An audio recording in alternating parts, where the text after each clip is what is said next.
Good evening, everyone. I'd like to call the meeting to order. It is 5:32. We have our trustee ground rules with our added statement on it. And then the vision statement that's at the bottom, if anyone didn't notice it. And next we have the pledge to the flag. And it's so nice to see everyone. I don't know who to choose, so I will choose Dr. Hoffman. Lead us in the pledge.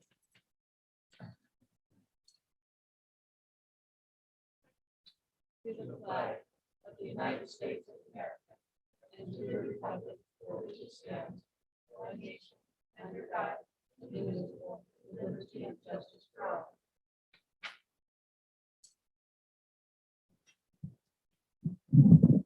Thank you.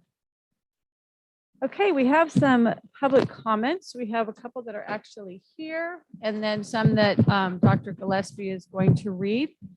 I will start with the ones you're going to read. Yes. Oh, I'm sorry. I blew right by the changes to the agenda. Sorry about that. Okay.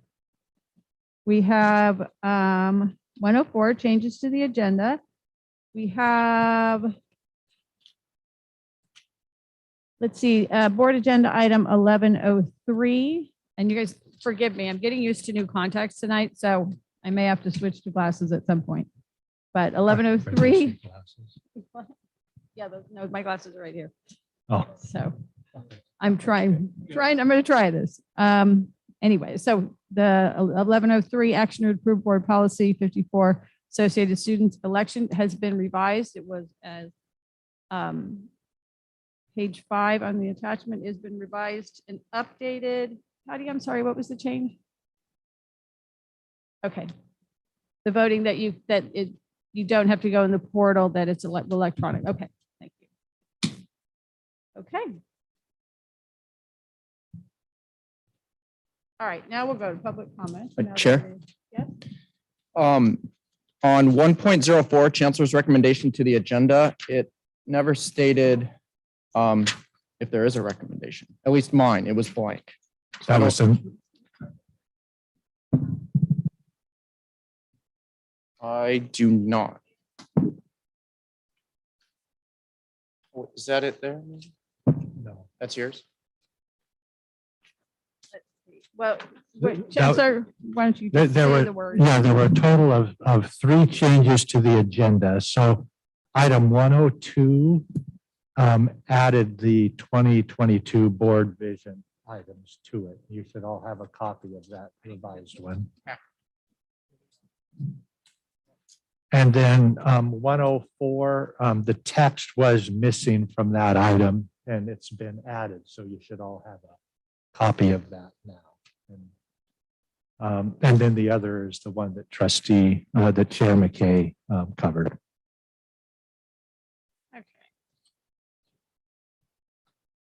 Sorry about that. Okay. Well, Chair McKay, to Trustee Chancellor's point, I don't have that either. The item 104. Okay, so the Chancellor, if you could just for give the the record, record, for the record, could you do the recommendation of the agenda? Yep. Yeah, all of the items in the agenda were reviewed by District Consultation Council and are presented for board review and action without constituent objection. Thank you. Okay, so now we will move to public comments. Chancellor. Yes, there are 3 public comments that were submitted in writing. The first one is from James Vega. Dear Ventura County Community College Board of Trustees, in recognition of Dolores Huerta's continuous efforts for farm worker rights, Chicana ad activism, and civil rights leadership, I propose for your consideration that our 3 colleges and district administrative center recognize Dolores Huerta as mentioned below. I ask that this proposal be placed on a future agenda as an item for discussion at a VCCCD Board of Trustees meeting.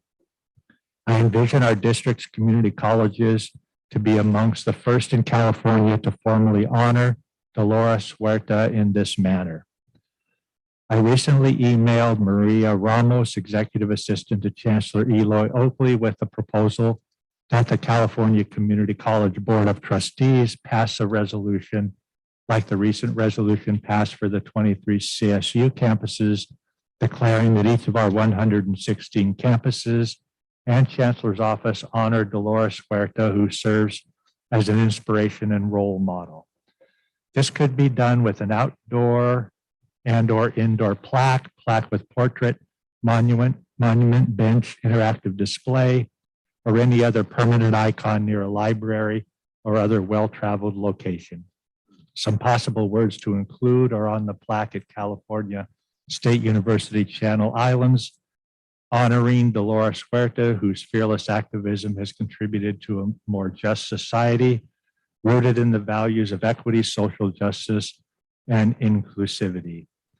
Thank you for your time and efforts regarding this proposal. Respectfully submitted, James Vega, child of Mexican immigrants from the Bracero program and Ventura College professor. The next written comment is from Kenya Galdamez. On December 16th, 2022, the district sent an important email to all VCCCD students titled Important Vaccination Information. In it, there was information on how important it was to be fully vaccinated.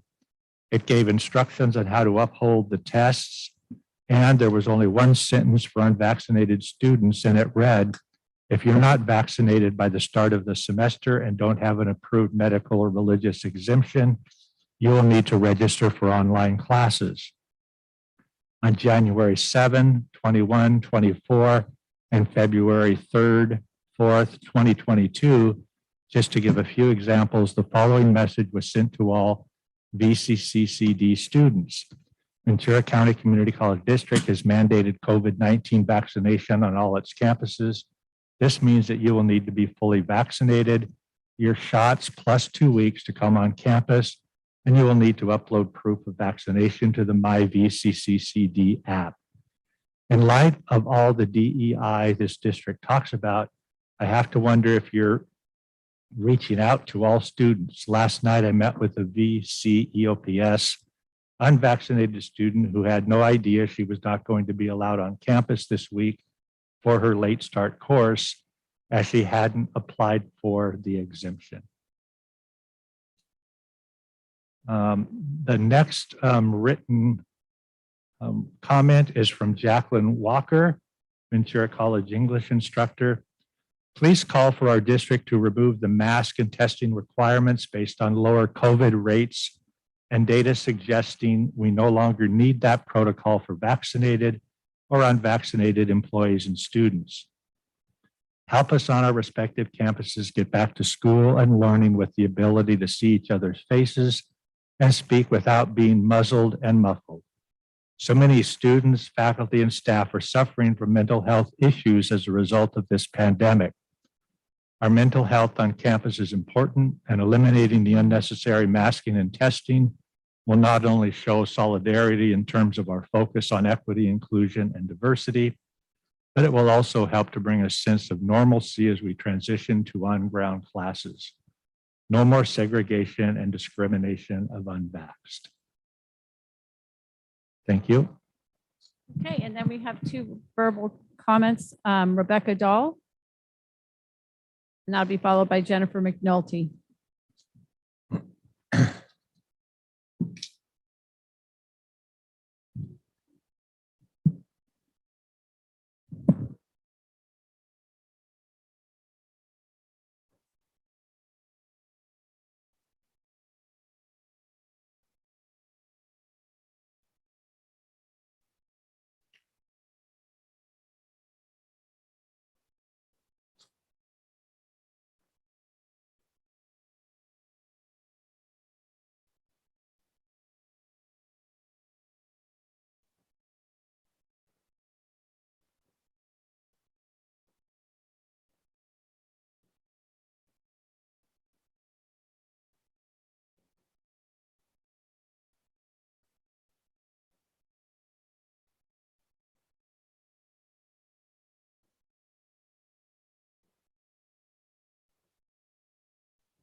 This is a saliva test, which I have been asking you guys for since last October. And somehow Dr. Efatal and the Chancellor can't seem to find out how to get the saliva test, which UCLA has, and only costs $20 a test. If you're going to insist on testing, everyone should get tested because the vaccine doesn't actually prevent the current variant. If you're going to test, it should be once a week, not twice a week, because you do not have on-campus housing. And in fact, most of your students are only on campus 2 or 3 days a week at most. And thirdly, it should be a saliva test because people should not be forced to be assaulted with these tests. It is not necessary to swab one cheek for 10 seconds, the other cheek for 10 seconds, and then shove the swab down the back of someone's throat or underneath their tongue hard enough to cause an abrasion. That is not acceptable.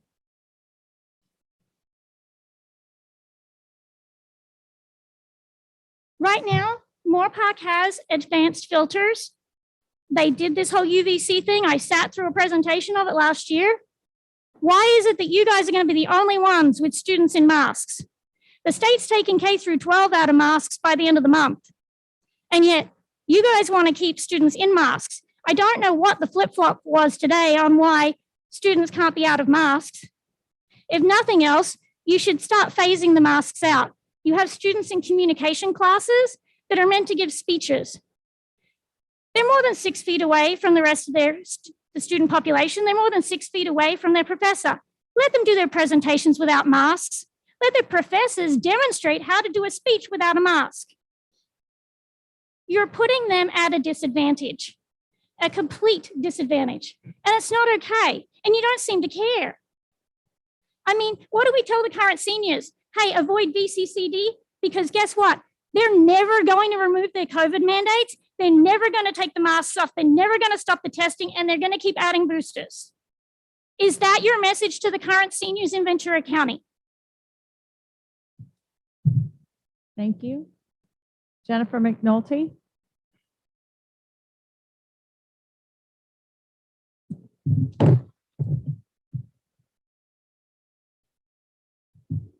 Yeah, hi. This meeting was a little unexpected for me. Rebecca shared with me that it was happening, and I thought I would come and put a face to my son, who is, it's not the best picture. This is him in Steve Turner's disability program at Ventura College. When COVID shut down his ability to attend school in March of 2020, he was 22. He's now, I think he was 23. Now he'll be 25 this March. He has autism. He has a communication disorder. He has auditory processing issues, and he needs to see people's faces and expressions, or he cannot understand them. So for him, this mask requirement and also the shutdown, he can't go back to school wearing a mask. It makes no sense for him. His goals in this environment have been social. He was taking a ceramics class and benefiting from all the programs at Ventura College with computers and learning many, many skills. But his primary goals there were social goals, learning to interact with peers and teachers, and in the environment, ask questions, answer questions, greet people. All those goals seem to be unnecessary in an environment where everybody's wearing masks. Now, what we're looking at is moving to Florida so he can benefit from a disability program in another state where that is a choice. It should be a choice for anybody. So I just want you to know that what's happened to him is he's gone through severe emotional problems and emotional regression to the point I've had to use agencies to help him. So I just want you to understand the barriers that you're enacting for a student like mine. Thank you. We have a couple joining us via Zoom. Katrina Topolinsky. I'll give you a minute. And then Maria Urenda.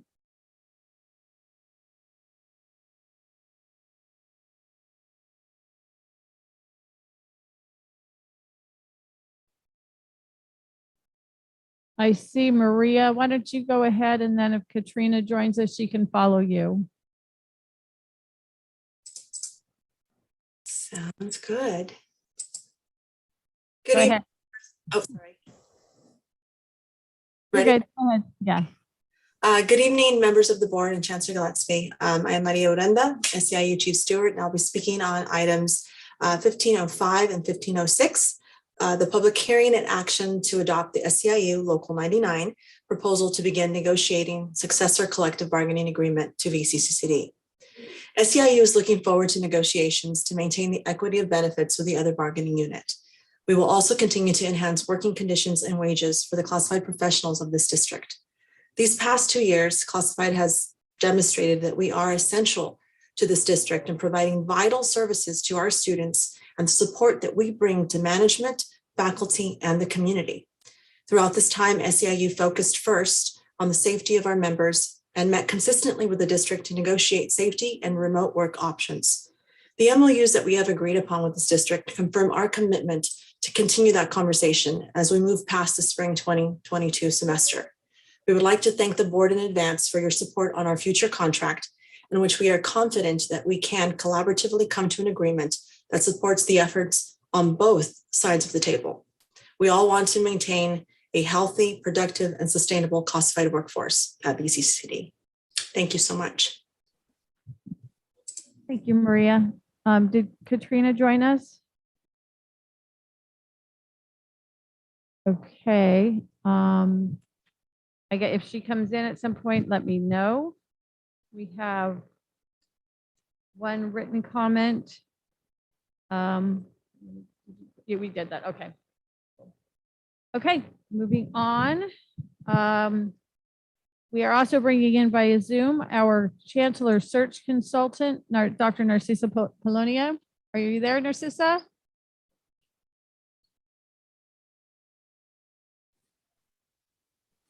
Hello. There she is.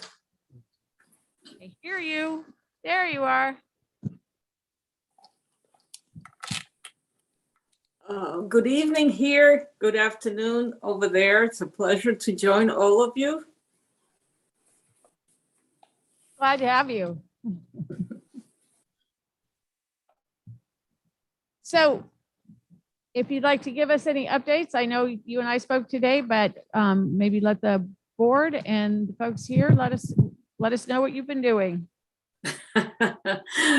Since we've met, as you know, I have met with the search committee. At that meeting, we went through orientation, training, exchange of information, and finalized the timeline for the work of the search committee. I had emailed it to all of you, and then I think you have copies that will be given to you in a few minutes. I'm happy to answer any questions regarding the timeline. The good news is that this allows us to hopefully have candidates on campus for the college community to meet with them and answer and ask questions before exam week. So we were able to build in some very nice timeline. After the open forums, the board will take over the search and take whatever necessary time is necessary for you to have and do your due diligence on each of the candidates under consideration. So right now we have a timeline that will get us right on schedule and for everybody to be able to participate in seeing the final candidates, and then the board will get to work. So it's pretty exciting. Great search committee, very flexible and accommodating, all very excited and taking this task extremely serious. Happy to answer any questions about the search committee or materials, anything else you want to know. Thank you, trustees. Any questions?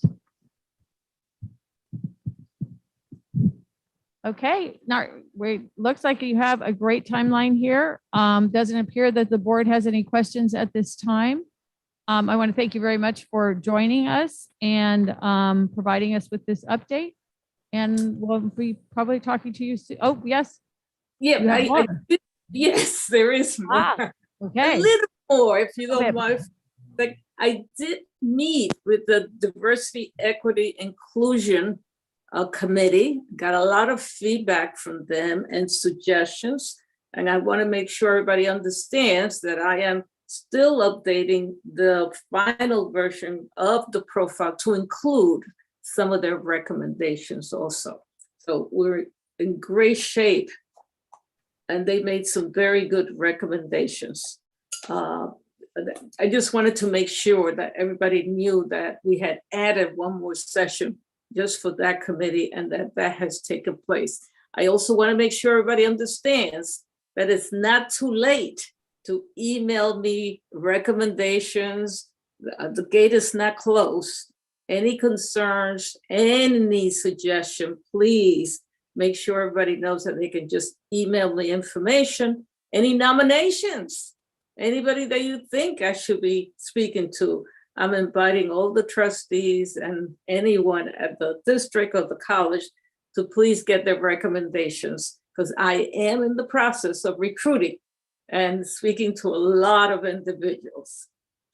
Thank you. I'll leave it at that unless there are questions. I just want to thank you for taking on that extra listening session. You have done such an inclusive job. We really, really appreciate the time that you've taken to do that. Any questions with that? Okay, thank you so much for joining us, and we will see you next time. All right, thank you. Have a great meeting. Thanks.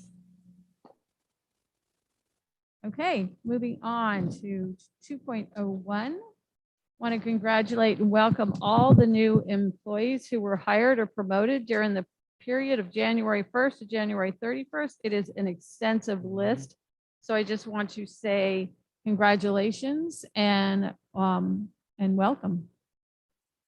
2.02 recognition of district retirees. We have just one, Eva Martin from Ventura College. She was a financial aid specialist and began her service on September 9th, 1996. And enjoy your retirement, and thank you so much for your service to the district. There are no special guests or recognitions. So we are moving on to the Academic Senate President consultation. We will begin with Oxnard College. Dr. Edwards, are you with us? There she is. There I am. Good evening, all.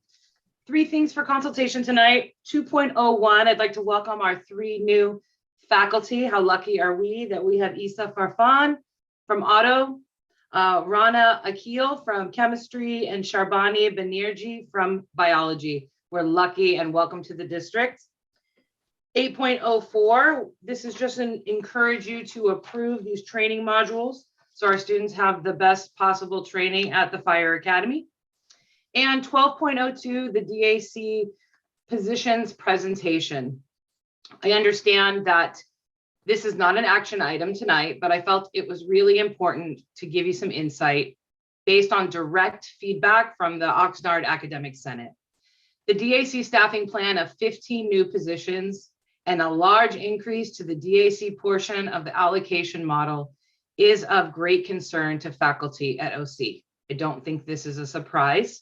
With enrollment so low across the district and the uncertainty of our very near future budget issues, this is just too much of a long-term commitment. There is the possibility of supporting some of these positions that directly help the colleges and the district alike, but the plan as it stands today is just not something that the OCAS can support. At our college, the budget is so uncertain that it's possible we may not even be able to backfill some of our own retirees. And there's also grave concern that we're making this big change when a new chancellor is about to come on board. We'd like to see what changes that have been made to offset some of these costs. I think that's fair. Any increase in positions or funds must be accompanied by at least a goodwill effort of cost savings. We haven't seen any of these changes or any way of making room for some of these positions. Have these changes been made? Limited staff is a problem across the district. The district office is no exception. We get that and we know that, we understand it. And it's clear that no one has the complete staff that they need, but this plan in its totality is a really extreme ask. The colleges are told to get student workers instead of full-time employees. They're asked to share admin assistants. So have such things been considered by the district office? That is the question from the Senate. So we can't approve this addition of a slew of positions without seeing what changes have been made to the current structure. Ultimately, the OCAS questions the timing of this with enrollment issues, funding issues, and a chancellor hiring search committee underway. And we just ask that you pay careful attention before approving this plan in its totality. Thank you. Thank you. Dr. Reese, you with us? There you are. Yes, you can get rid of me so easily. Good evening, trustees, chancellor, and the limited attendees there, and everyone else in the virtual land. I always appreciate the opportunity to comment on a few items. 12.03, action to approve the resolution in support of Black History Month. Recognition and celebration are definitely part of equity and social justice work, a small part, and I appreciate the board's support for Black History Month. Moorpark College, I'm sure all three colleges do as well, have a large array of events and activities surrounding Black History Month as a small piece of our commitment to providing a better experience for our Black students and colleagues. 1509 and 1510, actions to approve tenure for the second and third contract recommendations. So I just appreciate board support in approving the new faculty contracts as they move through the tenure process. 1511, approval of tenure at faculty. Obviously, I appreciate the support. Maybe I'm planning ahead a little bit because these come later, but appreciate the board support, I'll say it that way, in recognizing these soon to be tenured faculty and their dedication to our students. I just want to say congratulations to all the faculty receiving tenure, and particular congratulations to the Moorpark College faculty, Rick Edwards, Daniela Guevara, and Jonathan Baer. You made it. And I also want to take the opportunity to thank the many faculty that serve on these tenure committees. It's a focused many-year professional development opportunity. It's a lot of work and dedication from those members as well to serve and mentor those going through tenure, and really appreciate their service. I want to recognize they're being recognized through this board action as well. And last but not least, 12.02 DAC positions presentation. We ended our Senate meeting not that long ago, so I won't be quite as, maybe not quite as coherent and well-spoken as Dr. Edwards on this particular one, but we did have a lively discussion about these requested positions in Senate Council earlier today. A lot was said. With the ire and frustration and disgust, there were also pockets of ways to collaborate. There was high praise for district classified professionals and some potential interest in considering some of those positions. Shall we say less so for additional high-end management positions. The biggest concern was how these positions and centralization in general, because that's what's largely being discussed here, will support the colleges and ultimately the students. What are specific outcomes for each position? Are there duplications with college functions? Are there areas where there could maybe be more efficiency with the current staff? Our colleges conduct program review. We try our best to streamline and be more efficient. We are asked to prioritize our requests, classified, faculty, technology, facilities, all our requests, and are expected to do more with less, oftentimes with no positions or very few being hired, particularly for the classified requests. Even some of the positions that that the faculty could seemingly get behind, they were very interested in, the impact to the college is unclear, at least in the current documentation. So I'm also, there was a little lack of clarity on bringing this to the board in its current state as well. It would be great if a lot of the work that had been done and some of these concerns addressed in the participatory governance process before coming to the board as an action item rather just in its current state. So I do look forward to, there was a lot of mixed discussion, right? There was hope that there will be some changes. We all run lean, as Dr. Edwards said, and I look forward to continued discussions and working with my colleagues to provide a recommendation to the board in the future. Thank you. Thank you. Dan Clark, last but not least. Yeah, thanks, Trustee McKay, and welcome. Hi, trustees. I'll echo some of the things that my fellow Academic Senate presidents highlighted. One's 2.01. Welcome to Charlene, our newest VC faculty member in nursing. I'll go just in numeric order. So 12.02, also the DAC positions. I'll be perhaps even less eloquent than Amy and Eric were because it hasn't come before the VC Academic Senate. The DCAS committee has been presented with this information a couple times, including a number of times in a very kind of nascent form.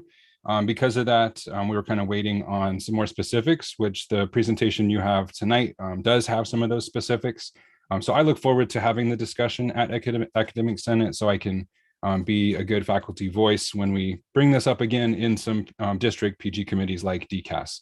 I did want to highlight though, sometimes it seems to be presented as 7.1% going to the DAC increased to 8.25%. This is the off the top revenue that goes to district services before going through the allocation model. But if you just look at the DAC numbers, the actual dollar value would represent a 16.2% increase in the DAC budget. So that's a little bit bigger than the 1% on paper. So just something to keep in mind that I'll be kind of framing the discussion around with Academic Senate at Ventura College. And then 14.01, Amy and Eric didn't mention that. It's a very brief update on what has been an enormous amount of work on the college ICERs. So at VC, we're somehow meeting our aggressive timeline.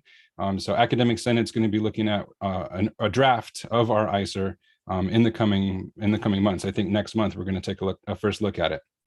And then also I'll echo for all the items in 15. I fully support all of our fantastic faculty that are moving through or successfully completing the tenure process. So I wanted to speak up in support of that and say my congratulations to those who hopefully will be approved for tenure with your support also. So thank you. Thank you very much. Classified Senate. Oxnard College, Amparo Medina. I saw you up there. There you are. Good evening, trustees. So I just have two items to touch upon tonight. I'd like to welcome all of our new employees at Oxnard College, reflected in item 2.01. Excited to have so many new classified employees join us. And item 12.02, the DAC presentation. While we as well recognize that this is not an action item, but seeing that it is brought as an item for discussion on behalf of Classified Senate, we feel it is important to share our concerns.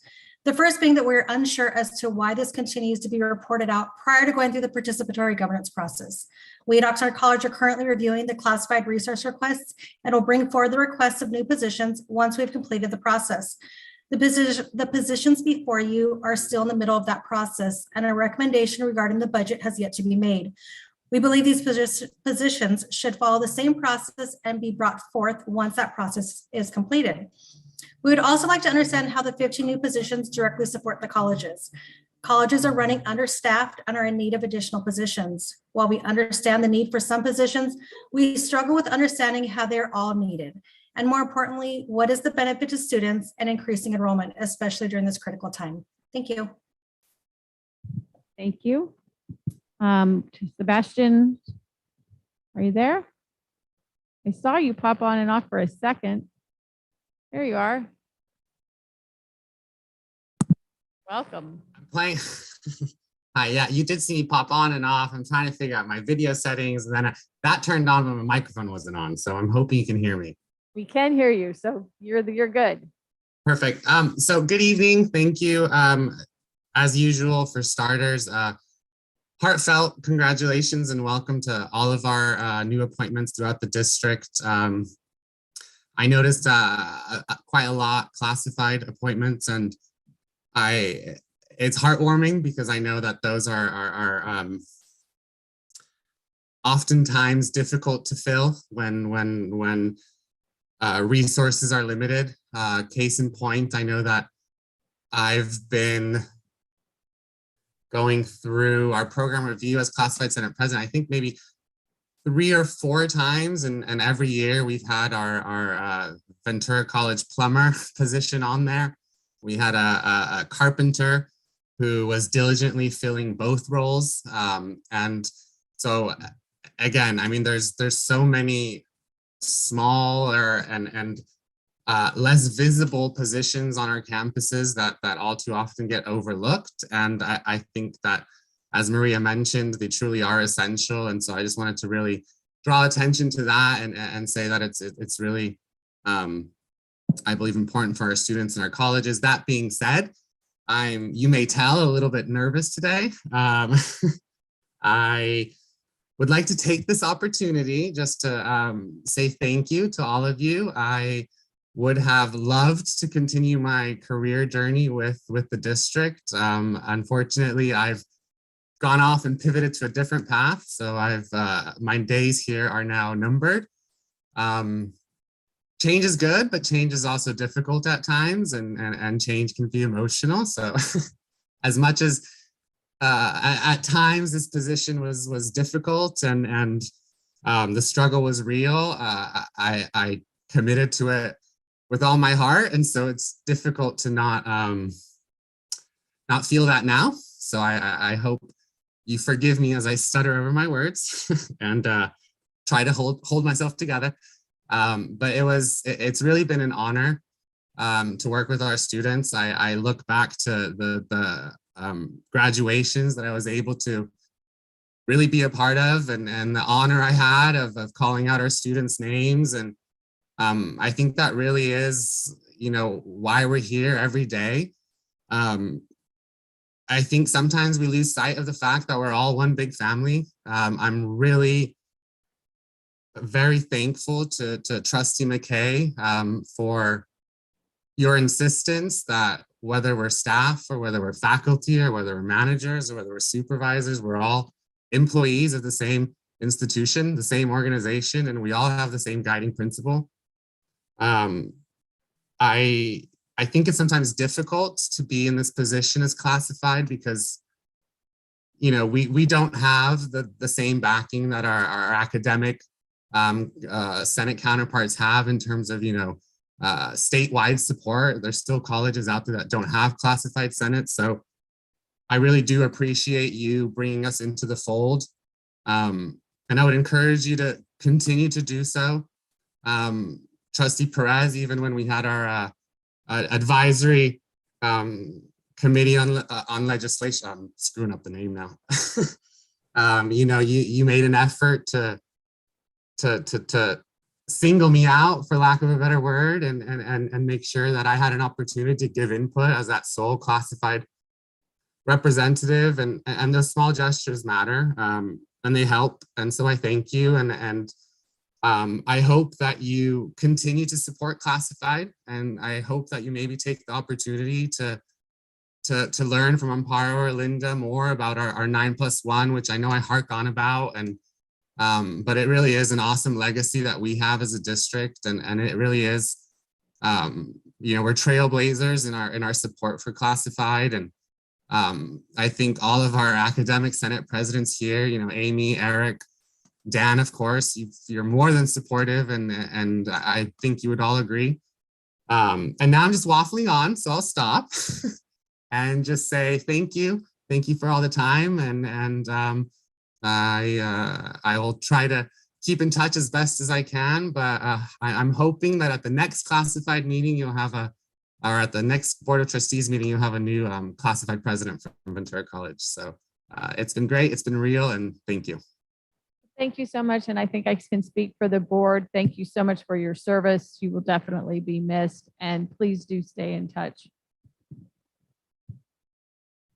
Okay. Well, that's sad news. Alex.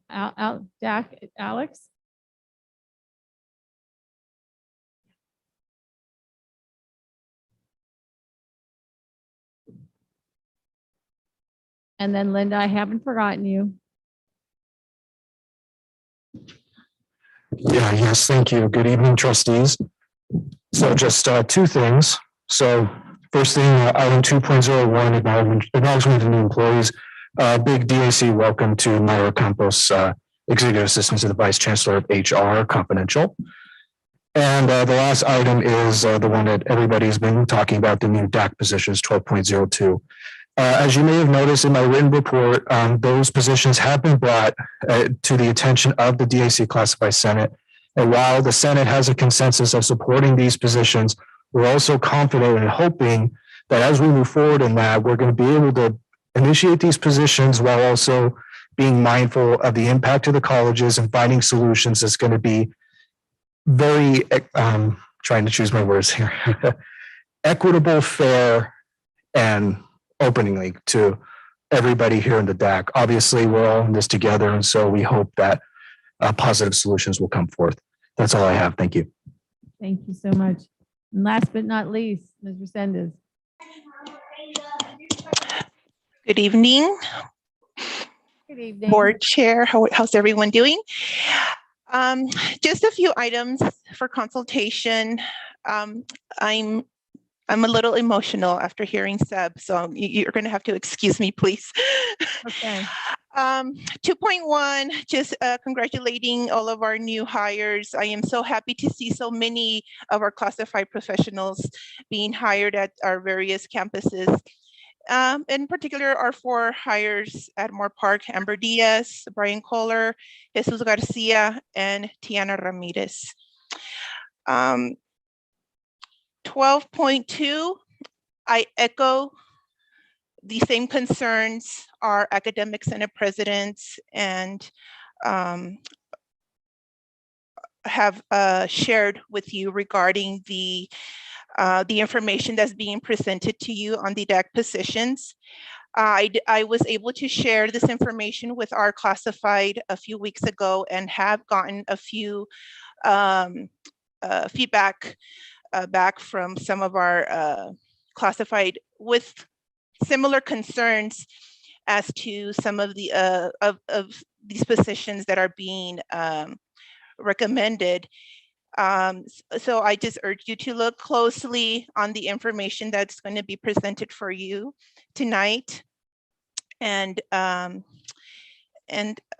than that, 16.1, just I did a written report and I just wanted to highlight the our Moore Park College Classified Senate Student Scholarship that we were finally able to launch and are making available for our students this year. So we are very happy for this accomplishment that we have going on, and we hope that we are able to get numerous nominations of our students for this scholarship.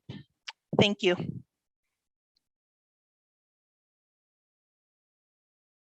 Okay. Our student reports. Trustee Rodriguez, did you have something other than your written report? You and I discussed something and I don't know where we stand. The student representative from Moore Park and Oxnard colleges should be on Zoom. Karina Arteaga from Moore Park College, the Director of Student Advocacy, and Damaris Figueroa, the President of the Associated Students of Oxnard College. So are they there? You're calling on them? Okay. Okay, great. You wanted. I guess whichever one I see first, or Brian sees first. While they log on, I will just say that Tony Magana from Ventura College was not able to make it tonight, but he did provide a written report. To kind of summarize it, he mentioned the Black History Month events, webinars that are going on, and I did have the opportunity to attend. Professor Briggs and Professor Lejean are doing an incredible job moderating and really informing students on Black History Month. Another thing he mentioned was the trip to Washington, D.C. that they're taking for professional development, and I would just encourage all of you to read their report. Great, thank you. Karina, I see you. Yeah, hi. Welcome. Thank you. This is weird, like tuning in for the first time over Zoom. Okay, so sorry, I submitted a report, and so one thing I wanted to highlight was that yesterday we had a like a Valentine's Day / back to school event, and the turnout was really well. A lot of students were excited, and like it was just like a really nice, just like welcome, because like for a lot of students, it was their first time like actually on campus, and it was just like a very like lively event. And yeah, okay. So also I wrote a lot of stuff in my report. So I encourage you to read it because we do have like some events coming up that I would love for you to come to. But like most like the one that's coming up fastest is actually tomorrow. We'll be having a steel drum performance in honor of Black History Month. It'll be at 1:15 at Moore Park College in our like quad area. And so I just wanted to invite the board and also everyone who's watching this. And yeah, we're excited for it. But that's it for my report. Thank you. Thank you so much. And thank you for the written report with all of the dates. We appreciate that.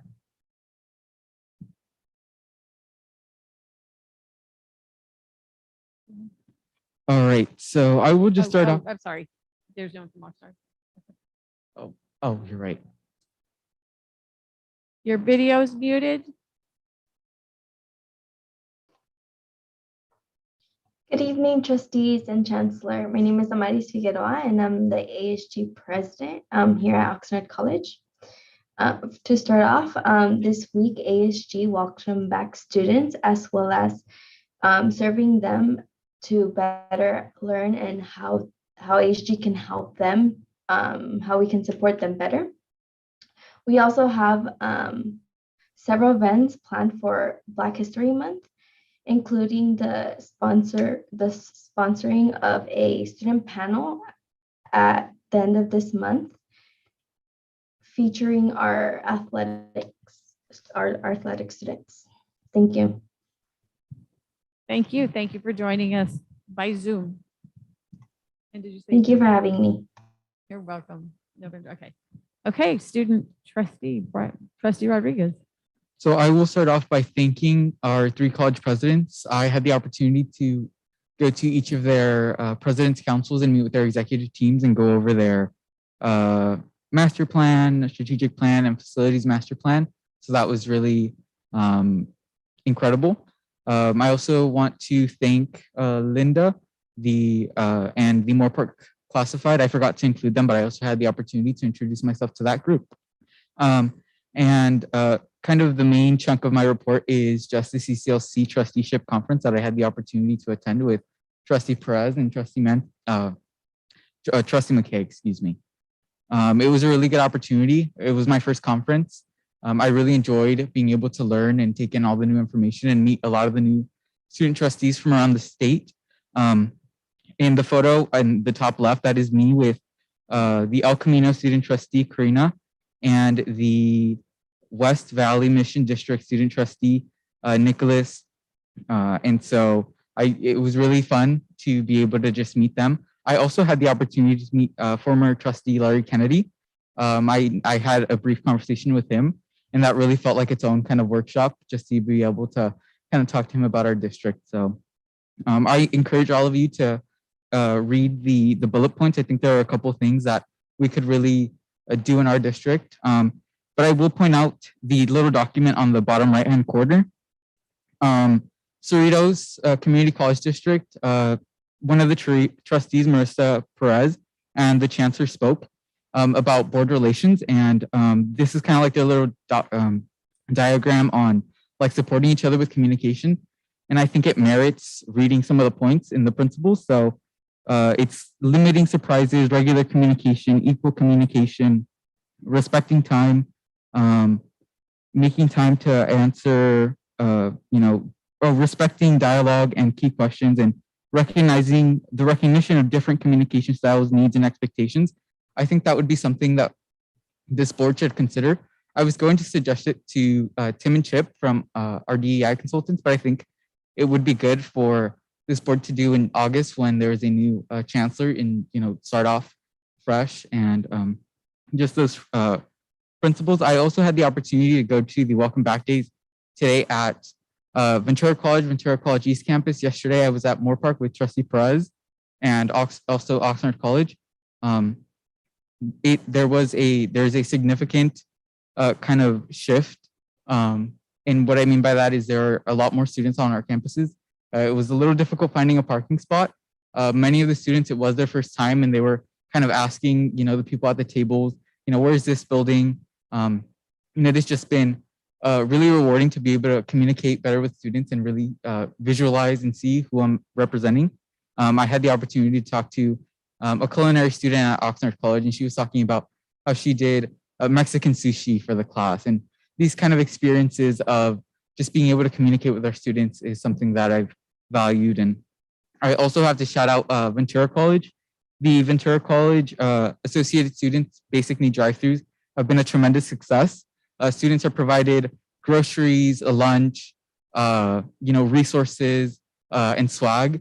So it's really nice to see those students get supportive services. And President Hoffman has been out there, and a couple of the vice presidents have also gone out. And the last thing I will point out is I did include a link at the very bottom, and I know I mentioned it to a couple of you, on some of the student interviews for the Ventura College Black History Month. They're about 2-3 minutes long, and I think there's only about 2 or 3. So I really encourage all of you to go back and take a look if you haven't already. Thank you. Thank you, Brian. Okay, board committee reports. I will start with administrative services. Trustee Mantooth, are you the chair of that? I don't know whoever's going to give the report. Well, I'm happy to do so. Originally, I wasn't sure whether I was the chair or not, but I think I was voluntold by Trustee Perez. That would never happen. Yeah, the group got together on I think January 24th, and kind of by way of dress rehearsal for a number of items that are on tonight's agenda in section 10, 13, and 15. We reviewed a number of items which we either accepted or approved with little or no controversy. And those will all be unfolding, I believe, as our agenda moves forward. Thank you. I know policy planning accreditation met, but not in time for recommendations for this meeting. So the policies are coming to us without recommendations. Is that correct? Okay. Oh, I'm sorry. Go ahead. Please give me your report. So there isn't much to report, and I do want to share with the board how difficult it was for the policy planning and student support, student success committee to meet. So I asked to meet in early January, and I sent an email, and the chancellor did say that we still needed to wait for the chair to appoint the board members to the committees in order to be able to hold the meeting. So much to my surprise, I don't understand how the Administrative Services Committee met on December 16th when we had the reorganization of our board on December 14th. And I was told that our committee could not meet because the chair had not yet appointed the board members until our January meeting. Then I noticed that the Administrative Services Committee had met on January 25th. I tried to hold a meeting for our policy committee in order to have enough time to review policies in order to move them forward to the board so we can come to our board members and say these have been reviewed, they have been discussed, and we're moving them forward for your approval. And that was the meeting that was put on. And so you really see the agenda very limited. So as we were reviewing the roles of the board as well as the chancellor and trying to determine, my understanding is that from the chancellor's office, they will present 4 policies to us that need to be reviewed. And so I'm looking in terms of being equitable within our committees, and the Administrative Services Committee definitely has been meeting. And I have felt as my chairship during the policy committee that I haven't received the same treatment in terms of the importance of policies that are very important to our district. When Trustee McKay was with me in this committee, we extended for accreditation purposes the meeting or the policies for another year, for 2 years, because we wanted to review all of the policies. So to have no policies presented on February 8th, nor in January, because it's been 2 months that we haven't met, I was very surprised by not seeing those policies moving forward to us, because that's one of our major really responsibilities as the board.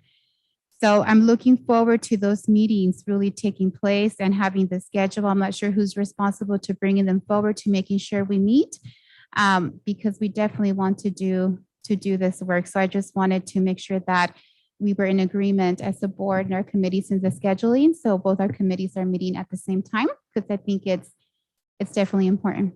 Okay, thank you. We'll make But there sure- is one, I'm sorry. So there is one that's going to be coming forward, and there's one in terms of the probation. And so we did have one policy that they're moving forward, and it's for probation of students. And so we did review it.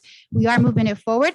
I do have to say that much to my surprise, I am seeing that policies are being brought forward to the board tonight, all of the board policies on 11.01 to 11.04. I did ask at the February 8th meeting if there were any additional policies besides the student probation that was going to be moved forward to the board. My response was no. So I'm wondering, how did these policies come in? Because we do have a participatory governance process within our own board, which is we have our committees, they go through our committees, at least for review, and then they come over to the board. And so I'm wondering, how did these policies come forward to tonight's meeting when they weren't reviewed on February 8th in the PPASS committee meeting? Okay, we'll get there when we get to those items. Okay. Chair, Yes. I had something to add to the policy meeting. One is a request that in reference like to starting the meeting, just as like in admin services, it always refers to trustee Mantooth as chair Mantooth. Just make sure that it references trustee Torres as chair Torres. So I think that's important. Second item is we had a conversation, and I think it's important that the full board's aware of it. So I don't know if it necessarily was captured in the minutes.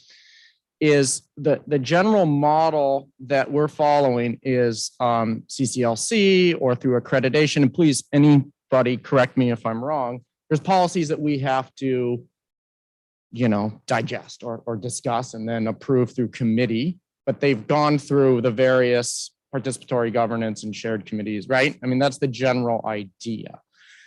But we also sort of discuss, I'm hoping, I don't hear any objections. I think I'm on the right track with that. But we also discussed what happens if there's a policy that is out of that cycle that as a trustee, we want to discuss and we would like the full board to hear. So we suggested having a standing item on the agenda for a placeholder for that. But I want to make sure that is fully supported by the full board, that, that we're not just receiving things at the very tail end before they go to the full board as a committee, that there may very well be something that a constituent brings forward, or that, we feel in one of our three colleges or the DAC needs to be addressed, and we can at any time make a request, or in my particular case, is not being the chair, I'd make a request to the committee chair, and she would make a determination with the chancellor if that's going to be on our agenda. So I just want to make sure that we're all on board with that model, because there was a little bit of, did I capture that right? We kind of had that conversation. Okay. So I just wanted to get some full input from the full board. I could just say historically that we have done that. As something comes up that needs to be addressed outside of the subscription cycle that we pay for through the league. That, for example, the chancellor hiring, that was something that came from the board, something that we wanted to look at and was taken out of sequence. And that's the only one I can think of right now off the top of my head, because we're right in the middle of it, but that things do come up and we do need to take things out of sequence, and not everything that we get from our subscription service applies to us. Like we saw something come through that didn't apply to us because we're a merit system district. And so we just kind of have to set it aside. So it's a great subscription service to start, but sometimes it's not a one size fits all.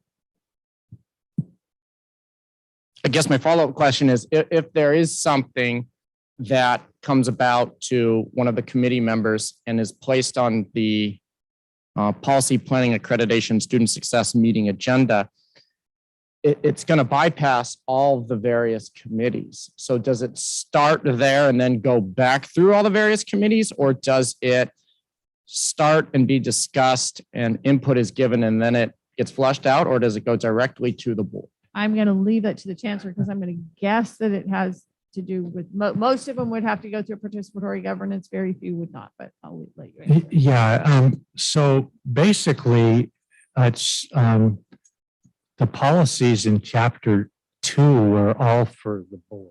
It's your board operations, it's your ethics, code of conduct, all of that. So those are for the board to edit and review. Now, let's say in the case that Chair McKay used, if it's the Chancellor Search Committee, even though that is the board policy, that's your one employee, that would go to DCHR for review, taking the input from the board, and then it would come back through. So for any policies that are outside of chapter 2, there are governance groups that revisions would go through to be discussed and then brought back to the board. Okay, and just the last question would be, so if a trustee felt that there was a policy that they would like to eventually become or find its way on the agenda, what would be the appropriate action? They would then contact the chair of that committee and say, hey, here's a policy that I think needs to be. I think we're addressing that. We're addressing that later in there's an item that's going to address just that, not just for policy, but kind of for any item. And I think that would fall into that just as a normal practice. I mean, unless it's, again, I think we all know when we're sitting here, there's something obvious that comes in front of us and we need to deal with it right away. There's consensus. The chancellor gets that, but other than the other item is coming later that I think will address that. Okay, thank you. Okay. So the chancellor ad hoc committees, the chancellor search, we have not had the need to meet. And I will let Trustee Torres, who it says I'm the chair of the Diversity, Equity, and Inclusion Committee. I am not. Trustee Torres is, and we had a good day Saturday. If you want to report on that briefly.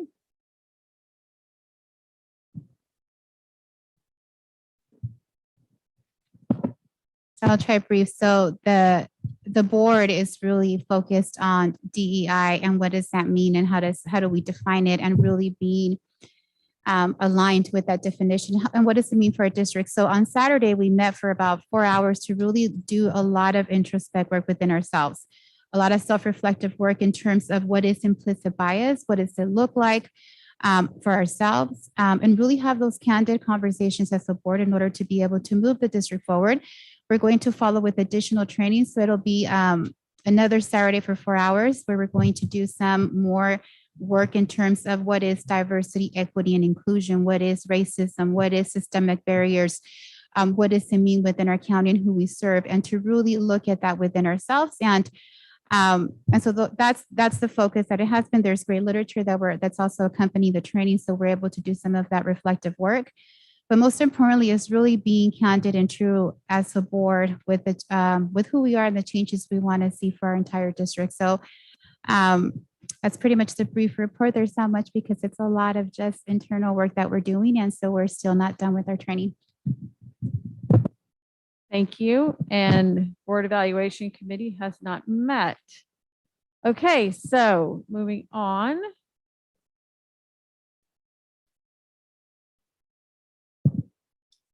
Myself turned around here.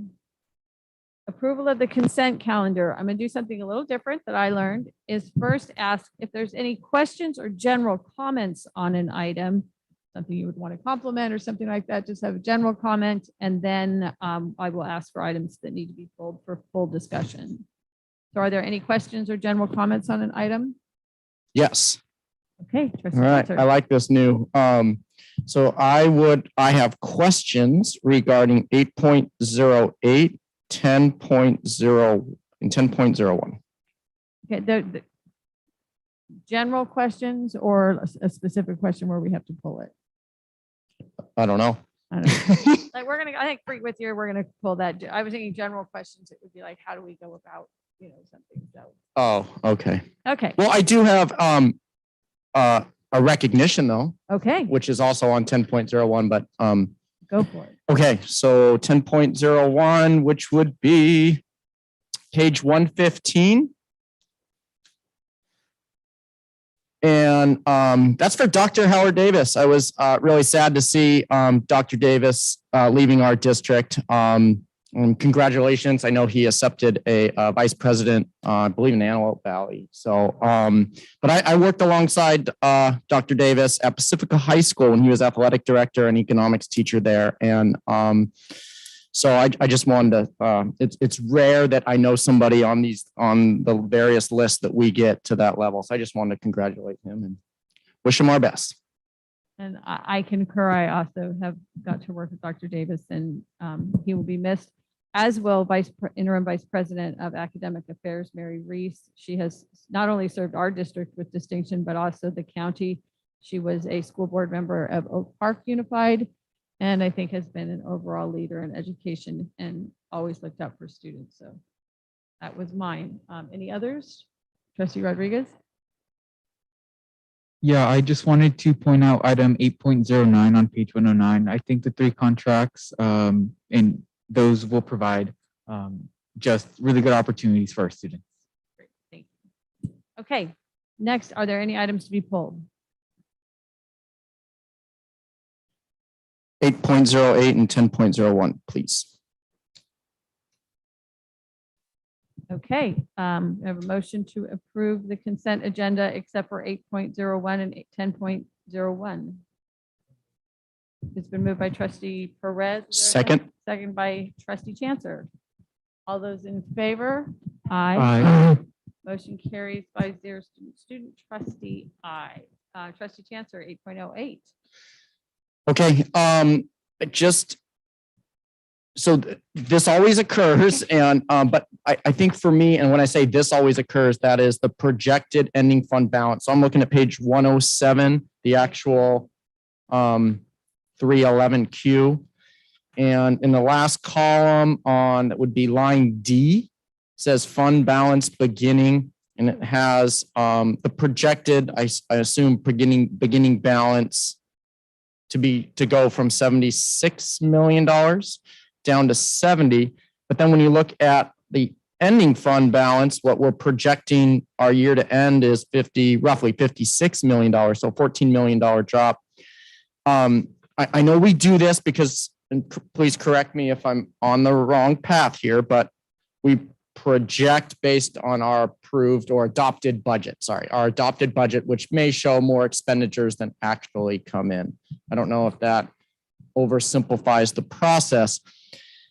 If that's the case, I'm just curious with the increase in COLA and some of the cost savings that have occurred with CalPERS, why are we still showing a 14 million drop in our ending fund balance? So I'm going to ask you a couple of questions just for my clarification. The $76 million, what column is that in that you're referring to? Okay, so that would be you're in D, correct? Yeah, but then for the ending fund balance, I went to the actual for last year, and then we dropped. So yes, for the fund balance of beginning, which was D for the actual, and then if you drop down to E, it shows we ended up our ending fund balance at 70 million. But then our projected is roughly 56. So a $14 million drop.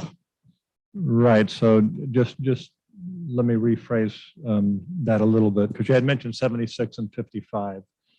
So no, that's okay. So the 76 ended at 70,136,000, which was the number you just mentioned in the column that shows the actual for 2021. That 70,136,000 then is the beginning balance for the 21-22 year.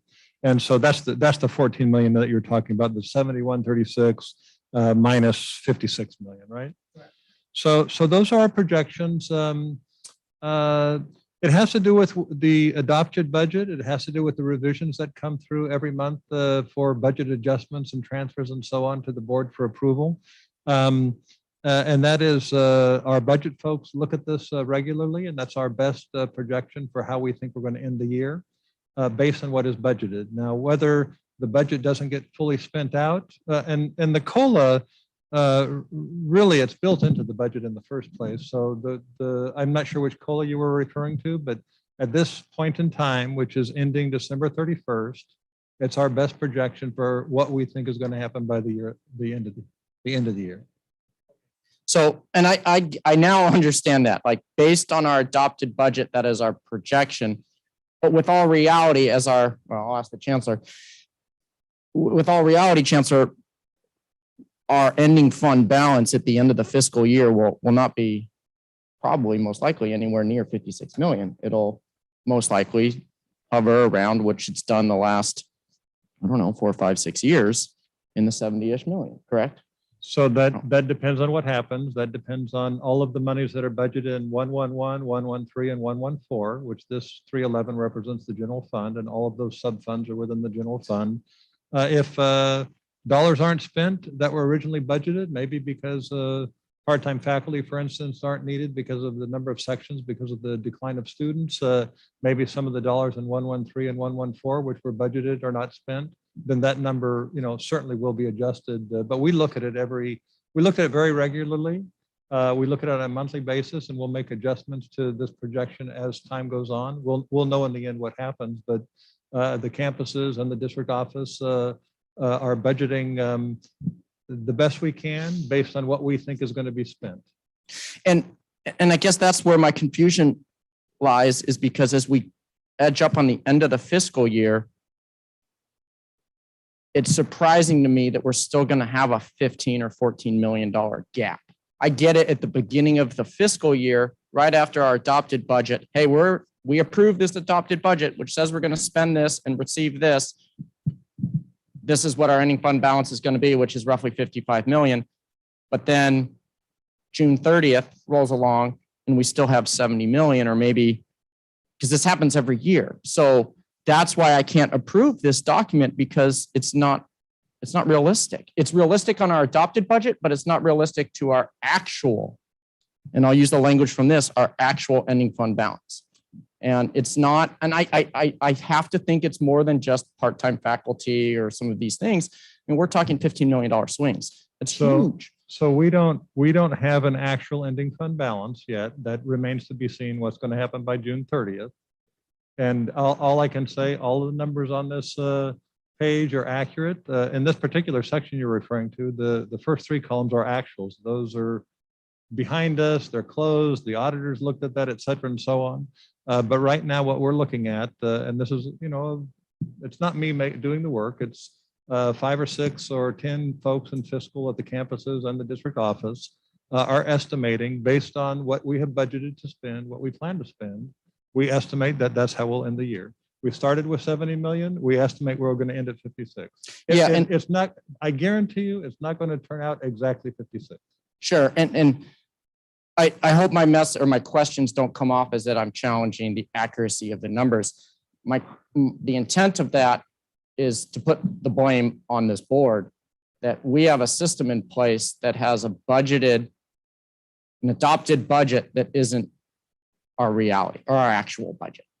And that's on us, because this happens every year. Every year we say we're going to lose on our ending fund balance or drop from, and if you look at percentages, from roughly the 40% zone and then go to a 28% ending fund balance, or 70 to 56, but then we don't. Well, when you look at the 1920 year, which was at 40.1, and then last year, 2021 was at 35.7, that was a 5% drop. Whether it hits 30% or 28%, I hear what you're saying, and you're speaking, whether you're speaking to me, the board, the community, what have you. All I can convey is that the budgeting, the people that are doing the work at the district, at the beginning of the year, you say, how many employees do we have? How many do we need? How many are going to be hired? We assume none of them leave, for instance. What kind of facility projects are we going to do? What kind of supplies are we going to purchase? Sure. So all of that is set in place. And at the end of the year, sometimes things don't get spent. Sometimes actually we're in a better place for this to happen than to go the other way and be upside down, where we're spending more than we think we're going to end up, or we have less than we think we're going to end up with. So right. That's And I guess my simple ask is that we can get closer to an adopted budget to an actual budget. Because as of now, my 3 years on this board, we've always been in that 15 to 20 million dollar neighborhood of difference where those worlds are not matching. So I don't, and so that's my ask, not on you, Dr. El Fattal, No, I but understand. you know, to the chancellor and actually to the board. So thank you for entertaining my questions. Chancellor, did you have a comment? Okay. Trustee Torres? I wanted to echo what Trustee Chancellor was saying, because once we look at December 31st, that's halfway of the budget, so budget year. So we should have an idea of what the numbers are truly looking at. So where we're doing any adjustment, it should be reflective. If it's not going to be, 55, it could be maybe 60, it could be 65, I'm not sure, but just something that is not looking at in terms of our spending, because I would have concerns if all of a sudden the last 6 months, there's all this 14 million that's going to be spent. So it's more of just having knowing how it really looks like for us as a board. And just like Trustee Chancellor said, this is not a reflection at all of the staff, because these numbers are accurate. They're working really hard. This is what we've had in place. So they are working based on something that we have adopted as a board. So this is not at all a reflection of the staff. They're doing an amazing job. These are the numbers. And so it is something for us to be able to look at, because it is consistently that comes every year, and the staff is working with what we have adopted, what we want to have in place. And it's going to continue until we look at this more as a board and say, how do we want it to look like? And so I just wanted to also share that, because I get concerned when I see that 14 million differences. One, if we can get closer to the numbers, that's always very helpful. I mean, it concerns me as well, but for me, it's probably 2 of the 3 years have been COVID years where we had far fewer students than we thought we were going to have, which I think would tie itself to not having nearly as many adjunct. I read in EdSource today, that they are kind of the group that has been so significantly hurt by COVID because they haven't been hired. And so that, to me, that it's really hard to budget really accurately when you think you're going to hire a lot of people that you end up not hiring, especially these last 2 years. But I don't know, I think the chancellor has some comments, and that's all I have to say.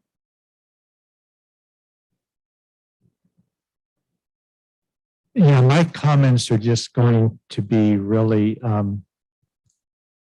reflective of the job that the staff does in working to develop the budgets at the colleges and the district office, as well as monitoring it and filling out this quarterly report to have as accurate of numbers as they can. So James, our budget director, he's working with the college vice presidents. They're looking at the positions that are open. They're looking at what the expected adjustments in revenue will be. And this 56 million, it's their best estimate with what they know right now. And there are factors that we don't know that can impact that. Now, can our organization improve its budgeting process and get that closer to where the projected budget balance at the start of the year is closer? Perhaps. It's been, as Trustee McKay mentioned, very challenging over these last few years, especially due to her funds coming in, hiring, and all of the other things that are happening. But yeah, I have confidence in this number that it's the best estimate that we have now, and we have really good people developing that at the colleges and the district coming up with it. And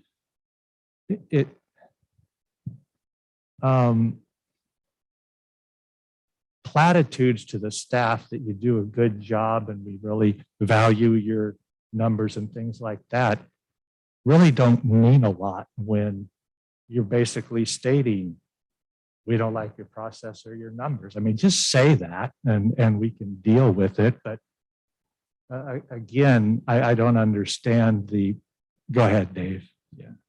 If I may, let's talk about why that 56 million may not turn out to be that way. And Trustee Chancellor, 3 years ago, probably, you brought up Fund 113 and 114, and similar comment about why is it always budgeted so high, but you don't spend it. And so what we did is we ended up creating some charts and graphs so that you can see that clearly, transparently, easily. I realized at the time, because I hadn't been here too much before you had arrived as trustee, that this district had a process previously, which I inherited, of budgeting all the money in 113, for instance, as though it would be spent. My personal philosophy, which I've been using for a long time, and I would say the personal philosophy of all the VPs that work at this district in business, is to budget to exactly what we think we're going to spend as close as possible, right? Not inflate the budgets, et cetera, which I think is one of the underlying issues that you're addressing. So you'll remember, the charts and graphs aren't here today, but you'll remember that over the last couple of years, that delta between what was budgeted and what was spent is becoming tighter, right? But what happens, a lot of things do happen throughout the year that are outside of the control sometimes of any of us. And so at the beginning of the year, 113 is budgeted, whatever the number is, it's budgeted. And if it doesn't get spent because some facilities project doesn't work out, then this number is going to change. So those are the kinds of things that happen. Chair, I just have one more comment. Okay. My questions, Chancellor Gillespie, are not personal. They're really not. And I'm not trying to skirt an issue and question the work that's being done. I thought I was very clear. The responsibility, I think, falls on this board to make sure that our adopted budget looks like the actual budget. And to me, if in fact this number is completely accurate, like alarm bell should be going off. Because if it is accurate, and when I say accurate, I mean that our actual will be what we're budgeting, that means our ending fund balance is going to drop from 35 to 28%. Is that sustainable? Is 5 years out? Is that what's going to occur? We won't have an ending fund balance. So it's concerning on that level. It's also concerning if we do end up still around $70 million.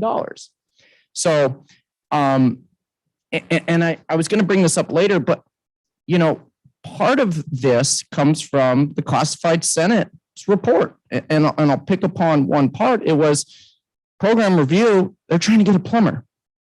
And I don't want to go on a separate issue at this point, but as we're and I know there's these challenges, but as we're looking at these ending fund balances and our reserves, and here's why I'm going to circle back, and we can't hire a plumber, that's concerning. And the reason why I bring that up now is I think it really poses the question, we need to look at our reserve policy.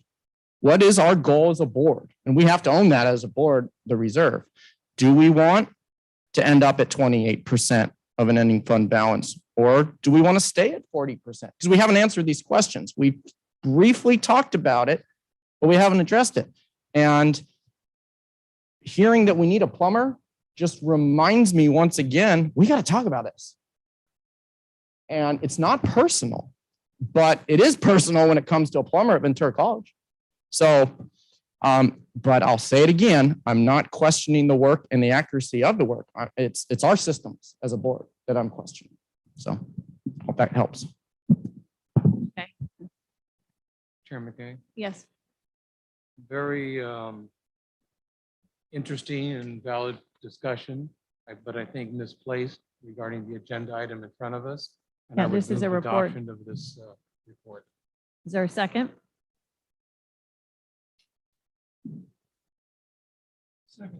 Okay, it's been moved and seconded to for the report to go into the chancellor's office, or to approve the report going into the chancellor's office, which is accurate. All those in favor? Aye. Aye. Opposed? No. Okay, so motion carries 3-2, student trustee yes, trustees Torres and Chancellor voting no. Trustee Chancellor 10.01. Hey, this one came, actually, it stems from our conversation we had on Saturday. And that was, do we have exit interviews in place? And what made me think of it was on page 115. We have 1, 2, 3 managers leaving.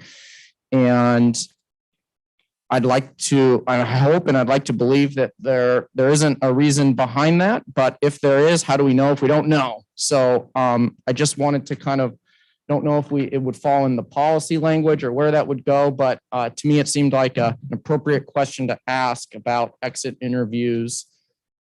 It's a little outside the item. I appreciate that you brought it up though, and so we'll talk about it, but I think it's outside of this item. Perfect. With that, I will make a motion to approve 10.01. Is there a second? Second. All those in favor? Aye. Aye.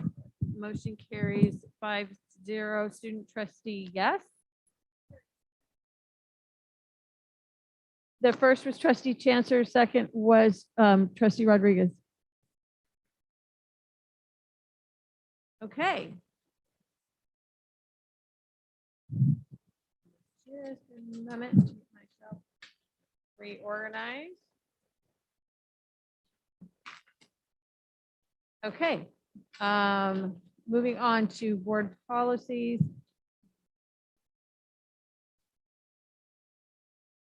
That was consent. That's consent. Yeah, it's all consent. Yeah, we put consent goes all the way through 10, so we're at 11. Was the entire consent approved other than those 2 items that were Yeah, separated? we did that Okay. first and then I went back Okay. to the 2, but thanks. Always, Sorry. Always worth checking. Nope.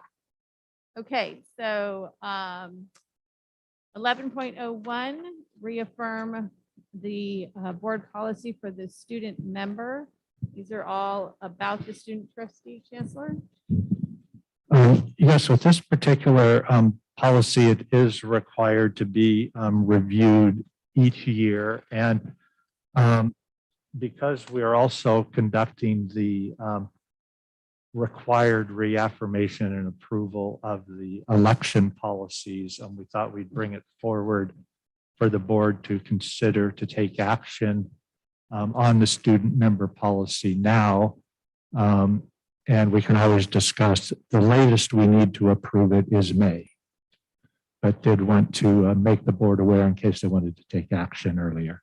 Okay, my recommendation, and we can do what we want, would be to look at the student trustee action as perhaps a first read. We normally look at it in May. We have plenty of time. I certainly appreciate that they wanted us to look at all the student items at once, and these other policies do need to go tonight because they have to do with the student elections that need to take place. So it's up to the board, and we'll start with 11.01 action. Trustee Torres.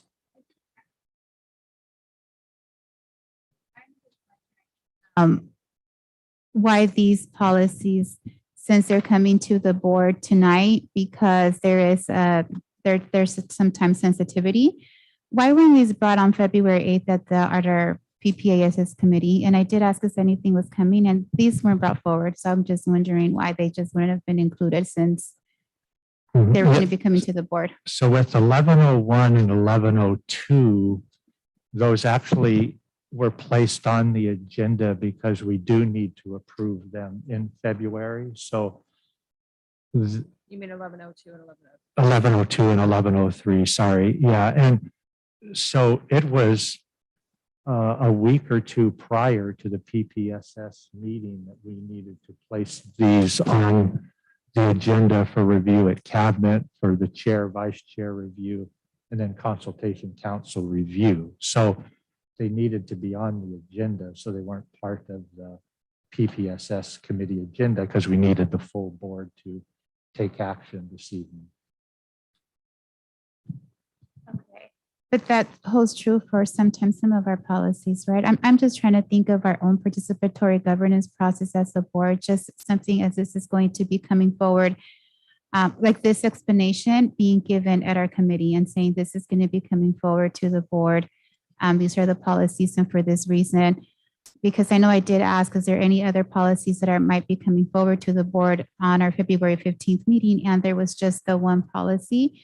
And I think for myself, trying to set up a meeting and in advance, and it was very difficult to set up a meeting, and finally something was scheduled on that Tuesday. And so just the coordination will be really important for me going forward to make sure that there isn't a single policy that doesn't go through our committees, only because that's our own participatory governance process. When we come forward, I can say to my board members, yes, these went through the policy committee that were vetted, we discussed them, and we're moving them forward for your approval. And then our trustees trust that we had that opportunity. So that's always helpful. So I'm hoping that happens moving forward on those alignment of policies in our meetings. Okay, agreed. And I think that you could have looked at these and it would have been, even though they were on the agenda already, but it didn't. So we'll try to make sure that doesn't happen again. But with that, 11.01, do we want to take that as an information and some information tonight, or we can take action?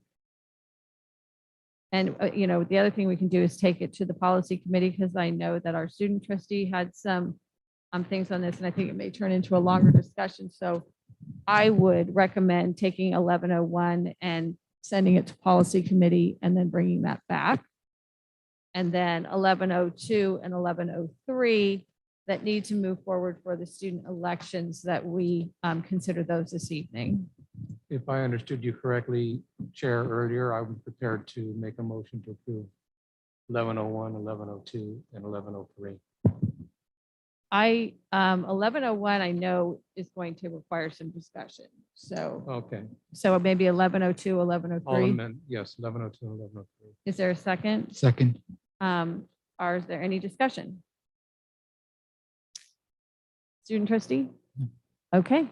Student trustee, please vote. This is a student item. Chair. Yes. I just remember last year, maybe it was 2 years ago, some applications were denied. And I'm just trying to just get a little bit of information on that. Just came to me now, so I apologize for not asking. Is that not, did that not happen? No, we didn't vote. It is I'm just, applications. were they incomplete and then thrown out? Was that, I kind of remember that. Sorry, Ms. Blair, I'm looking at you, but maybe.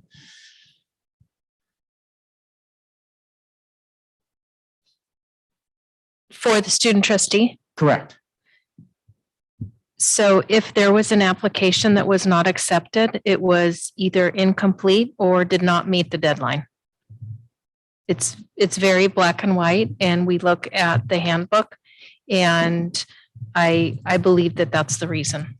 If an application is incomplete, is there an opportunity for the potential candidate to be informed and say, hey, you're missing page 2 of 12. Do you want to finish that so we can accept your application? The student activity specialists at each college monitor this. And if the application is complete at the deadline, it's late and it's not accepted after the deadline. Right, but let's say it's 3 days before the deadline, page 2 of 12 is incomplete. Is there any formal communication that we absolutely communicate with them? That's all I Yes. needed to know. Yes. Okay, excellent. Thank you so much. We shepherd the process and make sure that everybody is treated fairly and has the time to complete the application. Thank you for that Mhm. clarification. Thank you for the question. Anything else? Okay, so the student trustee, your vote again, please, for the record. Yes. All those in favor? Aye. Any opposed? Motion carries 5-0. Student trustee, yes. Okay. 11. Yes, 11.02 and 11.03. And trustee Rodriguez. Yeah, with the second. Okay. Moving on to 11.04, Chancellor. Yes, with 11.04 was brought to our attention in the chancellor's office that the board committees weren't operating per the responsibilities listed in the current board policy. So in the current board policy, you'll note under administrative services, item D, The Administrative Services Committee is to maintain and update board policies on financial, facilities, capital planning, administrative, and human resource matters. And then the Policy Planning, Accreditation, and Student Success Committee, there to receive and review policy from the chancellor to ensure instructional programs are effective and consistent with district and college practices. So what had been happening is all policies had been going through the Policy Planning, Accreditation, and Student Success. So we just need to make sure that we operate in alignment with the board policy. So one way to address it is to just remove the word policy from planning, accreditation, and student success, keep the language as it is, and then have the board policies flow through the appropriate committees. So this is for board discussion to just either accept what's recommended here, or you can discuss an alternative wording for the board policy. However, we just need to make sure that the actions of the committees align with what's in policy. Trustee Chancer. Well, if there's ever a board policy that I feel should go through the Policy Planning, Accreditation, Success, and Student Success Committee, it's this. So I think that's the first step. It seems, I don't know.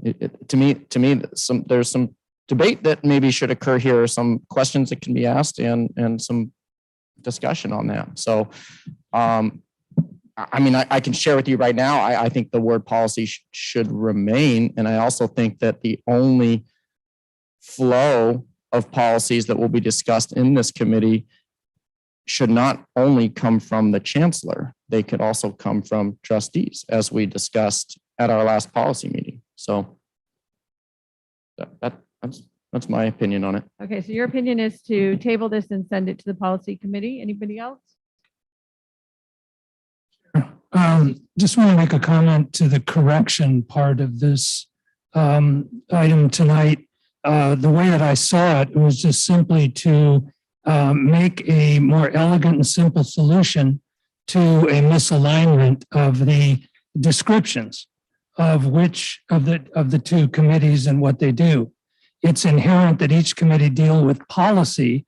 And so if that's the case, why would you have policy in the title of one and not the other, or not have policy in the title of either? Similar to one of the major responsibilities of this board is to review and adopt policy, but we don't call ourselves Policy Board of Trustees. It's inherent in what we do. It's in the description. And I believe by making this correction in the language of the titling of the committees is appropriate and easy. As to reviewing other aspects of the policy, I don't have any comments at this time. Anybody else? I don't want to break ground rules and make sure everyone has an opportunity, but I do have a follow-up question for Trustee Mantu. Oh, okay. Thank you. No, that to me, that actually makes a lot of sense. But so my question on that, riddle me this. Let's say it's a policy on reserves. Would that then go to admin services, or would that go, because we're going to discuss the policy language, would that go to the planning, accreditation, and student success? I don't know whether you're going to like this or not. I love it all. But on the surface, it would appear that because it's a financial issue, it would go to administrative services. But because there are other implications, it might go to both. It might go to both. Okay. From my recollection on recognizing that each committee deals with policies, and it talks about certain kinds of policies, but it does not limit the nature of the policies that either committee can review, should there be sufficient reason. Okay. I'm just thinking past practice and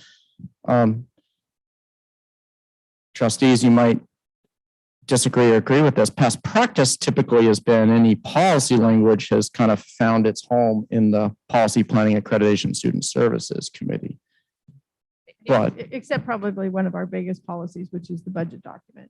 yes, but it's not usually on the policy level, it's on the numbers level. It's like, Well, the assumptions, the budget assumptions goes through admin services. So I actually agree with trustee Chancellor. I think that this should, because I got these out. I think one idea would be to look at how many would have to go to both and things like that. I think there is some kind of research that needs to be done to decide whether I think splitting it and having the load, that some has to go to both. Some can be done by one, some can be done by the other. Planning, accreditation, student success, and all the policies is a heavy lift. Budget, audit, all of those kind of things is a heavy lift. And if the policy committee wants to discuss it and come back to the board with a recommendation, I'm okay with that.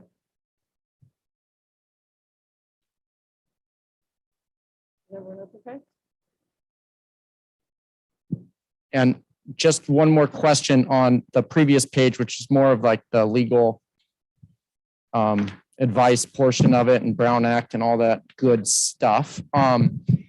So we've been told that no more than 2 trustees can attend a committee meeting at a time. Does that apply to our student trustee? And that's one. And then I would like to reiterate my ask of when the adopted budget goes in draft form to the admin services committee, that we are given the opportunity, as other districts do, for a committee of the whole, where all 6 trustees can attend to kind of flush out some of the things and hopefully be a time saver for our upcoming board meeting. So that's one is a request and one is a legal question. Is the committee of the whole a different name for a study session?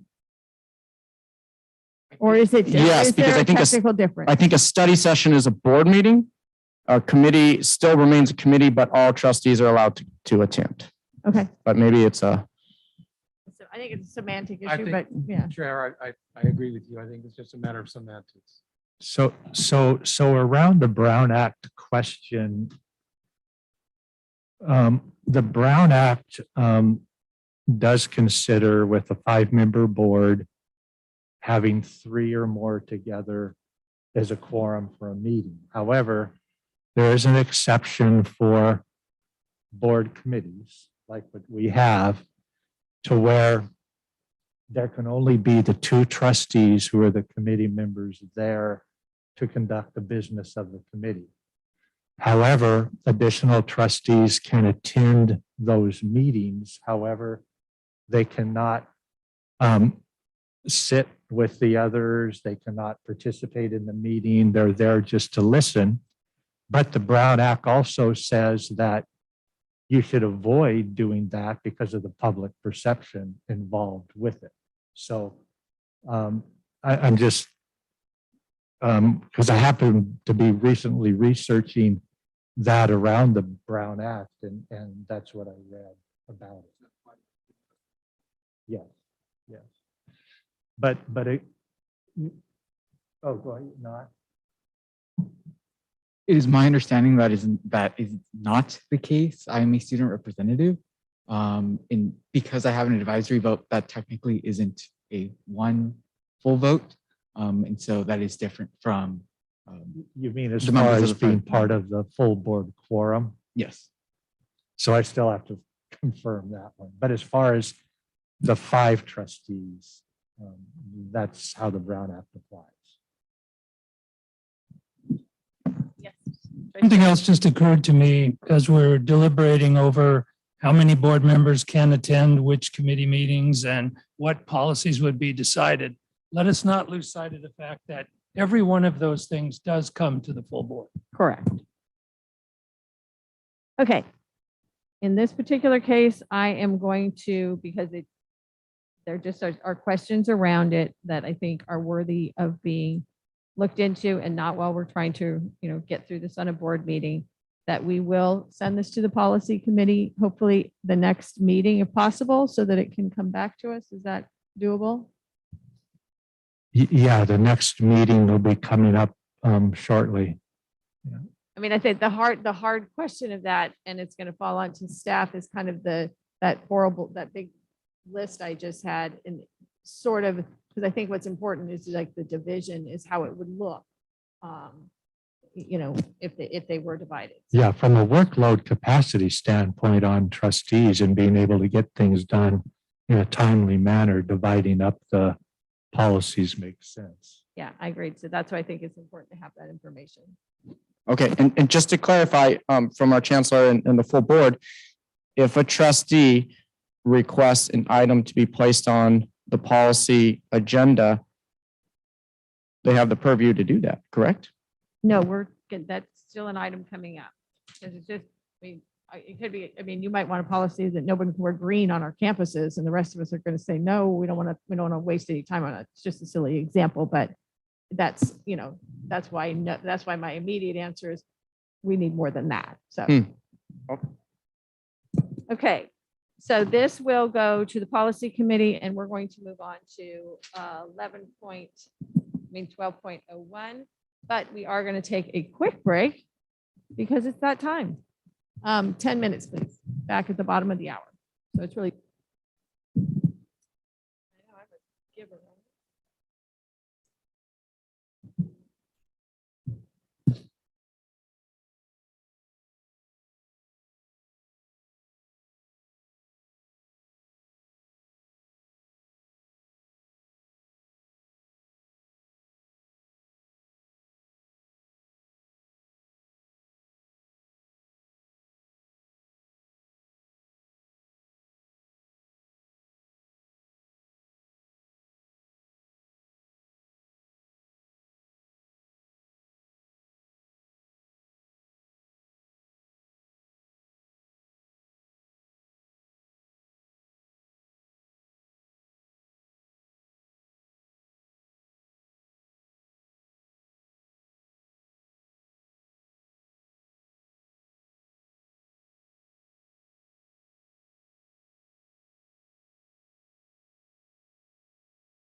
I gave an extra 5 minutes. No.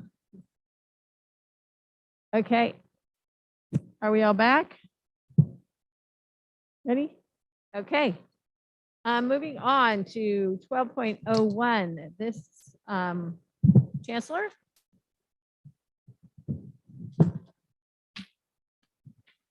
Yes, with 12.01, the board does have information with the agenda items showing two redistricting options there. And one is to really align with the county of Ventura County redistricting map. The other is to align with the VCOE redistricting map. The recommendation we have before the board is to approve establishment of the new Board of Trustees boundary lines in accordance with the VCOE redistricting map. However, the board has the ability to consider and take action on either option.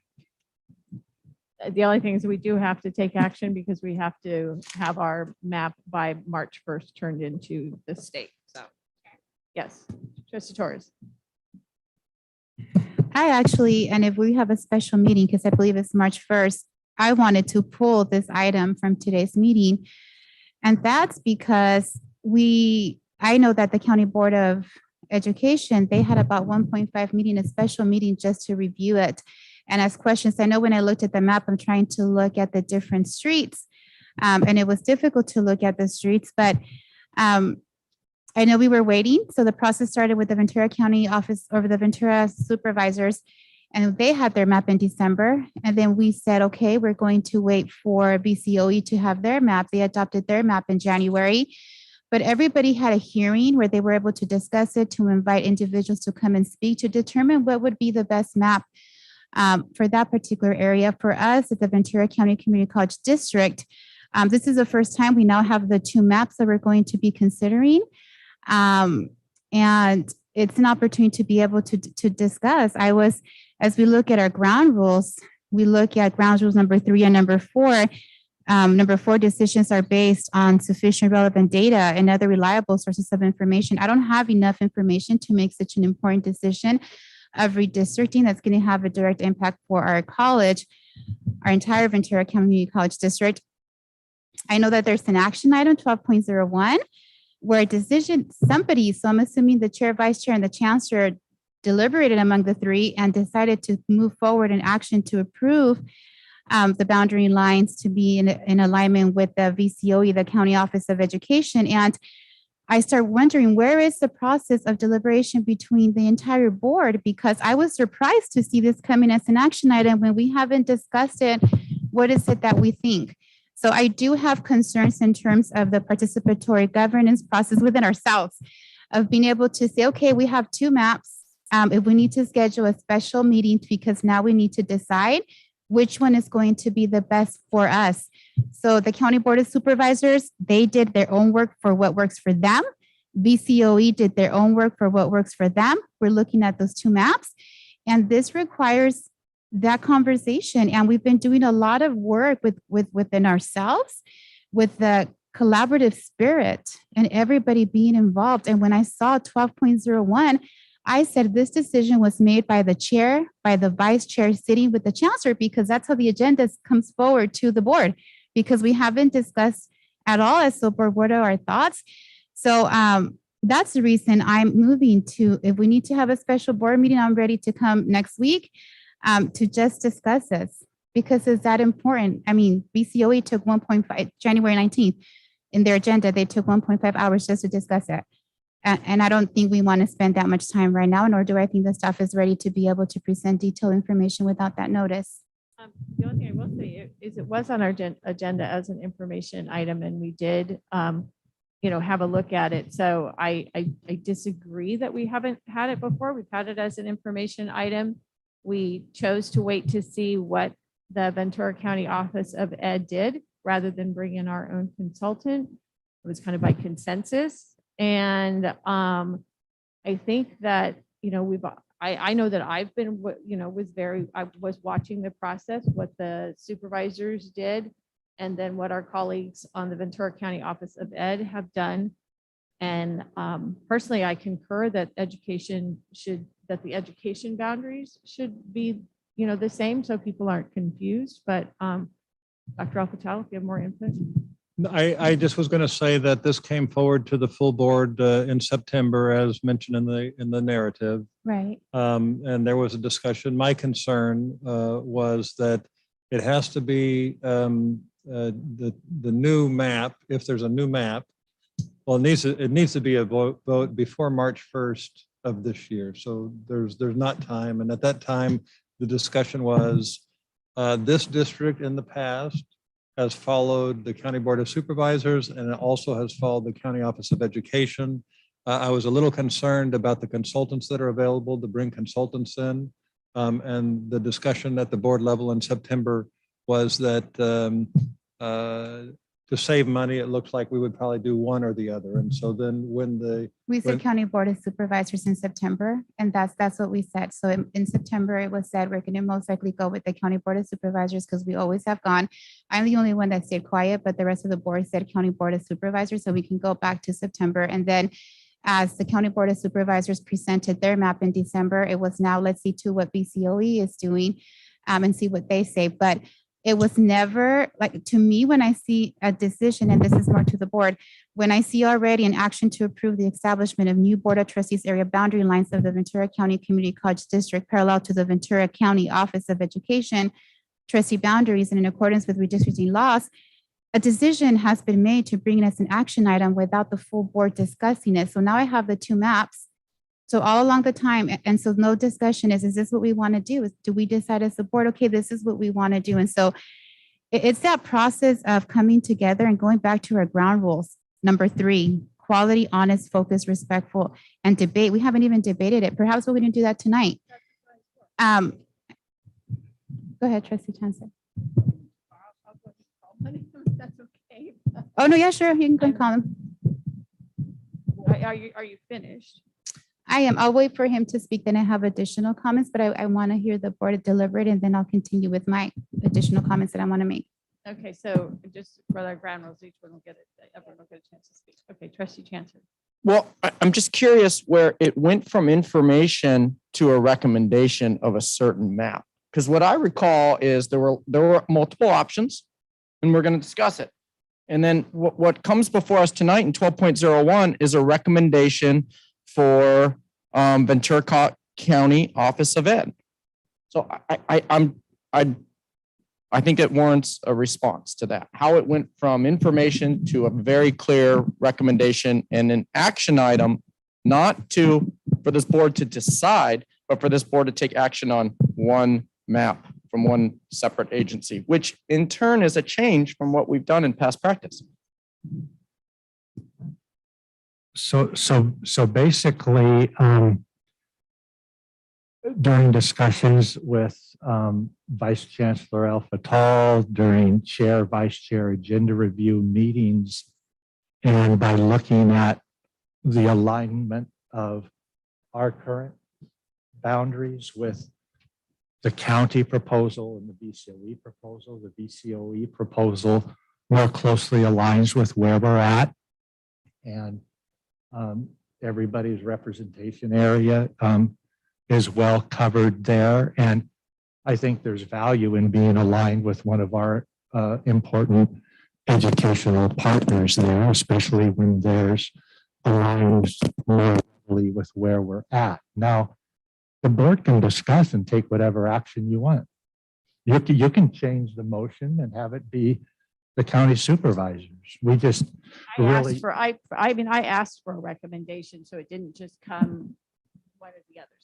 So that's on me. I asked for the chancellor to make a recommendation, which he did. And that's the rationale for the recommendation, and the board can discuss it and either approve that one or go with the other one. It just doesn't seem to align with democracy, so to speak, or the democratic process because we have a recommendation for one versus the other. So it implies that, well, one is better than the other. That's my first comment. But my second question is just in particular, these two different agencies. So let's look at the Ventura County Supervisors.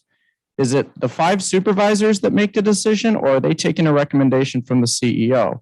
And then at VCOE, is it the 5 trustees that make a recommendation and deliberate, or are they taking a recommendation from the county superintendent?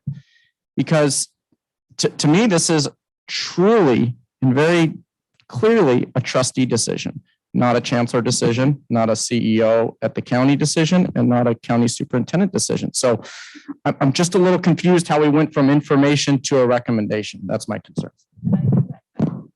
And I asked and answered. I asked for Dr. El Fatal and the chancellor to give us a recommendation to start with, knowing that we could go the other way. This is a board discussion on which, map we think suits us.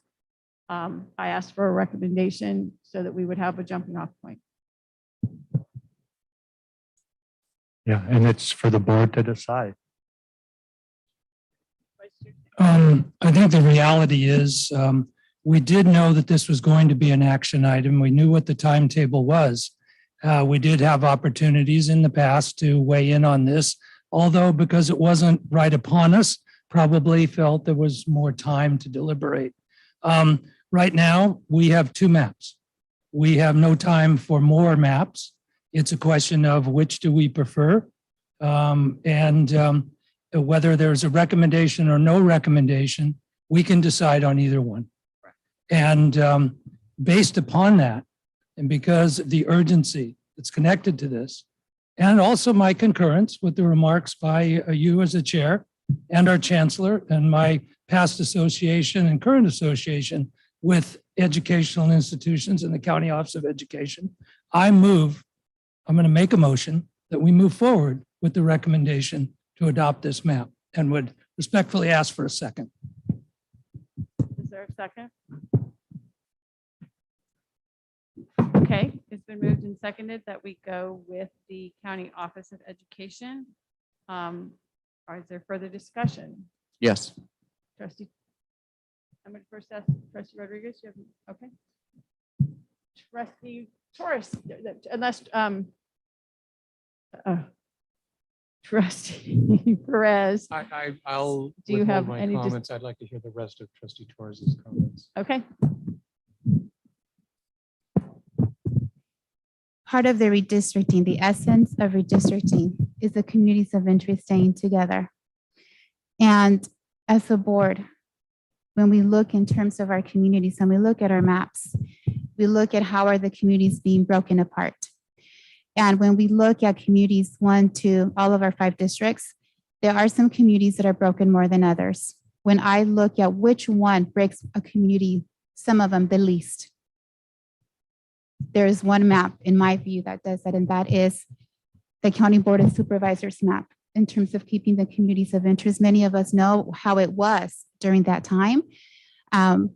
Many people went and advocated at that time also in order to keep their communities of interest together. And when we look at that as a county, as us, when we look at in terms of when we start looking back in 1954 at the County Board of Education and looking at segregation, how important we are at the local level and looking at our maps. And so when I did my own praying, my own reflection in terms of what was the better map from the 2, because they both break communities. There isn't necessarily the most ideal one. But the County Board of Supervisors does break one the least.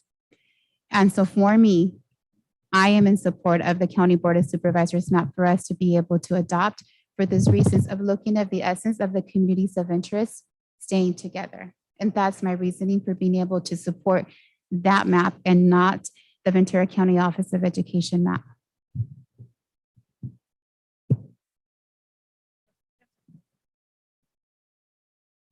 So my comments, first off, are more on the procedure. And I think this is exactly why it should not have been a recommendation, because we have a first and a second on an actual map versus hearing from the full board and a discussion of which maps works, which map's better, which map better serves our community as a community college district. That opportunity is gone now because there's a first and a second. And the only way to do it is to simply vote this down and then go with A or B, rather than having a process to go through what are the strengths of this map? What are the strengths of that map? But now we have a first and a second, and there's going to be a vote. So that's why this should not have been a recommendation in my purview. So to me, it's just as important the procedures of doing this versus the vote, also included in the vote itself. So just really frustrating. And I concur. I personally strongly favor the Ventura County Supervisor map versus the Ventura County Office of Ed map. And I'm very uncomfortable with decisions being made by leadership roles as chair and vice chair and chancellor versus this full board in that process. And it's very clear that that's what occurred.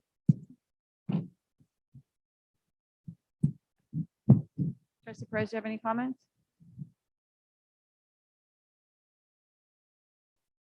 Well, process is important. You've heard me say that in the past many times, and part of our procedures is that there is a motion and a second to initiate discussion. It no way predisposes any one of us to the ultimate vote on the matter in front of us. And I'm very satisfied with the chair's explanation of how this item came to be on the agenda the way it is. That being said, even though process is important, it's all about the people too. And so I followed closely the county Board of Supervisors process in coming up with their maps. And you're right, it was Trustee Torres, it was a adoption of a map that maybe didn't please everybody, but it came down to 2 maps, if you recall, at that time. And in my view, even though it was data driven, it was still somewhat subjective in the final conclusion, because in my view, either map was good, and how you looked at things, one could be perceived as better than, I mean, I don't live in either of those 2 communities that are largely affected by how the lines were drawn and the impacts to those communities. Part of what my thinking coming into this was there is value to aligning our district boundaries with those of our K-12 partners. And, you know, maybe there is value to that, but maybe not as much value as I had previously thought, all things considered. So that's my comments as far. I'd like to hear further discussion from the rest of the board. Vice Chair Bantu. Just one other comment, and you know, I don't know whether this assuages Trustee Torres' concerns or not, but the communities of interest are still preserved in either scenario. And if you do recall the deliberations by the County Board of Supervisors, it was very, very important to them that they have areas of interest that looked as close as possible to the people that inhabit them. And I see very little difference between either one of the maps. They both have the same majorities that either Board of Supervisors or the County Office of Education. And I will just say, you know, had I not asked for a recommendation, a motion still could have been made. And a motion has been made, so we can vote on it. We can, you know, we've all had our say. I will say that when I became a trustee, we were the same as the Ventura County Office of Ed, not the same as the supervisors. In 2012, when we went through this process, we all were under severe budget constraints. So the County Office of Ed and this board followed the supervisors so that neither the County Office of Ed nor this board spent money that didn't, you know, need to be spent. So it was probably the only time that I can remember that all 3 districts were aligned were in this last 10-year period. And so now there was, for reasons that the County Office of Ed felt were better for education, they chose, you know, again, the communities of interest are still intact. And it, you know, I like I like the idea of the education of staying with our K-12 partners. And I think that it aligns better with how our boundaries are now for less confusion. Yes. The communities of interest are not intact. And from the 5 of us, I don't know if all 5 of us live in those communities that are being broken. And so from the 2 maps, I will say that there's communities that are being broken. There's some that are being sustained, but some are broken. And I will say that the County Board of Supervisors map truly tries to maintain the most of the communities together versus the Ventura County Board of Education. The Ventura County Board of Education divides much more of those community of interest. The County Board of Education, of the Ventura County Board of Supervisors, still, they're not kept together, but they maintain at least one of those communities more whole. So I just wanted to reiterate again, my support for the map of the Ventura County Board of Supervisors, because it maintains in this time of equity, more so our communities of interest, much more together than the Ventura County Board of Education.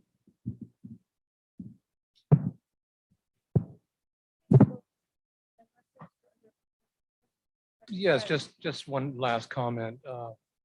There was a map proposed at the County Board of Supervisors, and it's been acknowledged by, I think, everyone here that either map, these 2 maps does break up communities and communities of interest.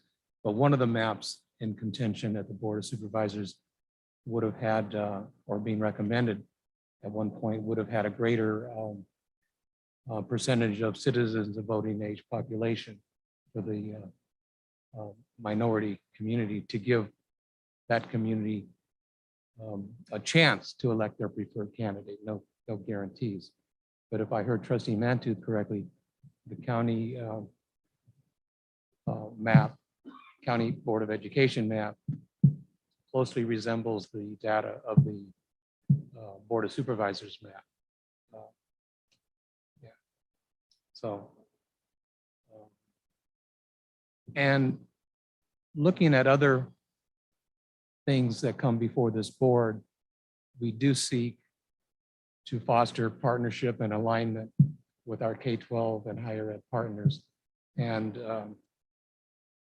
I think that tips the scale for me. It just makes it simpler for the public perception of what goes on in the educational arena.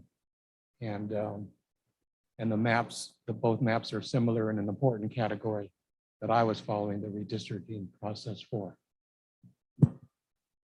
Okay, if there's no other comments, then we please vote. Trustee Rodriguez? Yes. And we're going to do this roll call. Trustee Perez? Yes. Trustee Torres? No. Trustee Chancellor? Nope. Vice Chair Mantooth? Yes. And I vote yes. Motion carries 3-2. Student trustee, yes.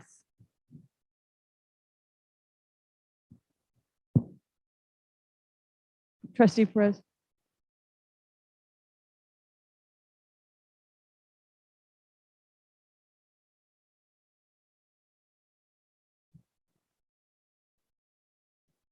Okay, moving on to the Trustee Torres.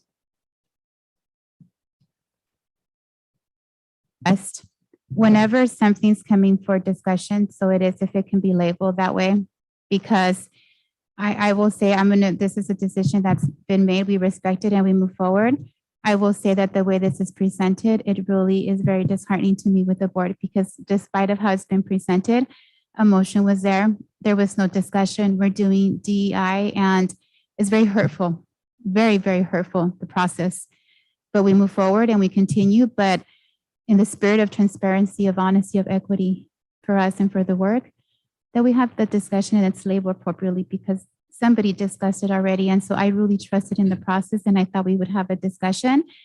Had I known, then I would have started raising it up since before. So I know part of our ground rules, once a decision is made by the full board, we continue moving forward. And so my hope is that as we continue, whatever's for discussion is listed as discussion and not as an action item because it's definitely decision was made prior to the board meeting taking place. True, but whatever. Moving on to 12.02, please, Chancellor. So I'm glad to have the opportunity to share with the trustees and everyone just some of the recommendations around positions at the DAC that have been determined and as priority positions in order to help accomplish the work of the district and the colleges. I also want to, thank those who made some public comments this evening around the proposal. And I do want to clarify a couple of things. One is that this item was normally going to be a part of the planning meeting discussion back in January.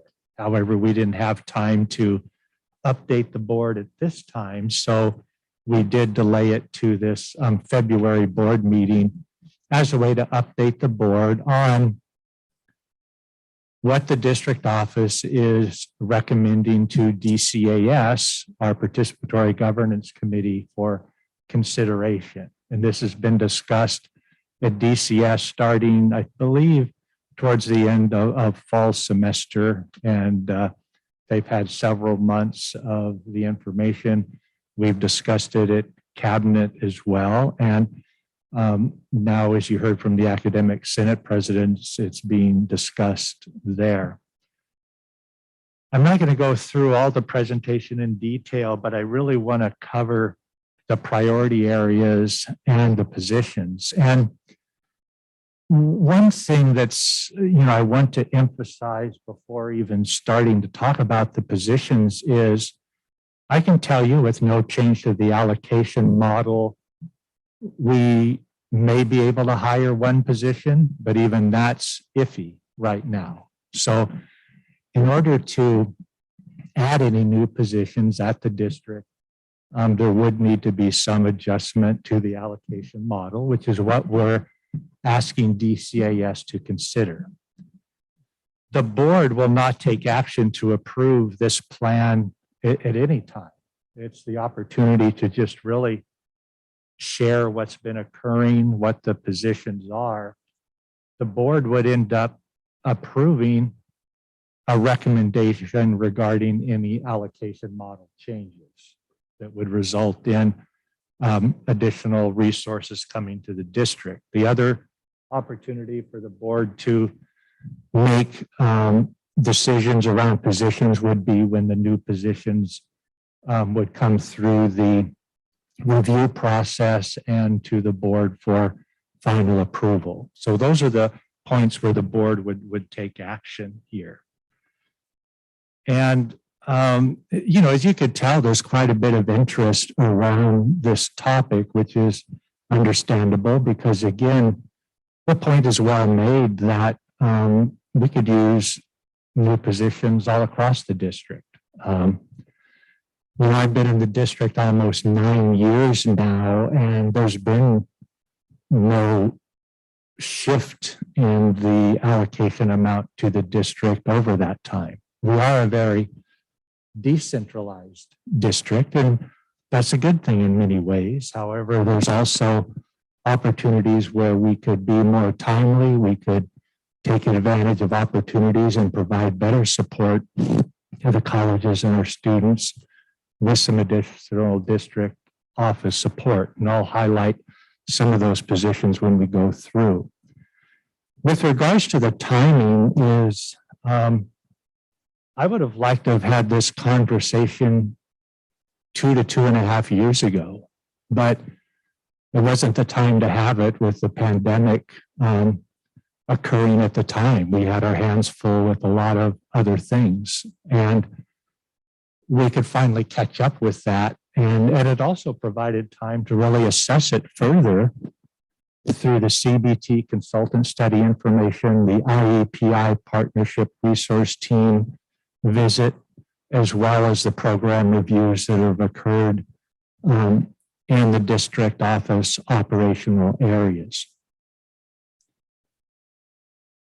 I'd like to set up the new chancellor for success and to have some money to be able to add some additional capacity that is needed. I may be retiring and gone at the end of June.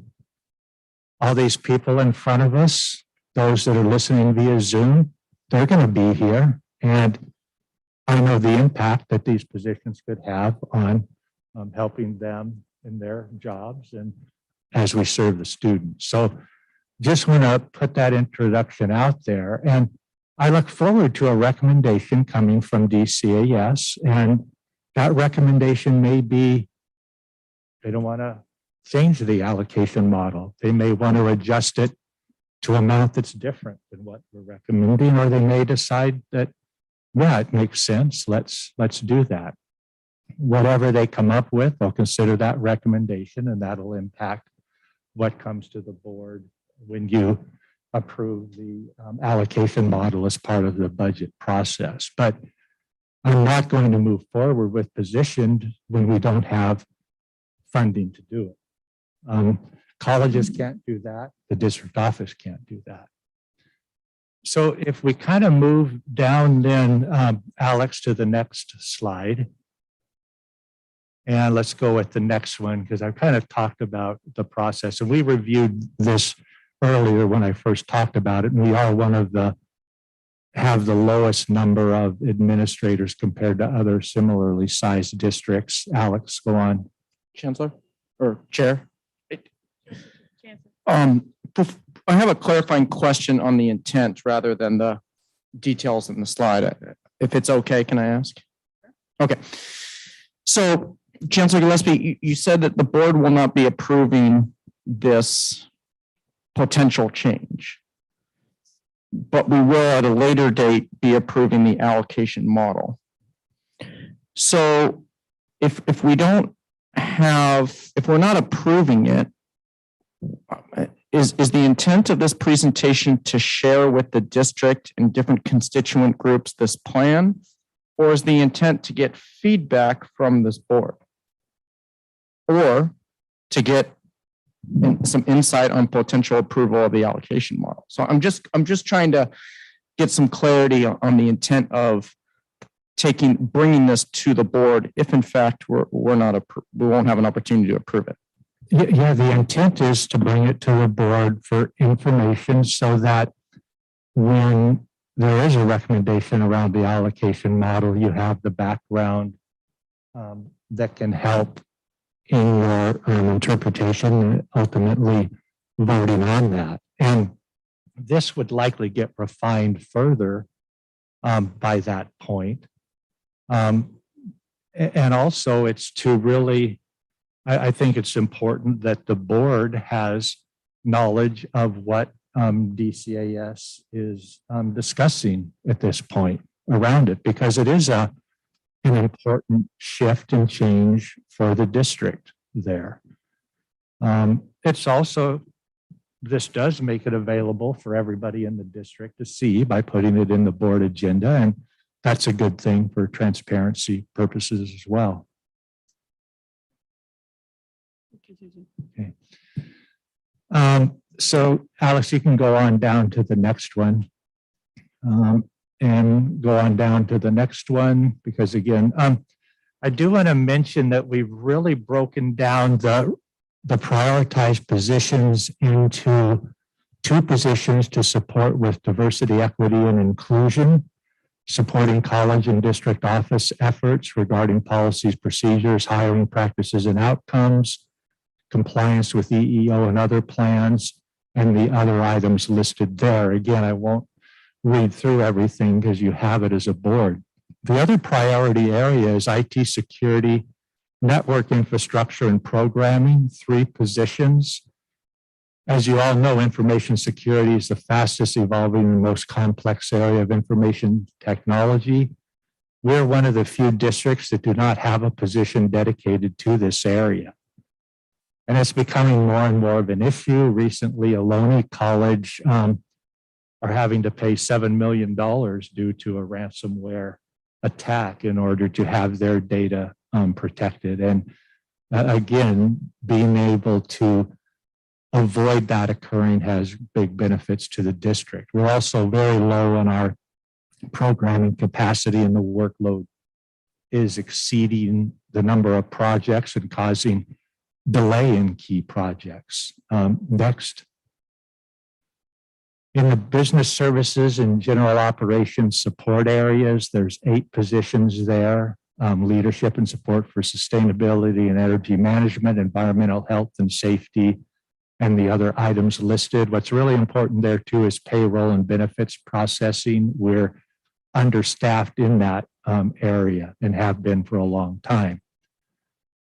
2 positions supporting enrollment management, research and planning and advancement. This is in our data area, and really having strong enrollment management plans, and not just plans, but the capability to be implementing actions to help rebuild and sustain enrollment growth over time. So if you go to the next, just under human resources, there's 2 positions, Director of Diversity, Equity, Inclusion, and an administrative assistant to support that position. The key items that this person would do is listed in the slide there. So again, I won't read that, but it is intended to really provide leadership in the areas of our EEO plan, helping to hire and retain diverse employees, and really work on professional development of our search committee members so that we start changing some of the outcomes of our hiring processes. Next one, human resources, employee relations analyst. This is increasing capacity to conduct workplace investigations pertaining to discrimination, harassment, and other employee misconduct issues. Again, we're understaffed in this area, and that does slow the time to get things addressed and done. And there's a lot of other items listed there, including assisting with performance management tracking and providing Title IX support. That's just a listing of the cost of the positions. I won't go over that in any detail. You can review that. Next, Alex. Chancellor's Office Administrative Assistant position. And there again, the details are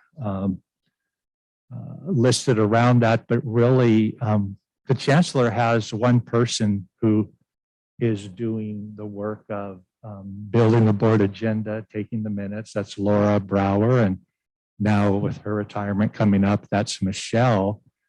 But that position also handles all the board items that are needed, a request for travel, ordering materials, and all of that thing, all of the things that are being done. So again, in looking at trying to have the Chancellor's Office be successful, having that additional capacity is needed. And there's the cost for that one. Then go on to the next. IT, 3 positions, Director of Security and Network Infrastructure. I really don't need to add anything to that at this point. Senior Programmer Analysis, that's again, we're really low on our programming capacity. And the IT Help Desk actually supports students across the district with connectivity issues and other issues they'll have with their accounts, as well as employees. Okay, next, Alex. Under marketing, there's 1 position, Marketing, Communications, Government Affairs. That's an accessibility specialist, which is someone who can really look at all of our websites, communications, and make sure that we have the required accessibility for all students and community members. We, again, don't have that specific capacity right now, and it's sorely needed. Okay. Next one. Institutional effectiveness research analyst, and that's to really help on the enrollment management strategic planning side, and a dual enrollment program director. That's someone who can really build dual enrollments across the district by supporting those efforts at the colleges with the school districts. Our colleges have made good efforts in dual enrollment, but we're a long ways from where we'd like that to be. And part of that, again, is having the capacity within existing people's workloads to take that on. Next one. Business services, talked about payroll, and there's a lot of detail around the payroll technician and the importance of that. We want to make sure people keep getting paid correctly and on time there. Next one. Right now, business services doesn't have many administrative assistants at all. They have directors basically doing their own clerical work as well as their director level work. So this would actually provide some administrative assistant capacity there. We have Laura Galvan, who basically serves the vice chancellor and all of the directors there. Next. Next one, Alex. I think I had that doubled in there. Yeah, and then there's an associate vice chancellor of facilities, safety and risk manager to wrap up the positions there. And vice chancellor of facilities really there to help with the capital projects, really look at providing additional support around energy efficiency, sustainability efforts and compliance, and looking at how to, again, make the most of across the district purchases and so on. And then the safety and risk manager, district-wide compliance with workplace safety laws and requirements. And again, that can involve a lot of training and proactively addressing issues to create a safer work environment across the district. So if we go to the next one, Alex, and the next one. So when you look at those 15 positions, and again, it started as a list of 43, it's down to 15, and the total ongoing cost of these positions is about 2.4 million, and that's been adjusted down to, I think, 2.2 million due to a recalculation of benefits now. And that is a significant amount of dollars. You know, our overall operating budget is in the $150 million range. And what we'd be proposing is an increase in the district allocation from 7.1% to about 8%. And that's what the request is into DCAS. Dave, if you want to go, Alex, go on down to the next.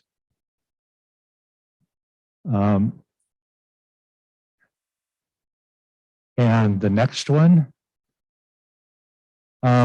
So what DCAS is looking at is just what money is available, what new money are we expecting to come in, what unbudgeted student-centered funding formula dollars that have been coming in over the last 3 years that may be recurring to be able to afford an adjustment with minimum impact to the colleges. So there is some unallocated revenue that DCAS is looking at and will be making a recommendation around, and those details will come following further discussion there. The next one.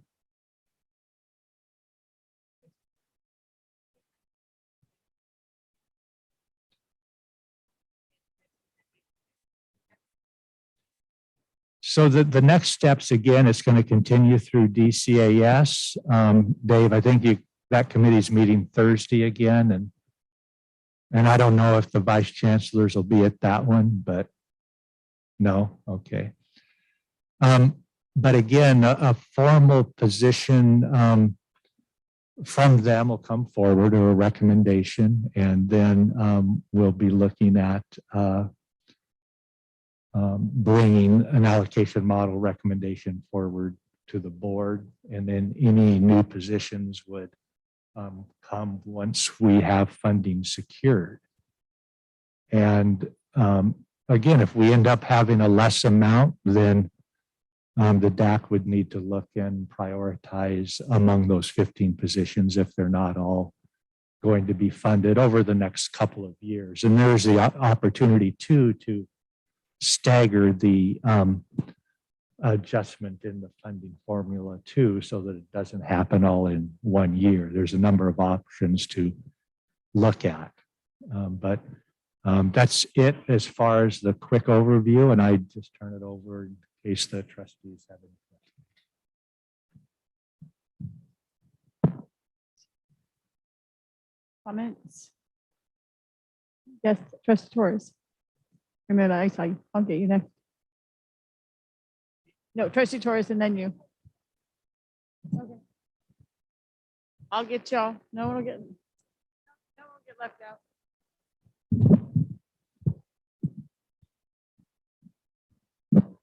So there's a couple of things that I was listening to the comments, the participatory governance process. And I say this because and this is just for process purposes, and I'm referencing Oxnard College. Oxnard College, we had major discussions because it didn't go through a participatory governance process. Before that, we were talking about looking at the budget allocation model. What is it that our colleges need? How do we serve in terms of equity? And there was this whole reason as to why it was difficult to be able to do so as a board. And so now there's 15 positions presented to us, which I believe would be a total about over 2 million that would be having to fund them. And now we're looking to take a look at our budget allocation model to fund those positions. But when we were talking about looking at our colleges or a college who could need the support, it was almost like that wasn't a discussion.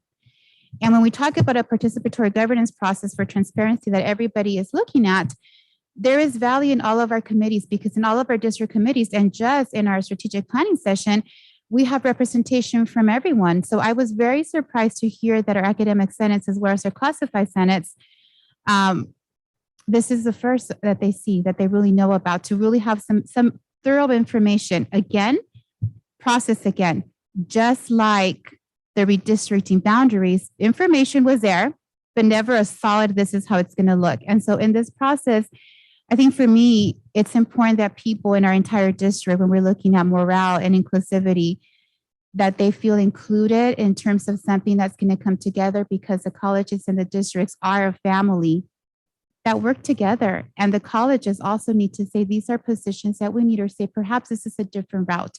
When I hear that colleges are they hire student workers for certain positions, there's questions. For example, colleges have marketing also in their colleges moving forward, institutional effectiveness in their colleges. The colleges are moving forward doing a lot of work. And so there needs to be that, at least for myself as a board, to be able to know that this has gone through a participatory governance process, that there has been program reviews. I mean, the colleges go through so many processes of the participatory governance before any positions are brought forward to the college and saying, this is what we need. Much more so, we're talking about a budget allocation model. When I hear of unallocated revenue, DCAS is looking at unallocated revenue, and I'm just listening to a quarterly budget where we're looking at about 14 million. What happens to that money? Where is the transparency? Because I like to know unallocated revenue. Where's that revenue? Because everything is allocated in one fund or somewhere. So how are these positions going to be funded, and why is there an allocated revenue coming out of somewhere? These are just my comments. The other one is really, I think for me, as we're looking into student enrollment and dropouts at the state level, particularly at our district, and it continues to increase based on the reports that are being submitted and data. Where do we come together and decide what are some district positions, but what could potentially be some college positions? Because the college is also working really hard in going into their respective communities to be able to recruit students. So I think to make this a process that it's inclusive and everybody's coming together. I'd like for this to go through committees, the district committees, where you have every single person included and decide this is what we recommend. So those are just a couple of the comments based on observations that I've made from the presentation that I've heard. Thank you. And I just, as a reminder, this was going to come to us at a planning session and then it would have gone that way, but we asked it to be delayed because our planning session was running long. So Trustee Chanson. Okay, I got some questions. I think it's clearly not the time to have them answered, but I think it's important that trustees voice their concerns or questions. Number one, I don't know, does the district budget have a carryover? I know the 3 colleges do, but does the DAC Center have a carryover budget? That one's an easy one, a yes, no. So maybe same, the 2%. Okay. So I think, I guess my question or concern that kind of goes off with that is that there seems to be a huge need for growth at the DAC and for positions. I don't know how we have a carryover and then also have a huge need on positions. So that's concern number one. Number two, they're almost, for me to feel confident and comfortable with this plan, I really feel that we have to answer this question first: is our colleges fully staffed? So, because I think that's the direct impact to students face to face, for that matter. So not to say that employees at the DAC do not impact students. Please don't interpret it that way, because clearly they do. But we heard that in some of the comments through the different constituent groups. And I'm not saying these do or don't, but one of the things that I would like some information on is, how do these impact enrollment? I think that's a question that almost every fiscal decision that we are going to be approving should be answered. How does it impact enrollment? Question number four I have is, how did it get from 43 to 15 positions? Who made that decision? How? Why? And we hear about program review. I know Trustee Perez attended various program reviews at the colleges and found it really beneficial. Is that part of this process as well? And I think a big part of this is communication to the different constituent groups, to the colleges, and to the board on why these are so important with some of the things that I listed. Last but not least, I do think this board should approve the plan, not just the allocation model. I think it makes the process a lot smoother and it builds consensus. So that would be my ask, rather than just saying we don't need board approval to do this. I think board approval is an important part of the process.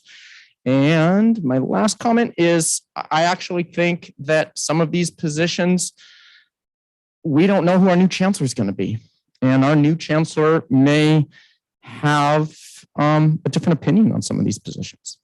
Not that they're not all important, but we don't know who that person is, and they may communicate differently and have a different plan. So I think it is premature to go full speed into this until we have our new chancellor on board and that we can get his or her opinion on the matter, interpretation. Thank you. Vice Chair Bantu.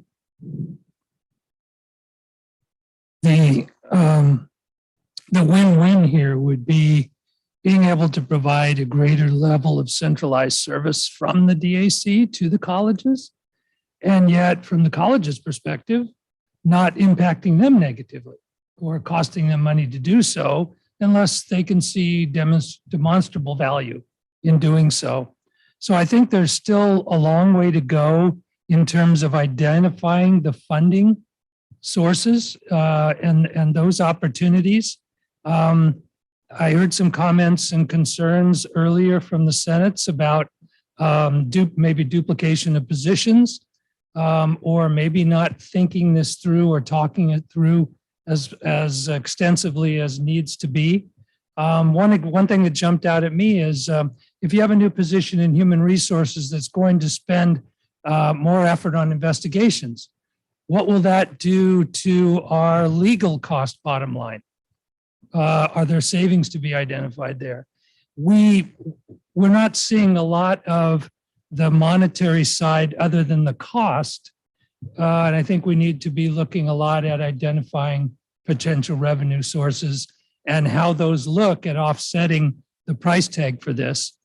And if there's something that's fairly certain that could be identified, to also consider in the discussions, transparent discussions, as to what we could do now versus later. Because this would be great to have, but it's still sort of a wish without, I think, a stronger foundation of how it's going to be supported and continue to be sustained. Trustee Rodriguez. Yeah, I just want to briefly echo some of the comments my colleagues have made. I think that definitely having this go through the participatory governance process at least a little bit before it came to us probably would have been better. I also think that at least having some options of what the alteration to the allocation model, what that would look like, I think that also would have been helpful. I just think that it's really hard to make comments with only kind of just looking at the positions. I just wish we had a little bit more information. And I think I had brought this up at the other meeting about the allocation differences, but and I think Chancellor, your response was that you didn't want to move forward until you had some idea. But I don't know. I wish you really would have just came with us with a little bit more. Anybody else? Trustee Perez. So first of all, I'm glad we're finally addressing this at this point in time, at this level, since back in 2019, the CBT, Freudian slip there? No, CBT report was received. So my first thought, and appreciate the humor, the concern about this ultimately being implemented before a new chancellor might be misfounded or unfounded. So I agree with a lot of many of the comments of my colleagues. Let me first begin by asking the chancellor a question for my clarification. You spoke of how this would be refined as it's moving forward. Okay, and I see a lot of emphasis on DCAS, but I also see a reference in the first bullet under next steps, an appropriate participatory governance committee. So does that mean that it'll go through the usual PG process as well? Because, and I ask that in light of a lot of the, not only questions and concerns, but also helpful comments, or at least comments that people want to be helpful as this process unfolds. And I would look forward to that, because who better to receive input from than those that are on the ground doing some of the work. So if you could just respond real quickly. Yeah, so because I know we started at DCAS quite a while ago. Yeah, so I don't have the date, but my recollection is that DCAS, the chancellor actually presented to DCAS a document like this, but then it was improved. So I think that it was 2 full meetings. Then DCAS 2 weeks ago had a working group session, which I would have liked to have seen more people there, because usually it's a pretty full house, but there were other events going on and so on. And this Thursday, there will be another discussion at DCAS. So it is going through that process. And each time there have been different iterations of information coming forward. And so we'll discuss more some of the financial components that I think several different trustees have brought up as we fine tune some things about this, the dollar value, the dollars that might be available. And this board has heard me say with SCFF and hold harmless and the way that we have budgeted and so on, there certainly have been extra dollars, but there's a lot of moving parts of dealing with that. So this Thursday, and the agenda's already out and so on, there will be a discussion about that. So it won't be the first time that participatory governance has seen it. And I will add that the reason that it's getting to the colleges now is because the academic senate and classified senate presidents are on DCAS. So then the role is they take it back to their senates and they're the representatives back then to DCAS that impacts the final recommendation that comes through. So, I mean, it has to start somewhere. I guess that, it's not intended to be a surprise. I mean, this has been talked about since early last fall and whatever. And I guess once people actually get it at the college, it does seem like, well, this is a new type of a thing. But I'm just glad that the information is out and the conversations are happening. And I look forward to the input from DCAS ultimately on a recommendation. And, I don't, it's difficult for the colleges, I know, to want to have an adjustment to the allocation model. And it will be important to have the discussions because we want support from the colleges for some of these priority positions that are really needed. Yeah, If there's no change to the allocation model this year, none of them will get hired. And if that's okay, then that's the way it'll be. But I wouldn't support necessarily that recommendation, and my recommendation to the board might be different because there's some of these that are critical for right now. Yeah, I'm not questioning how this item came to us tonight. I just was asking, and I'm glad you provided those assurances that I think responded to some of the comments that we heard and that I heard from my own colleagues and that I shared. And so I'm glad to hear you say that there's still much to the process that's going to unfold. Follow-up question regarding Trustee Torres referring to unallocated funds. Can you give me a quick example of some of those unallocated funds? And the reason I ask that is because on other discussions on other agenda items, there may be some relevancy going forward. That's all. So for example, we have budget, I'm not looking at the chart. And again, I'm only trying to put the information I'm hearing into perspective into this larger question. Yeah, dollars that we've received from Hold Harmless have been more than we have budgeted. We budgeted prudently. So there's a delta between how much money we received and how much we have budgeted. DCA, now that's a separate item than all of this that we're discussing, but on that particular point, that has been discussed substantially at DCAS. And we're reaching conclusions because the colleges actually had asked, gee, that's okay to have done that for 1 year or 2 years, but this is how it looks. And so we should be budgeting those dollars instead of, leaving them on the table. And what's the right way to go about it? Do we budget 100% of it? Do we budget 50% of it? What is the way to go about that? How do we protect ourselves still and not budget too much and spend more than we're going to get? So those discussions have been going on. And we've reached some conclusions, I think, last month, but we'll finalize them, I think, at this Thursday's meeting about what we're going to budget. It may have been finalized. I don't recall right now. But that's a simple part, I think, which is what the chancellor was referring to of unallocated. It's the difference between the Hold Harmless dollars that we have been guaranteed, but that have not been budgeted. And you'll see that when we bring it forward in the assumptions, what change is going to occur based on the recommendation from DCAS, as an example. Okay.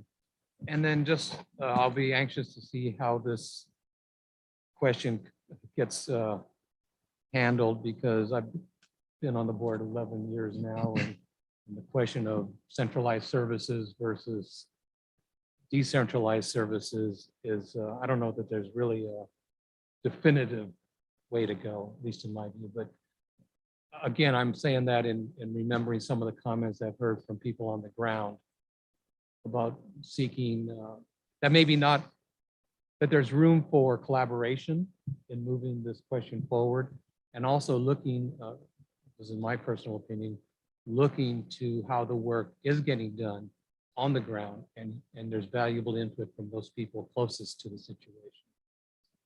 And I'm sure that will be taken into account, but I just wanted to state that.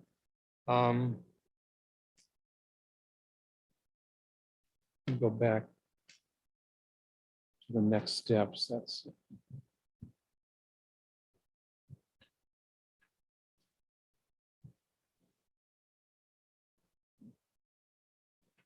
yeah, I guess my other just comment is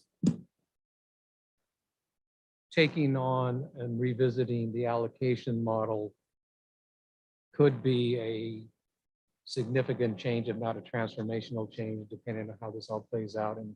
And again, I guess I'll just restate, for whatever the outcome is to be accepted and appreciated by the whole district and colleges, communities, it's got to be, as Trustee Torres mentioned, a fully inclusive process, which I am convinced it will ultimately be. So timing is everything. Thank you. Okay. I want to make a comment myself. One of the priorities of the DEI consultants that we hired was that there was someone here in the DAC to oversee the work. And so when I see next step, development of formal position request, Personnel Commission reviewed the director of DEI and administrative assistant. And I thought that as a board, that was a priority item for us. And to see that on here as one of the next steps, I just don't want that to get lost in all of this. And I hope that it is seen as a priority item as we go forward. And I believe Trustee Chancellor had another comment. But Yeah, it is. And in fact, HR has done the work and the Personnel Commission has approved the position. The board, I think, has approved the position. It's ready for posting, but we need to have the funding for it. Chair, I'm sorry. Well, I guess my question, and I never thought of it this way, and I should have, but it is, if we're going to adjust the allocation model, it's going to take away funding from the colleges. So, is that No, okay? go ahead. So Thank you. if that statement's true, and I don't know if it is, but if it is, I think for transparency reasons, we have to know what we're taking away from the colleges. So that's number one. And I think we do need some clarification on the timeline of these next steps, because I think you have, Chancellor Gillespie, received a board consensus on the two positions that the Personnel Commission is already moving through. But I don't want, I'm unclear on where this board is on the 15 positions, because it doesn't sound like even the district itself is clear if it's going to be 15 positions or that may be pared down. So I think that's a valuable question. And I posed the question and it came up in some of the Senate consultations. Is there board consensus to place some value on our incoming new chancellor to have a say in this? I feel very, very strongly that an incoming chancellor should have a say and a perspective on such a monumental change, where this new chancellor will work and the functionality of how they're going to work, because they may see it entirely different. I guess my understanding, and I thought I heard Dr. Gillespie say it a couple of times, that this is something that's going to get stepped in over time, that I don't think that this is going to be done in this budget cycle, except for maybe a couple of positions. And at the conference, they talked about there may actually be chunked money, and I don't know if it's still like that. There was a possibility of some money for computer security. And so there may be actually categorical funds that would fund this IT security issue. So that might be, taken off the table as a funding issue completely. So that's why, this is the first step in the process of something that we've been asking for. Tell us what the DAC needs. This is the first step. It's going to go through its process, but I do think that this board has put a priority on the DEI officer so that can move forward. And I think that the IT security is an imperative that even the state sees, and I hope they come through with the categorical funds so that we don't have to, take it from someplace else. And that's, but I see this as I don't know, the first, that's laid out there, this is kind of, but not anything that is going to happen before the next chancellor.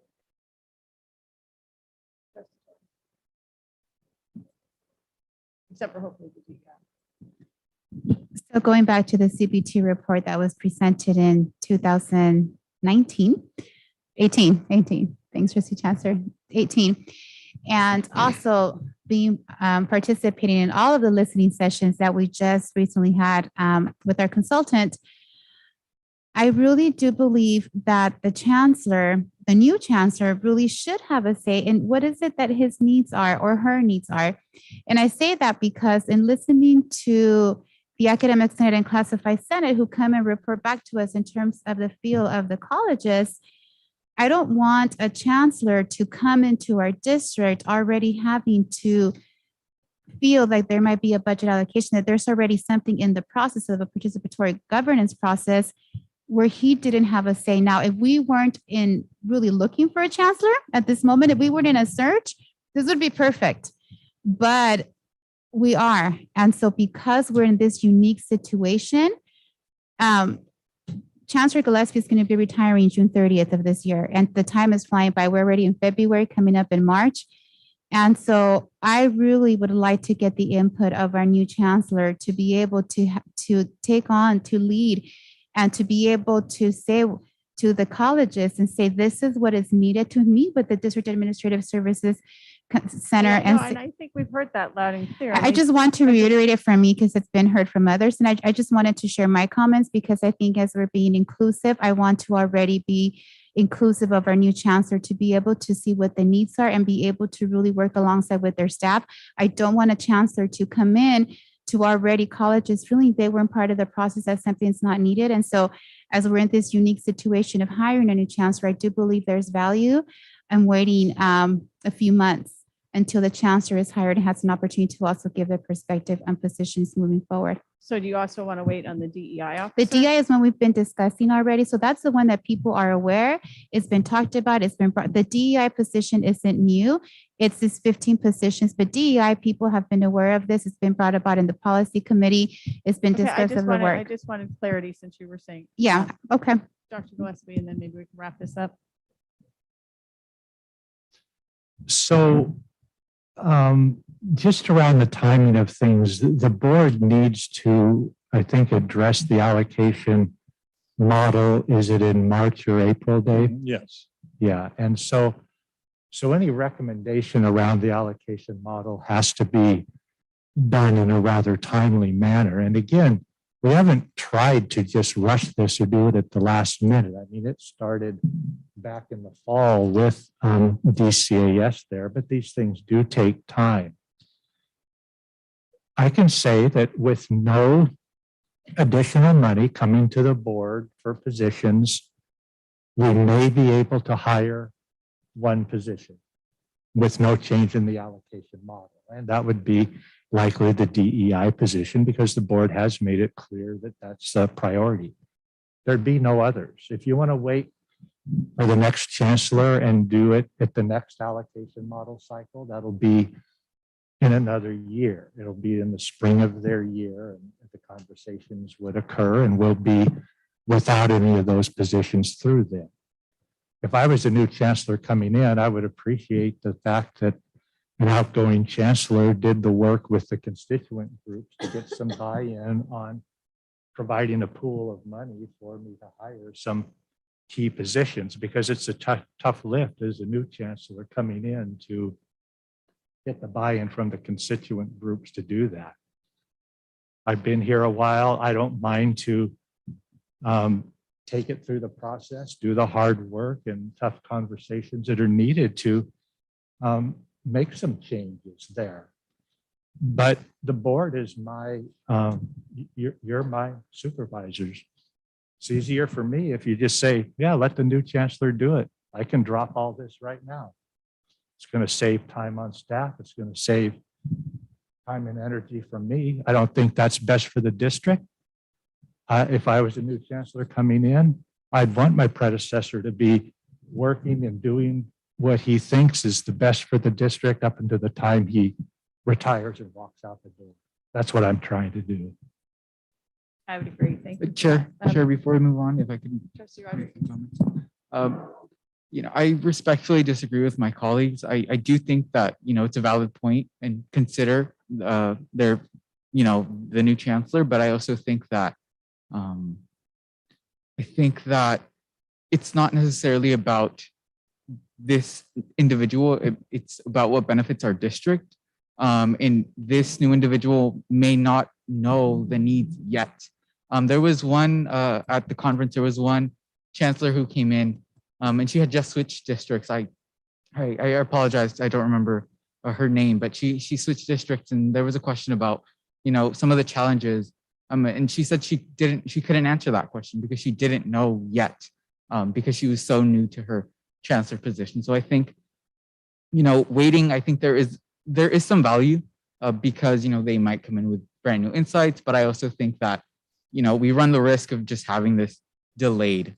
And I don't know, I think it's important that we at least know, how this is gonna, which positions are gonna benefit students. I know the director of diversity, equity, inclusion, that'll benefit students. The accessibility specialist, I think that is a pretty clear example of just benefiting students and allowing them to be able to view our website. So I don't know, I respectfully disagree with my colleagues. Dr. Gillespie. Yeah, thanks for those comments. And I just want to reiterate that these aren't positions for the chancellor or the chancellor's office. They're positions to help the colleges, to help the district. They're spread out across all of our vice chancellor areas, and each one of them is intended to have a significant impact for the colleges. And again, I have no vested interest in trying to build an empire with things. All I've cared about the whole time I've been here is serving students well and having our colleges be the best they can be, and to have the district office supported in a manner that they can support the colleges well. And that's what I'll continue to do unless I have different direction from the board. Chair. Trustee Chancellor, and then we will be moving on, I hope. Okay. I guess, one of the key voices that I'm struggling with and I pose the question is, what is this going to take away from the colleges? And I think that's a really important question for our colleges to answer. And they've so far at this point, they have not had an opportunity to, and I say that to our three presidents to kind of give their insight and opinion on it. I don't know if that's the appropriate time now. Okay, if that's the answer, my clarifying question is, when will that occur? And I think it's really important for transparency reasons that is included in any materials. But number two, after hearing from the chancellor state that the next step is this March allocation model decision that needs to be made. So what message are we giving our chancellor with the allocation model? Is the recommendation and the documentation behind it for the allocation model going to be reflective of these 15 positions? Or is it just the 2? Or we don't know yet. Or will that be, and I hope it's not, and this is not a loaded statement, or question. I hope it's not a decision that just the chair and vice chair are going to make. No, I'm not. I'm. Let's collect ourselves. Okay. So the reason why I state that is it has not, we heard from our chancellor stating that in March, we're going to have to make a decision on this allocation model if in fact we want to do this. Agenda setting takes place with the chair and vice chair. I'm curious, we're in February, March is coming. I don't know what's going to happen. And I don't have a clear consensus on where this board falls. And I know that puts the chair and vice chair in a very tough position. That's why I say it that way. And I clearly state it's not a loaded question. It's curiosity. I don't know what this allocation model is going to look like. And it's just a factual question that is really important, really important. And I think it's a very appropriate question. So the answer to that is that I'm hoping that DCAS will have a recommendation prior to that March meeting. So I'm waiting for a recommendation from DCAS around the allocation model. Now, if there is no recommendation, if it's going to take longer, I may still come and say, I'm recommending X amount of dollars because we need to fund the DEI position, let's say. Okay, and that may not have come from DCAS, but I'll say that. I mean, it'll be open and transparent. It could be that DCAS will say, you know, we need till April before we can have a recommendation. If that's the case, we'll have to see if we can delay that long for it.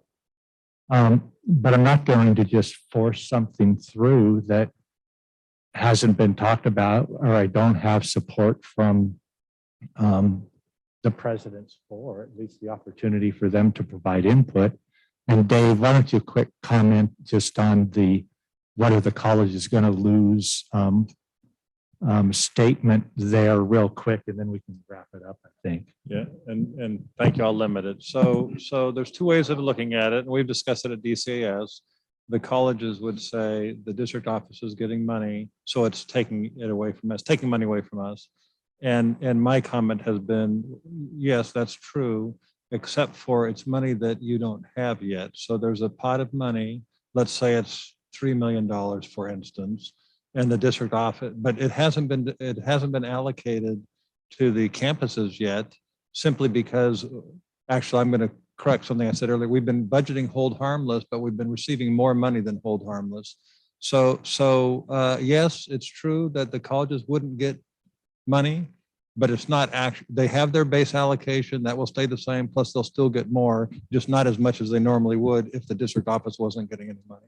So if in program review, would the dollar amount be less at the three colleges that they're going to all? So if the colleges get $50 million today, they're going to get more than 50 million. Even with the district office getting money, it won't be, they might get 51 million instead of 53 million. I'm just making those are hypothetical numbers. There's a lot of moving parts with the budget. You know, like I said, if the categorical for the IT covers that, that's great. There are people lobbying hard to have the hold harmless become the base allocation. And that's true. In which case Mhm. we'll stop budgeting for we'll start budgeting for a different base. So I think there's probably more in flux in this state budget, and also, but more risk in the horizon than probably we've ever been in. So that's just what I've taken away from the budget consideration. With your Trustee indulgence, Perez, Chair, I my had my hand indulgence raised is this earlier. big. And Say it why fast. does the allocation model question need to be answered this March? Next month.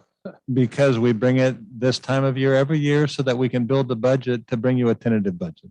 It's one of the major budget assumptions that Right. they bring to us in March so that they can build the budget, the tentative budget for May. So Okay. And then program review.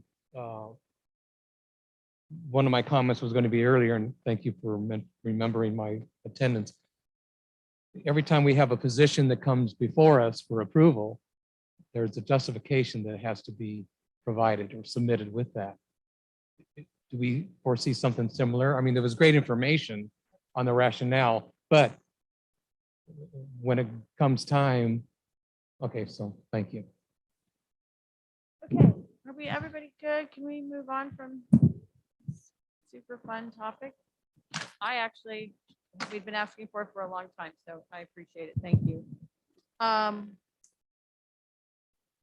The next action is 12.03, something we're pleased to do, which is an action to approve a resolution in support of Black History Month.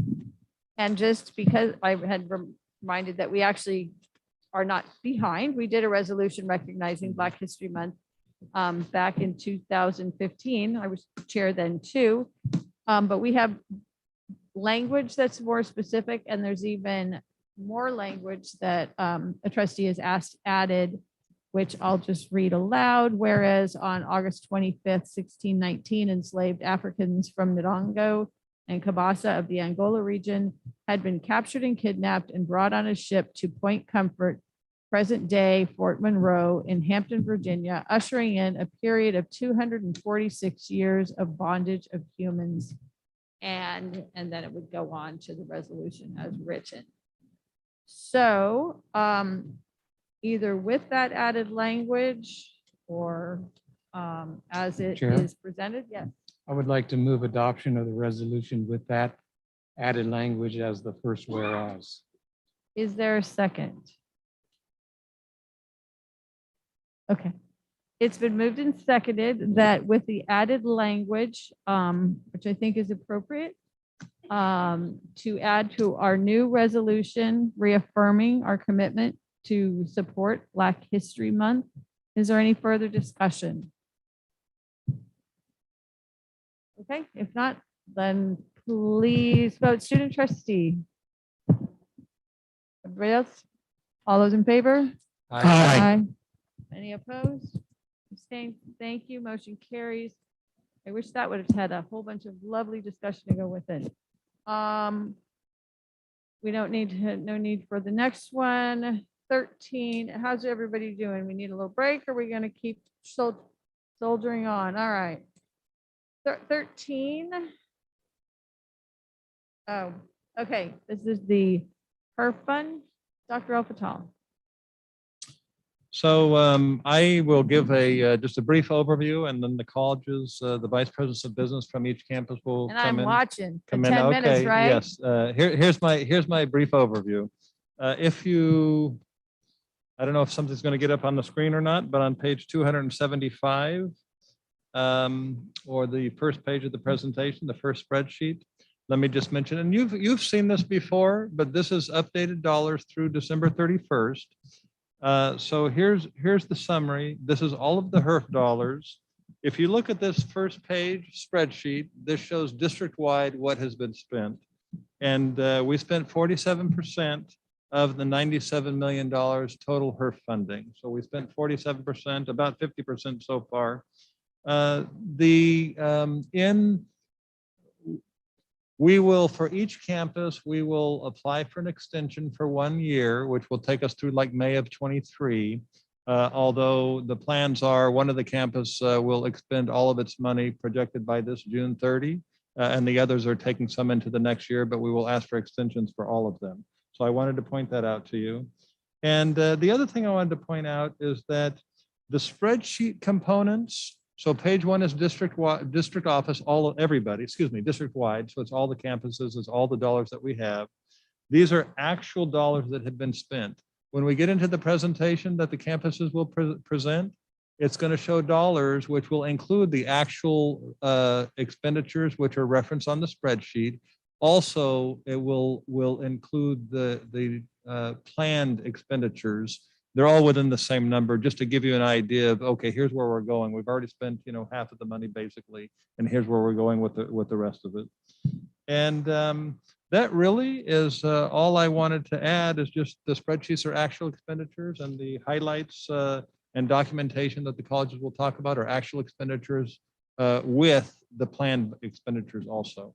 And with that, unless you have any questions on that, I would like to bring Jennifer Clark in from Moore Park. Okay, just is there any risk of not getting the extension? No. Let's go. Jennifer, Good I don't know if evening, you're there. Board. Chancellor Gillespie, can you guys hear me? Yes, we can. Fantastic. Well, good evening. So happy to have this opportunity to present to you tonight. I will just correct a small something that Dr. El-Fattal said. I think he was alluding to Moore Park being the campus that will be fully expended by June 30th. We will be close to fully expended. We plan on having a relatively small amount left in our institutional HSI portion of our monies. perhaps depending upon what's decided with screeners, whether they're needed, to what extent, and some other programs that we're looking at, critical programs that we're looking at Moore Park. We're going to have, maybe a couple $1 million, 2 to 3, perhaps at most, but the rest will be fully expended. Yes. So next slide, please. I'm only really going to talk about this one slide. This is the slide. We all have a highlight slide, a summary slide.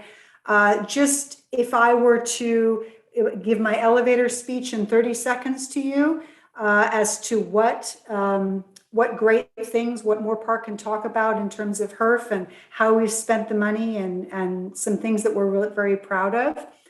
We will have the student portion of the monies. If you were to refer back to the Moore Park College page on the budgets, the $19 million or so for the student direct aid will be completely spent.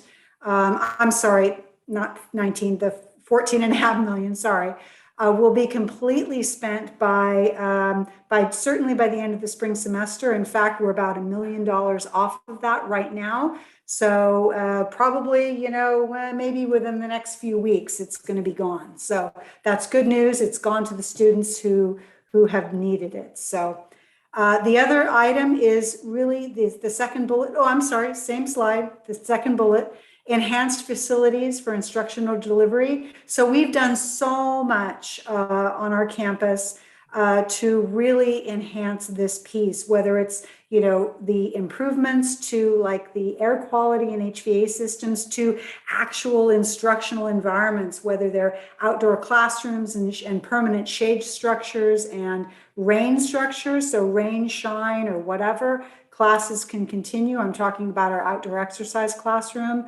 We're going to have great improvements to our quad area for, students, for student activities, for programs, for classes, performances, that sort of thing. Also, we've of course have our FLRs, our flexible learning rooms, 4 of them to be precise, that were put in no short of a miracle in less than 3 or 4 months, which is almost unheard of. Very large classrooms that are being utilized every single day at Moore Park College to provide more space for classrooms, whether it's students, instructors. They just want to feel a little bit more comfortable in this environment. And again, these have been in since the fall semester. So they've been in for now, what is that? Probably about 6 months now.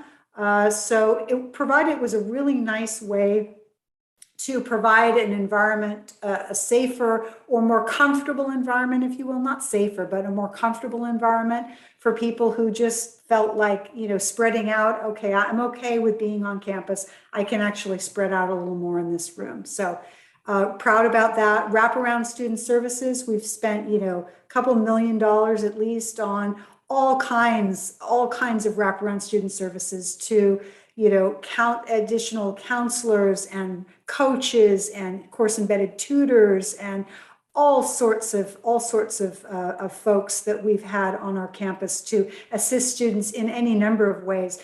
The slides that follow this highlight slide give you a lot of that detail. So if you wanted to look more at the student aid portion or the instructional delivery portion, the student service portion, and then the final bullet here on this slide, the application of technology to instruction and student support. And I have highlighted some examples here: the HiFlex classrooms, laptops, hotspots, improvements to infrastructure, all kinds of classroom software to allow labs to take place, in a virtual environment. All of these are detailed on the slides that follow.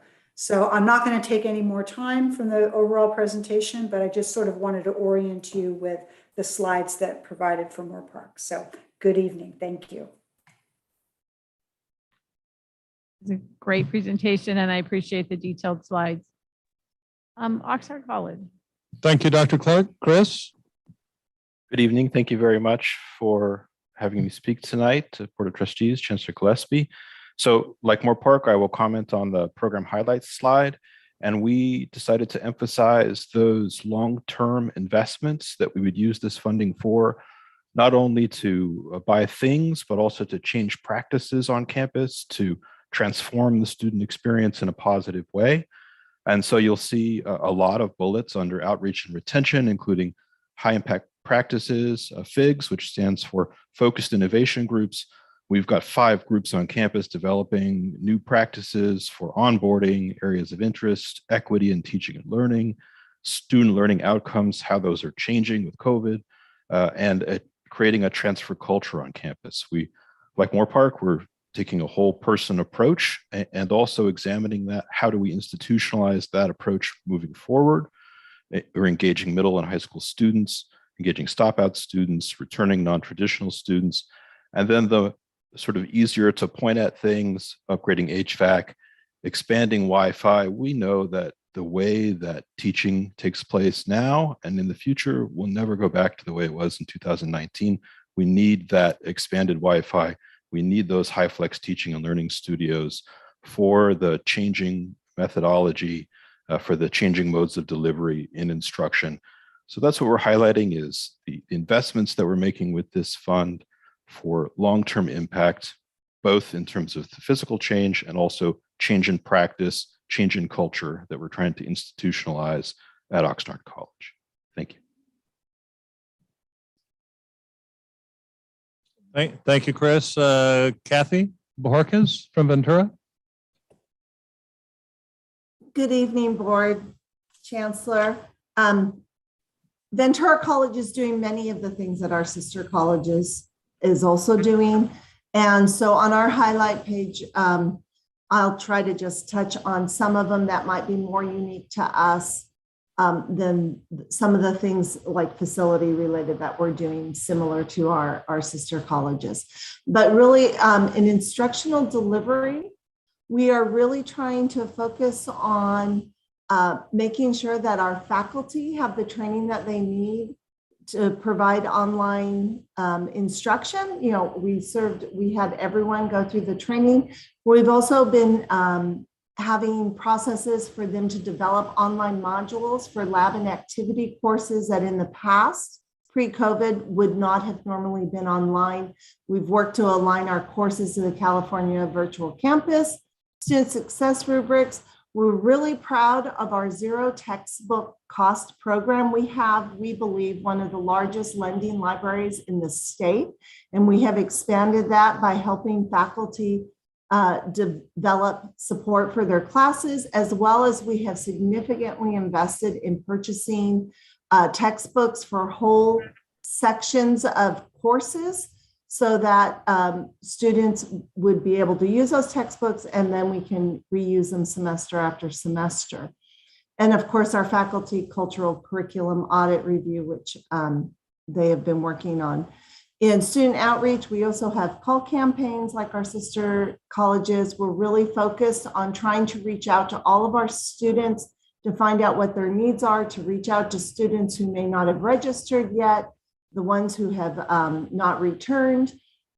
We are focusing grants to try to engage those students that have missed a semester to bring them back, making sure they're aware of all the financial aid available to them. We've also started this semester a little grant to encourage students to retake a class that they were unsuccessful in. We will basically pay you to retake the class based on the number of units.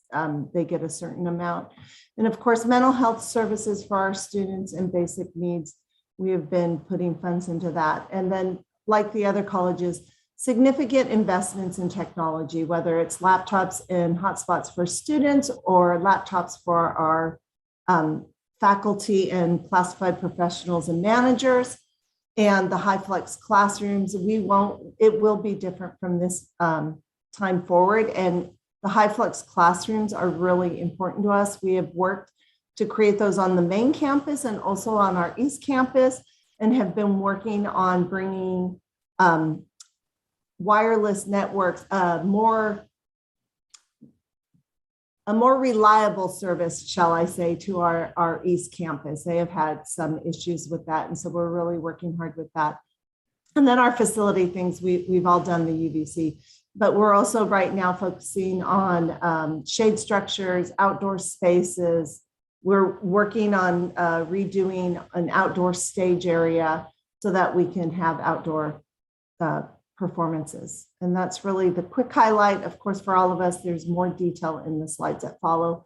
And I know all of us would be happy to answer any questions anytime. You're welcome to visit our campuses, and we'd be happy to show you what we're doing. Thank you. Trustees, any questions for the vice presidents or for Dr. El-Fattal? No question, just comment.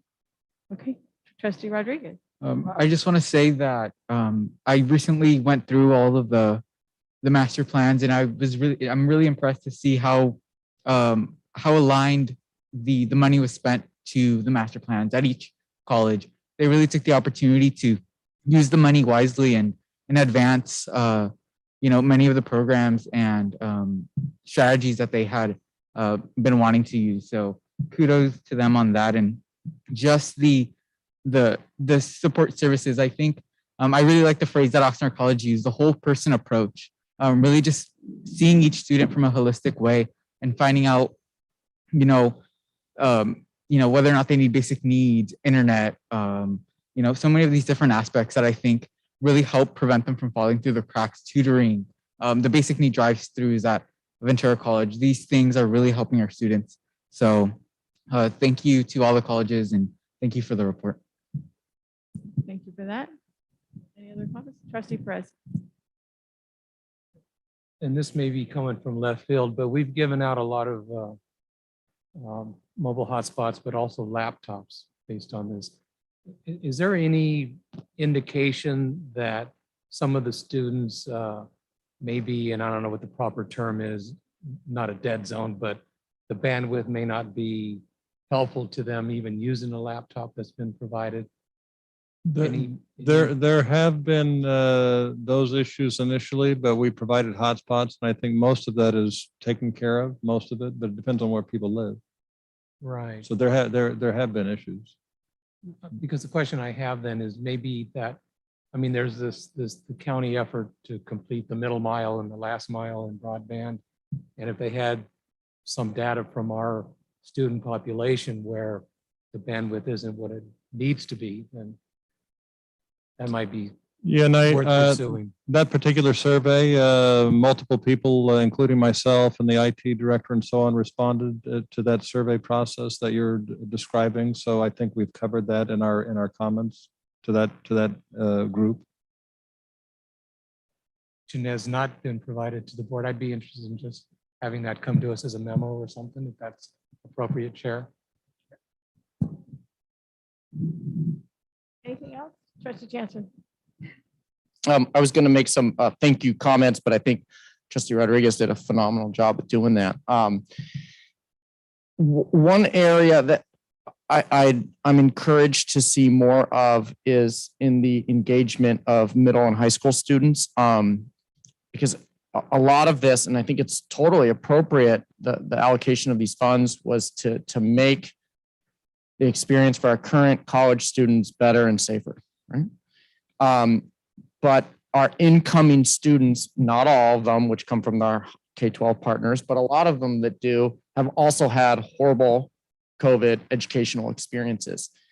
And when I hear about the wonderful things, the shade structures, the outdoor theater, if we're not providing as much exposure, and I say exposure, but access, in other words, getting our graduating seniors onto our 3 college campuses at least once, they won't know about it. They won't get to see the shade structure, the outdoor performance, or the theater, and these things that have been shared with us. So it's great to see some of the things, hosting events and summer camps. And I know that there was a partnership with the Oxnard Union High School District with buses of getting every senior on the campuses. I hope that if that's not happening, that it can continue. I brought this up a couple meetings ago as a thank you of having counselors placed at some of the high schools. I can only speak for one school, and that's the one I work at the high school. It is so successful and it is so powerful. So I hope the other colleges are able to think about that, and if her funding can be used to not mimic, but to replicate that success, that would be wonderful. So those are my comments on that, but it would be amiss to not say thank you for the thorough report and all the work that's occurring with sometimes spending money's hard. Sometimes spending money's hard. So thank you. The need for many. Anything else? Okay. Thank you very much for those reports. Thank you for the work in getting the money out into students' hands. I do know that spending money can be hard at times, and I think you guys all did an excellent job. So on behalf of the board, I think you've heard all of our thanks. So thank you for the presentations as well and keeping them brief. We appreciate it. Okay, 1302. This is a revisit. No, I'm sorry, this is not. This is the action to approve the non-resident tuition rate of $319 per unit with a capital outlay surcharge fee of $19 for a total of $338 per unit effective fall 2022. This is an action item. Chair, this was an item that Trustee Mantu referenced earlier in the Admin Services Committee report, and I would move adoption. Thank you. Is there a second? Okay, it's been moved in by Trustee Perez, seconded by Trustee Chancellor. Is there any discussion? Trustee Rodriguez. Yes, just because it is, increasing student fees. I was just kind of hoping each college president could just briefly describe how, if there are any, special, supportive services for non-resident students, international students, or. We'll put that to the Chancellor.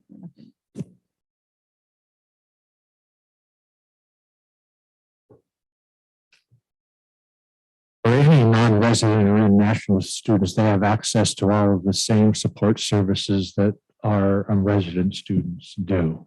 And I think because they're paying that higher fee, that's to cover access to the classes as well as to those support services.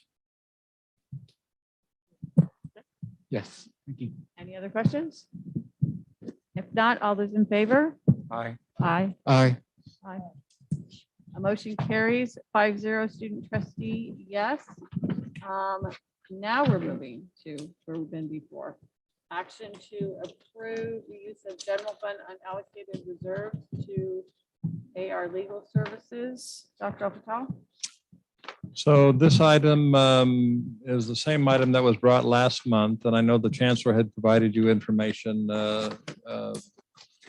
separately from the board item, but we're still in the same situation that when the year finishes, we're not going to have enough to pay the legal services bills. And so we're just coming back asking again to utilize reserves in the amount on the item, $200,000, so that we can pay the legal services bills. And by the way, as has been stated, if for some reason it's not necessary to utilize that money, then it will revert to reserve. So we've made that clear. I have a question, Chair. Vice Chair Okay. Matthew?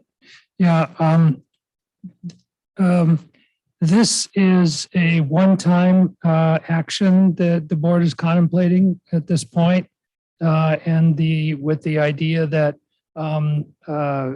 more money will need to be budgeted in the regular budget as it's developed for the coming year. That's correct. And as we look at what that budget needs to be, we did the same thing last year and the year before, but there will be an upward increase to the budget for next year. It will be included in the budget that we bring forward to the board. I don't have the amount, but yes, this is one time. Okay, thank you. And with that, I would be pleased to recommend approval of this action. Is there a second? Second. Is there any further discussion or questions? Okay, this is, we need a 2/3 vote. So Ms. Brower, do a roll call vote, or I can do it, whatever's easier. Aye.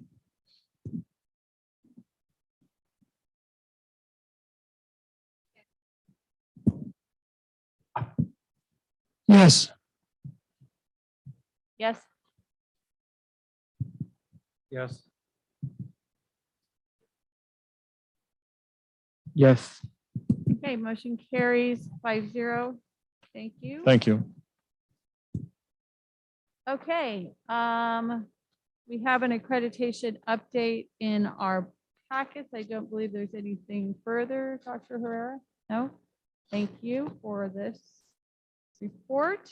Moving on to, yes, Trustee Rodriguez. I did just want to commend Ventura College. I was actually at the Associated Student meeting when the ISA report was showcased to the Associated students. So thank you for that. And I hope the Associated students at Moore Park and Oxnard colleges also have the opportunity to review their ISAs. Dr. Hopkins.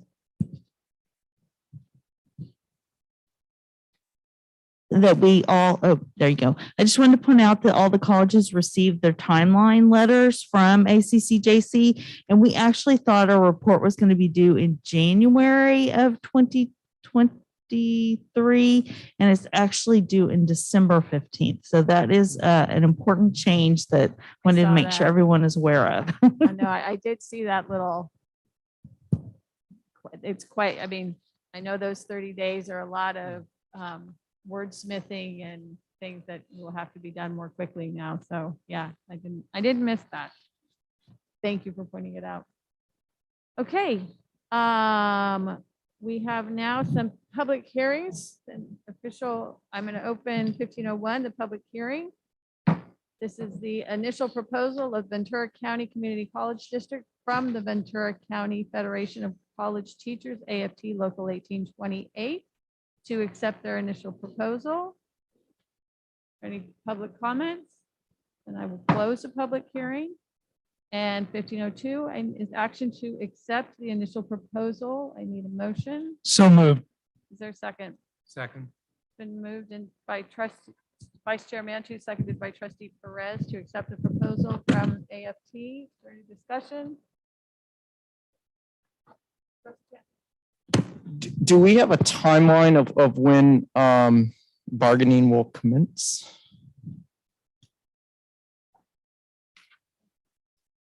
Oh, Dr. Brosa, I'm sorry, Ms. Brosa.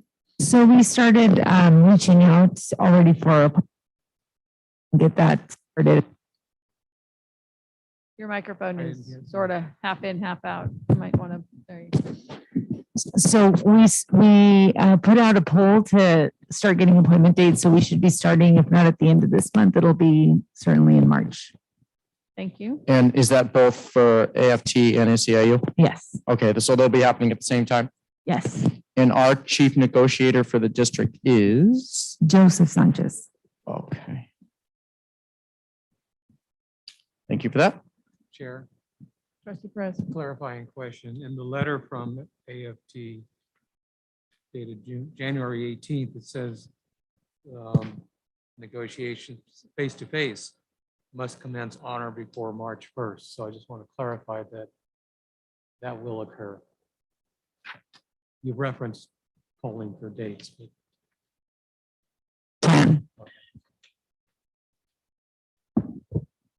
Okay. Anything else? Yeah, just one more clarifying question. Never thought of it in this context, but the last round of negotiations, we were asked to approve a contract for our chief negotiator. This time, because we're using legal services, does this board not have to take a formal vote for that process?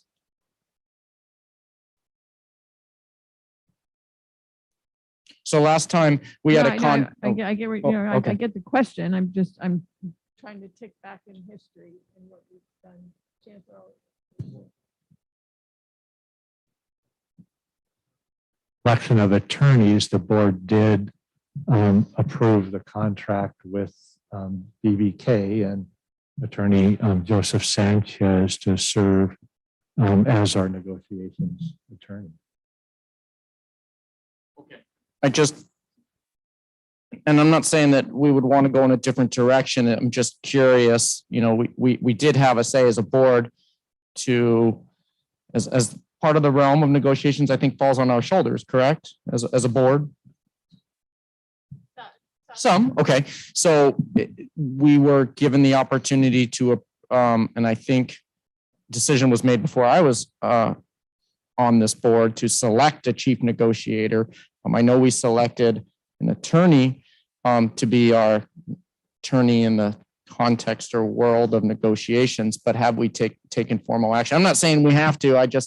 It's just something that kind of I'm reading between the lines here. So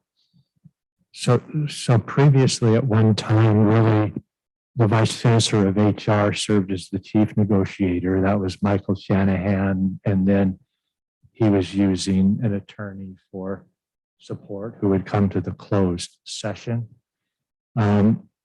Everyone knows who we had involved with negotiations last time. And this time, yeah, our recommendation is to use our vice chancellor of HR along with our attorney, Joey Sanchez, is the chief negotiators there. They've been working with the unions through the MOUs and so on and have a good working relationship at this point. okay, I just asked because on the fiscal side, I understand when we didn't have an acting vice chancellor of HR, we needed a chief negotiator. So we hired one, but we do have a vice chancellor of human resources.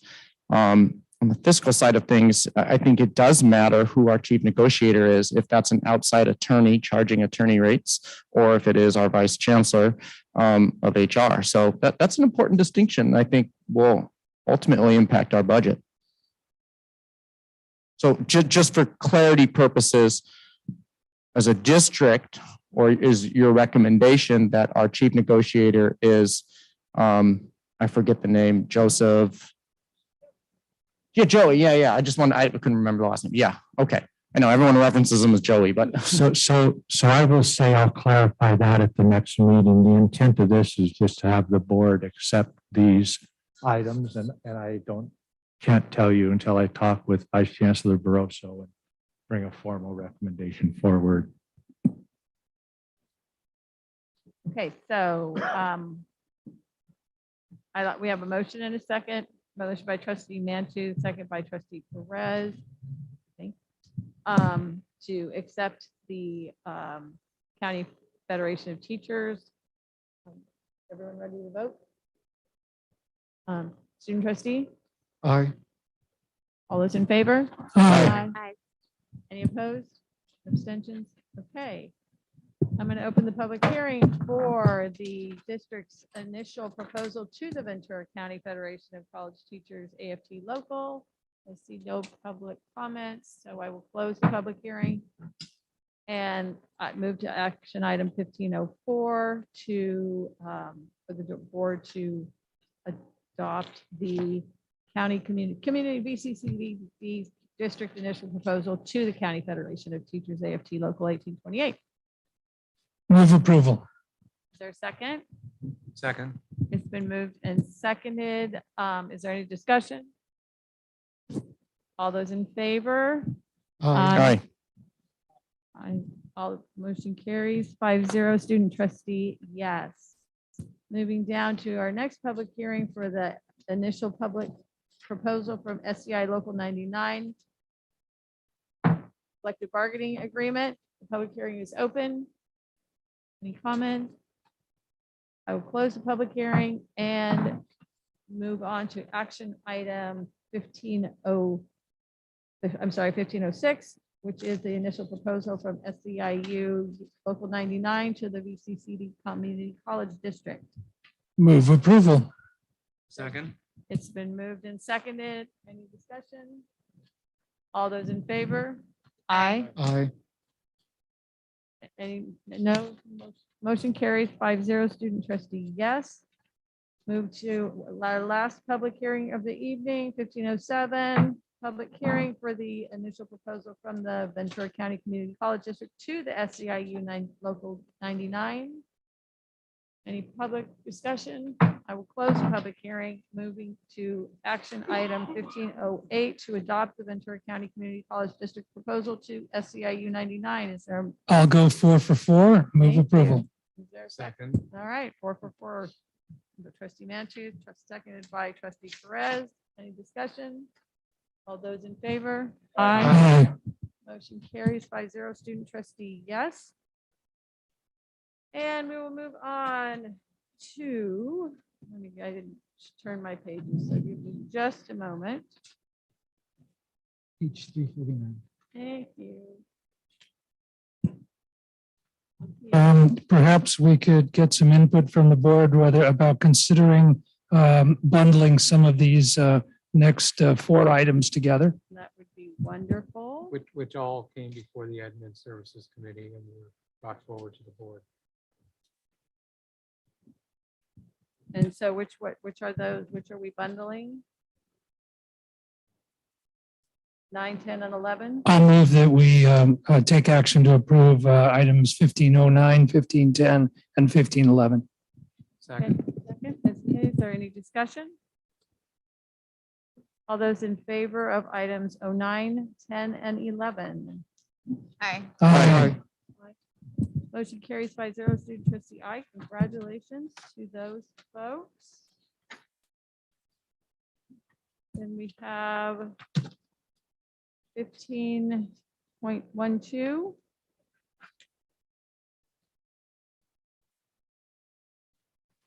Is there a motion?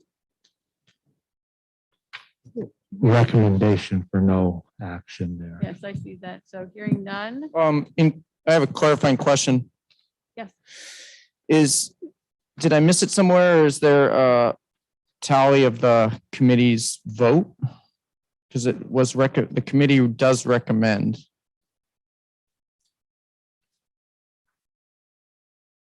I don't know the answer to that. Hoffmans, do you know how the vote was from the committees? If the committees all recommended tenure, each individual member and then as a whole. Oh, and are there managers on the committee?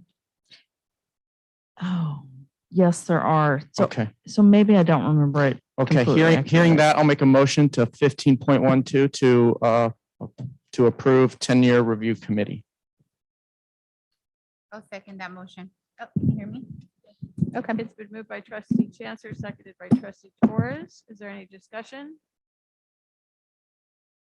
Trustee, Fact that when this came before the Administrative Services Committee, we agreed that this would not be approved. thank you. Trustee Rodriguez? Any other discussion? For myself, I think, especially in a time when it's been such an odd time for teaching, that an extra year for permanent employment, for the lifetime employment. I congratulate these folks, and I bet they're doing a good job, but I think that the full process is warranted. Chair. Yes. I wanted to say, because of these times, you do see individuals who have risen to the occasion, and more so. And there is a process of a committee. And I have to say, the members in the committee are, I'm sure, very, they get to know the individuals very much, and they walk with them and they get to see what they've done. And you have seen individuals who have really stepped up to do amazing work. And when you have the tenure committee recommending, it means something. Now, I was looking also at the reasoning as to why to continue with another year. And is it to mentor? Or I was trying to find a compelling interest into why this person needed to stay an additional year. What were the concerns specifically, and what would be that mentoring that they would receive that they wouldn't be qualified to be tenured just right now? And I wasn't able to capture that through the email. I think for me, during these times, these individuals that are coming forward, I am very assured the tenure committee had great discussions, are seeing qualities. And when we're looking to get into our systemic barriers and protocols, are we simply saying we're not going to give you tenure because this is our system and this is our protocol, and you must go through this in order to determine that you are able to now receive tenure? When it's been COVID, people have risen to occasions. And I can say that as an assistant principal and as an administrator, evaluating faculty and classified staff as well. You have seen them work tremendously. And what you do it before sometimes isn't applicable to this year. And so I do listen to what the tenure committee is saying. I think as a board, it's important when it comes to us. Otherwise, why come to the board if we're simply going to say this is a system, this is a process, and we go with it? So I'm in support of the recommendation of the tenure committee. Thank you for that. Any other comments? Trustee Rodriguez? Yeah, I would also, I also did have a couple concerns. I didn't make the motion because I do think that it would be inappropriate as a student trustee to do that. However, if, I don't know, if maybe the chancellor could kind of just go over again, kind of, I know it was mentioned the addition of support mentoring, especially with navigating challenges related to the CAA compliance, NIL requirements and laws in the pandemic, but just if you could like quantitatively, I know that that might be difficult, but what does that mentoring entail? That would be really helpful. Well, it'd be mentoring from the tenure committee members. I mean, that's part of what the tenure process is. And it allows them time to continue to be active on committees and do the work and working with community members and students in a variety of ways. We're following the agreement that we have with AFT around tenure, and it is a 4-year process. And the criteria are fairly qualitative. It's not quantitative.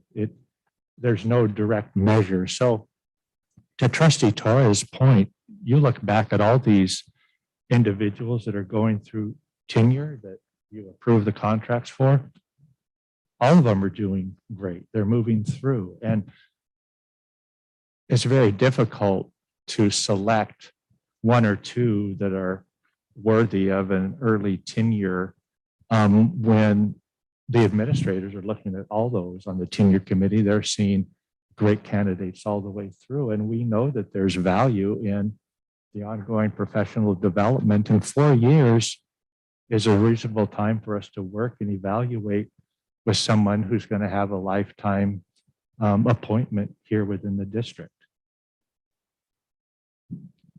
Okay, are there any further questions? I think I mean, I know we approved it, but I'm glad Trustee Mantooth said, because on the admin services minutes, it said this item was approved as presented and will be presented to the full board. So I think we might need to go back on that. But I just caught it because I looked back and wanted to see if there was any detailed notes on it. But I thank you for. No, that would cause confusion in my mind also had I not been there. But the agreement was to go with the management's recommendation to not grant the early tenure. That's okay. That makes sense. Yeah. Although I would, since management is on the tenure committee, it's the president's recommendation, not management, right? Ooh. All right. Good times. Okay. So Okay. that's all I got. Okay, so we have a motion and a second. So all those in favor? Aye. Aye. Those opposed? Or student trustee? Okay, all those opposed? No? no. I still don't feel as though I You have, can abstain. I'm going to abstain. I don't feel as though I have enough information to make a proper decision. I would need to know more about the tenure committee. That's okay. The motion fails. And I hope that they'll carry on, and I can't wait to grant them tenure when they've reached there. Okay, the Chancellor 1601 Chancellor's report.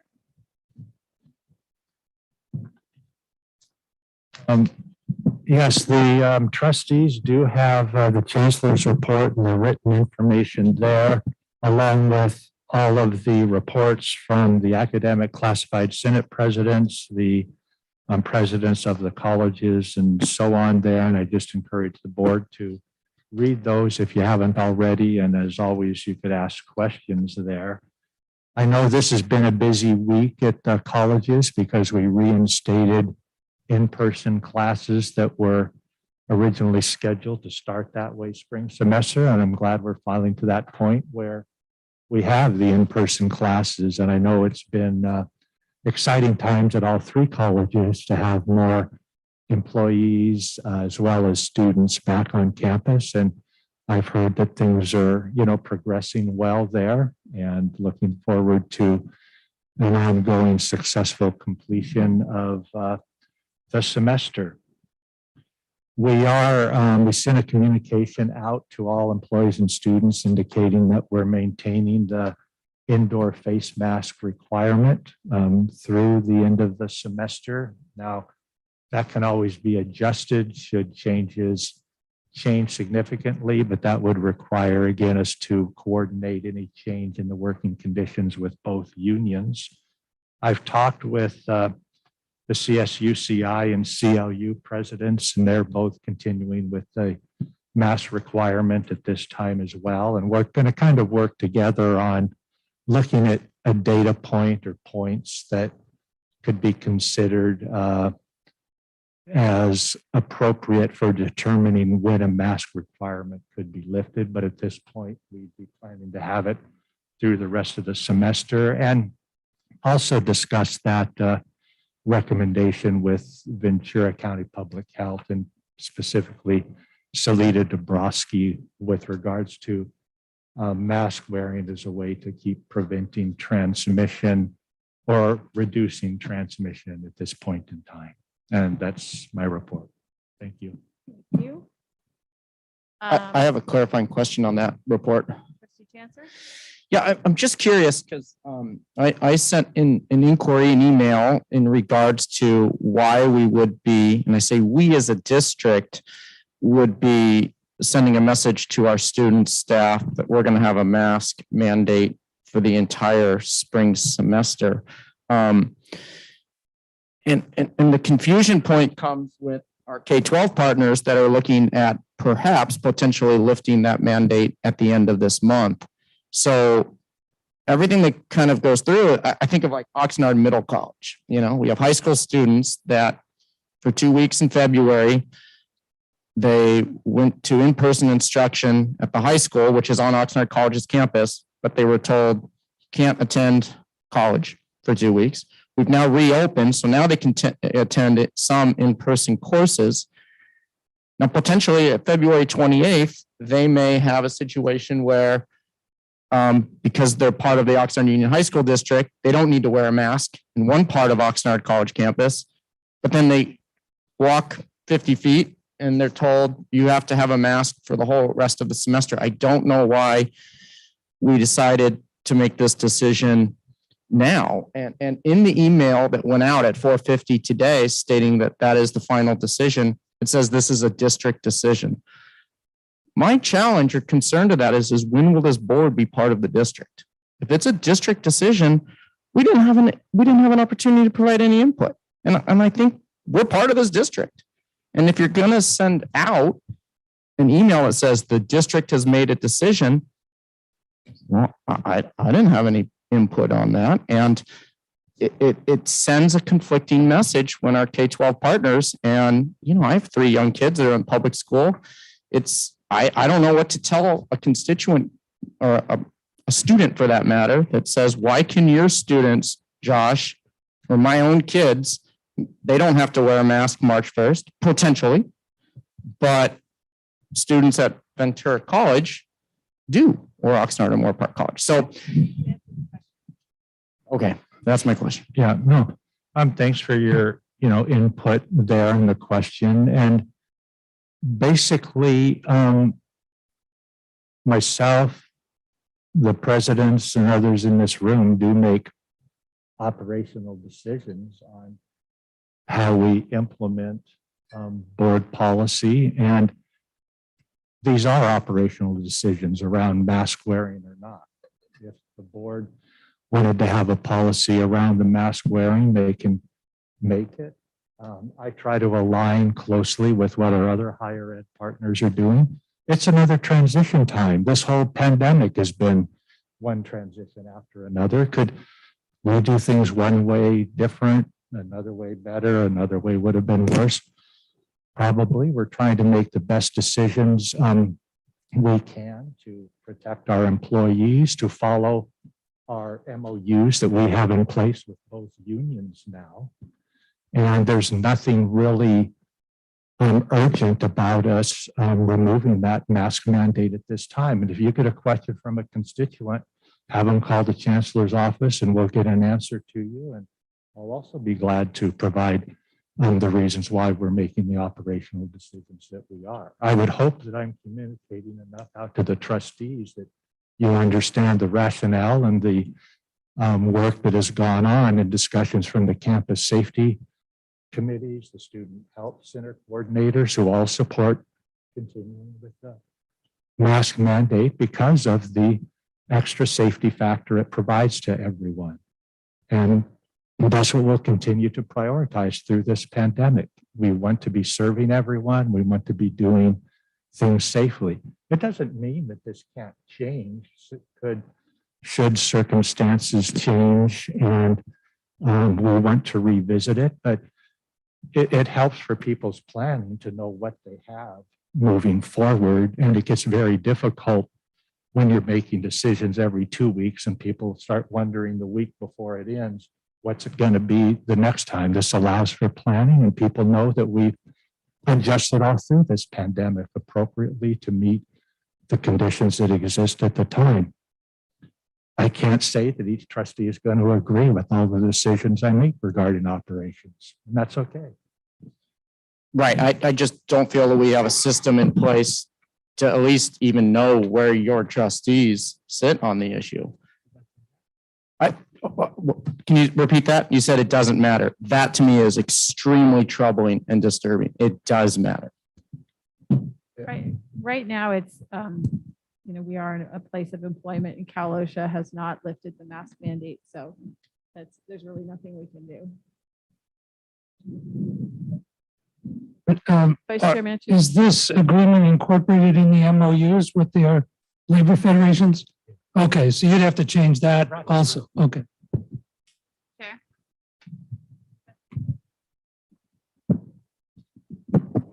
I'm going to reference back to our training that we had with Helen Benjamin and our roles of coming together as a district and also as a board of trustees.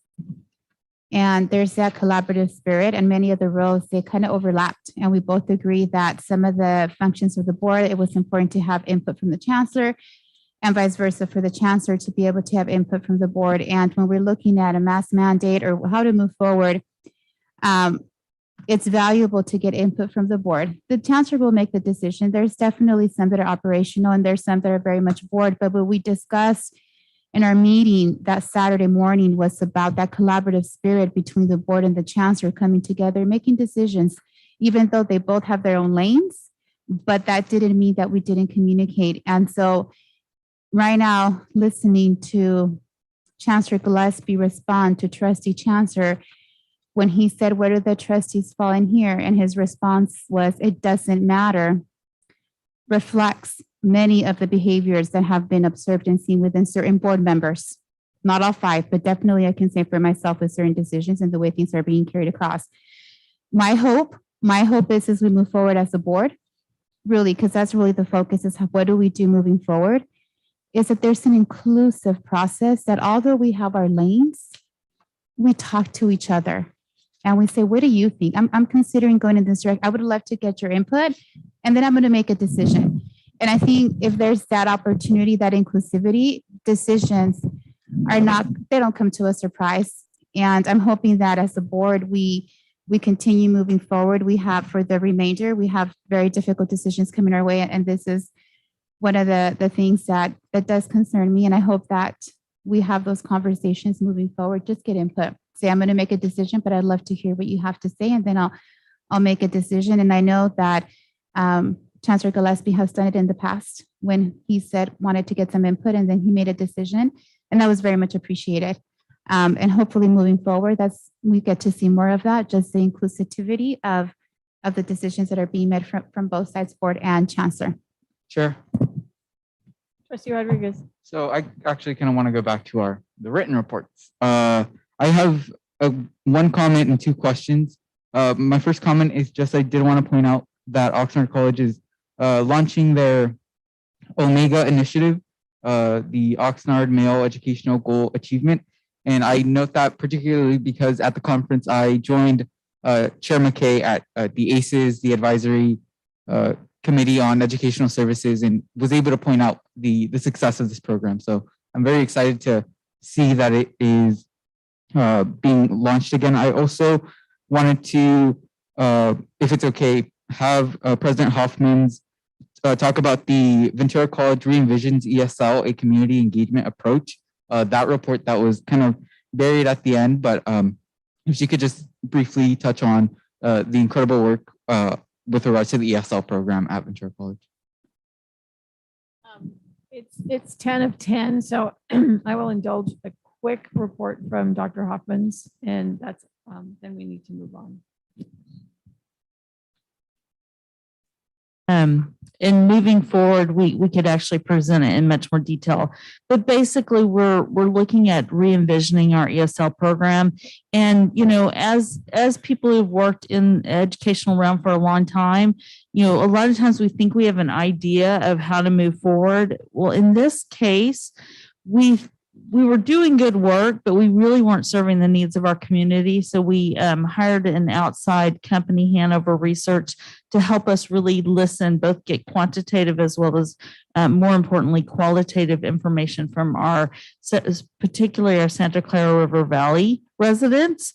And we've learned a lot of valuable lessons that, you know, as we move forward, we'll share with you. But, you know, one, really meeting them where they are, where they feel comfortable.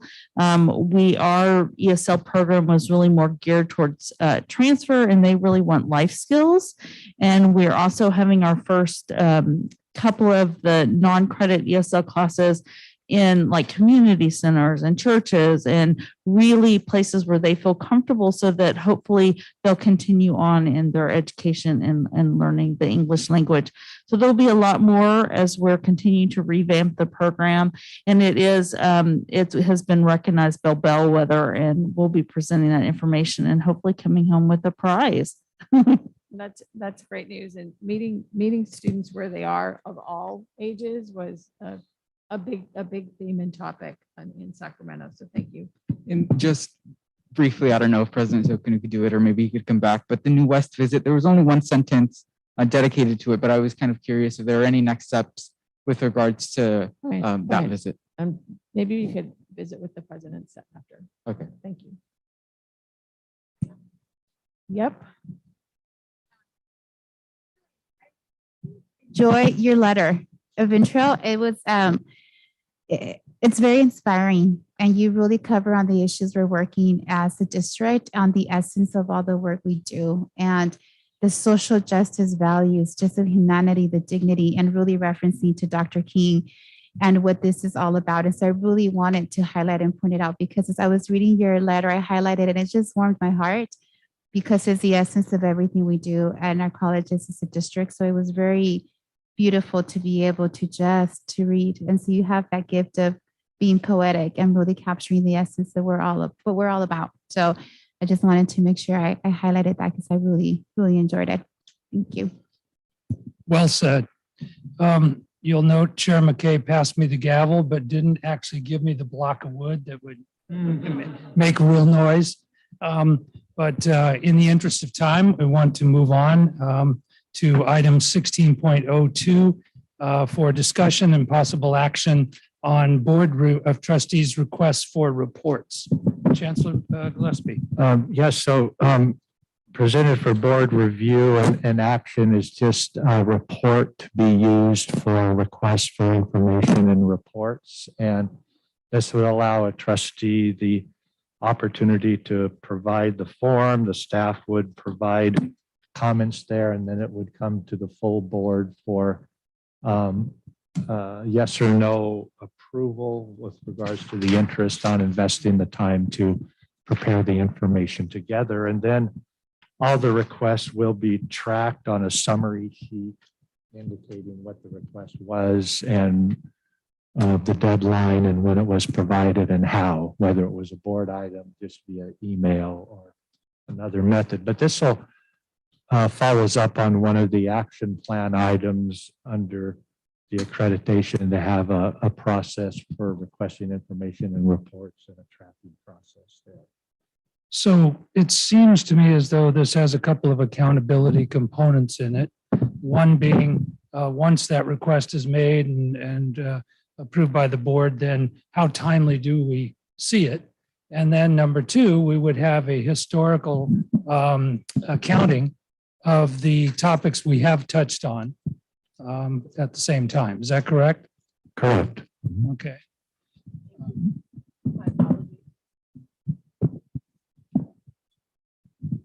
So I think we're at the point of opening this up for discussion by other trustees.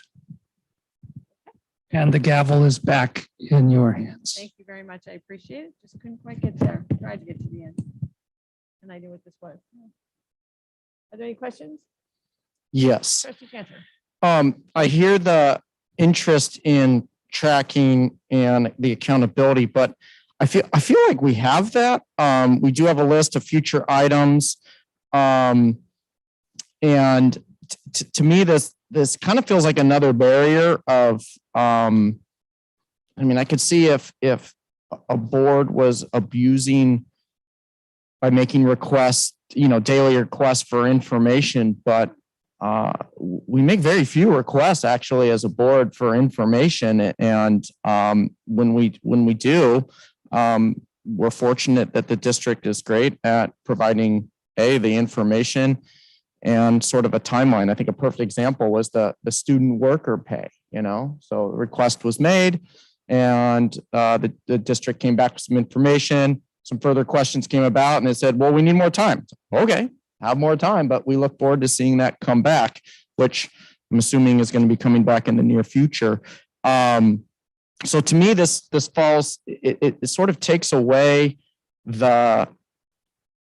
I don't want to use the word control, but the facilitation from the board chair, which I think a lot of this kind of falls on the board chair's shoulder and puts it into the chancellor's office. So, and we may, as we hire a new chancellor, that person, he or she may have a different communication style where we may not need an extremely formal process, but I just see some barriers embedded in this that would slow down the information.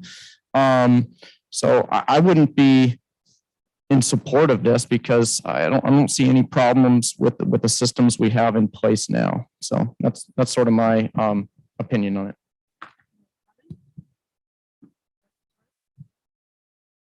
We're looking at systemic barriers and how does it look like? We look at our forms. So sometimes we hear so much systemic barriers, but then the question is, well, what exactly does that mean? So this form is a perfect example. So this is something as a board, we come together and as a board, we decide, so really no trustee has any power on their own. We come together as a board and we decided this is of interest.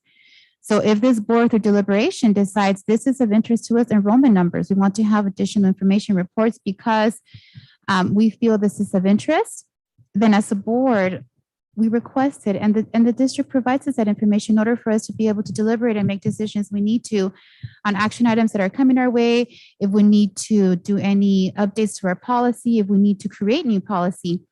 And so that comes as really as a board, having something like this. Now, an enrollment in an education, it's just like the medical field. In the medical field, you're making decisions because it's of the essence. You don't want to lose lives. Here, we don't want to lose students. We're losing students, which means their lives, their future, their livelihood of what they're going to do. So when we look at information that is coming from a board, it's because we're having to make decisions that are going to have direct impacts. So when I'm looking at this form, I'm now looking into where in this form is the students. When I look at this form, I see okay, staff responsible for the work, estimated time to complete, chancellor comments. And I'm thinking students are dropping out, they're not coming in, our enrollment is low. It's going to take me 2 months, 1 month, because I'm looking into where in my schedule, where when it's a request of the board, and it's something all 5 of us want, we have such a wonderful team. It's like, okay, they might be working on something. Okay, let's present this. This is where we're at right now. We'll present this up to date. They'll decide how, we say the what, they decide the how. But when I look at this form, this is a barrier. This is a barrier to having information in order for us to be able to make decisions. And so I don't see the need for it. I think if there's a concern, it's brought to the board and we discuss it as a board. If there's a reason that the board would feel that this is necessary, then we discuss it. We talk about it. We don't, and we have our ground rules. We've been doing a lot of training. We've been doing a lot of work since January till now. And so I think we have the ability to discuss as a board, to talk, to assume the best of the other, and to, if there's a concern, to address it. But we don't need to put in a form to request information if it's on enrollment, if it's on, but whatever the circumstance may be. Because at the end, there's 5 of us, and if 3 of us don't agree, it doesn't move forward. So I don't think we need a form, and I'm not in support of it. I respectfully disagree with you. I think this is necessary, along with holding the chancellor accountable. It also provides a historical record, and being able to track and see, you know, what came before the board, when did it come before the board. I think it's helpful. I do agree there were some aspects that I thought might present a barrier, and I had that conversation with the chancellor, specifically the 2 weeks. That I thought, you know, was a little strange, but we have a participatory governance process, and it's important that, you know, the items that we request also go through that process, right? And another thing that I also was a little concerned on, I'm going to admit, was the reason for the request, specifically that which is in quotes. I thought, you know, maybe, you know, having it, you know, having to provide that justification of the VCCCD goals and outcomes, I thought maybe that might present something, but I think ultimately it just allows us to better communicate with staff. It allows us to better just communicate what we want and what we believe we will need to make decisions. So with that, I move the recommended action. Is there a second? Okay, any further discussion? I just want to say that I see it as a tool, not a barrier. I hope, you know, I hope it's not going to be held like if there's something not filled out, that it's not going to move forward. It's not like that. It's a tool for us to get our information. I've heard many times I didn't get the information I wanted. And so this is a historical record and some accountability, and it is up to the chair. And I think this will be a nice tool to have. And what Trustee Torres is exactly right, that when the 5 of us want something, we get it. This is if there's something that you might want, a policy that you really think the board should consider. And it's a way to keep a record of that and keep it moving forward. So that's my feeling. So. Yeah. Question. So who wanted this?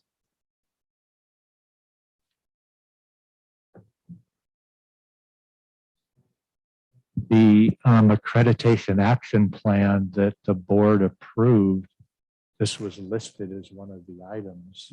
Well, the goals were, but not this actual. Oh, not this yeah. actual form, but the Sure. goal did say that there'd be a process developed for requesting information and a tracking form. Because from the staff perspective, the more clarity we have around what information is going to help the board, the better. And it hasn't worked on the staff side a lot of the time. We try to interpret what the board is asked for a number of times, and we will spend hours preparing something that comes to the next board meeting and it's hardly used. And that's not a good use of our time. If the board wants something, we want to be real clear what is, and we also want to have that historical record, because there's too many times at the meeting where a trustee may say, well, we never got this, we never got that. And yeah, I know that it has been provided. And this is to just help with all that process and transparency, to make sure when we're investing significant staff time, everybody understands what the product is and how it's going to be beneficial, because there's no need for us to generate a bunch of information and data if it's not needed. Now, I assume this will be sent to us electronically and it'll be writable and it'll be easy for us to execute, because that's, I mean, the whole point is to make something easier for us, easy to track, easy to get it on an agenda in a timely manner. So, or to a committee if that's where it needs to go first. Okay, my only concern is sometimes information like to get board, because part of it is, does the full board support it, right? Like that's the plan. It's gonna, somebody requests something, gets on the next agenda. So if I heard today that Ventura College needs a plumber. So like, bells in my head are going off like, hey, on the classified side, where are we with program review and is there a need there, right? So let's say I fill out this form and I say, I would like to know what vacant positions are, needed in the program review for classified positions at 3 colleges. So I fill this form out, right? Tomorrow. It then goes to the chancellor. Okay. And the chancellor makes comments. And then what happens next?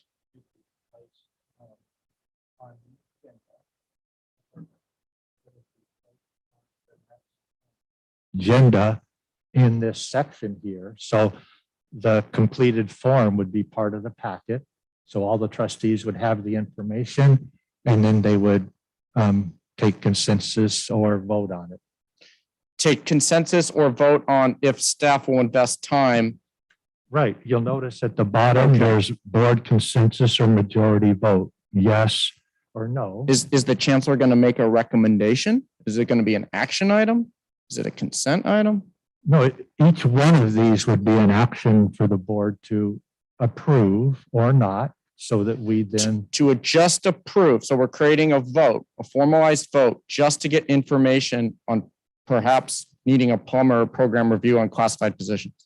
Yeah, whatever. Just to get the information. Yeah. But yet we're going to take a vote on getting information when we don't even know what the information is. That to me is problematic. Like, how do you take a vote when you don't know what the information is, but we're going to take a vote on if it's good information or not? I think, I don't know how well this will work either, but to me, it's worth giving it a try to try something new and different, because if it improves the way the board gets information and the quality of it, great. If it doesn't, don't do it. Well, I'm just asking questions. And okay. And my next question is there board policy attached to this? No board policy. No. Okay. Shouldn't there be? And if so, why didn't this go to the policy committee? I think It's just a process for the, it fits in the ground rules. It fits in as a follow-up to the action plan that the board approved. So I created a document because I'm trying to help the board address the items that are in that action plan. And I appreciate that. It just, if this is going to help us as a board do our work, I think we should have a say in part of the documentation and what this looks like in it. So that's all. If you can actually, if you want to make some changes to it, recommend changes, that works. Yeah, and where I struggle is deciding as a board if staff is going to invest the time in getting information, which I don't think we've abused by any stretch of the imagination. How can we vote on that when we haven't seen the information? Because sometimes seeing the information is the ticket right there. If you don't know what the information is, it's kind of like, well, I don't want to know that information. I would just say, for example, I was comfortable with the amount of information that we got on the legal that we got at the last meeting to vote. You weren't. And so, had we needed, because it was of reserves, we needed to have 4 votes, but I'm not sure a majority of the board would have said, we need more information on that. It's just the first example that comes to mind. We had to on that because we needed a special vote. That's a circumstance that came to mind where I was comfortable with the amount of information that we had. You weren't. Yes, yet ironically, something that will impact how we do our business at a board didn't get fleshed out at all. It's just bam, action item. Never went through committee, never was like, hey, board, is there? Chair.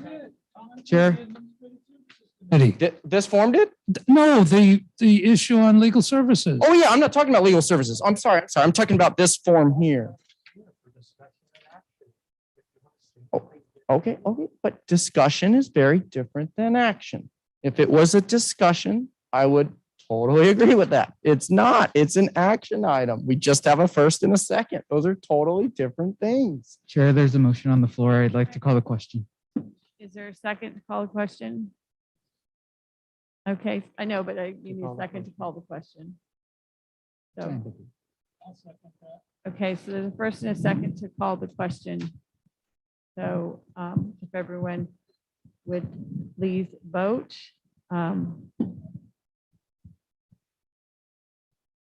If it's quick. Just want to say that part of also Dr. Benjamin said about us coming together and working as a board.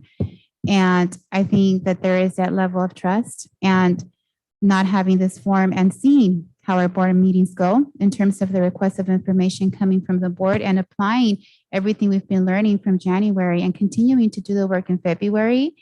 It's also important to start developing that trust among the 5 of us.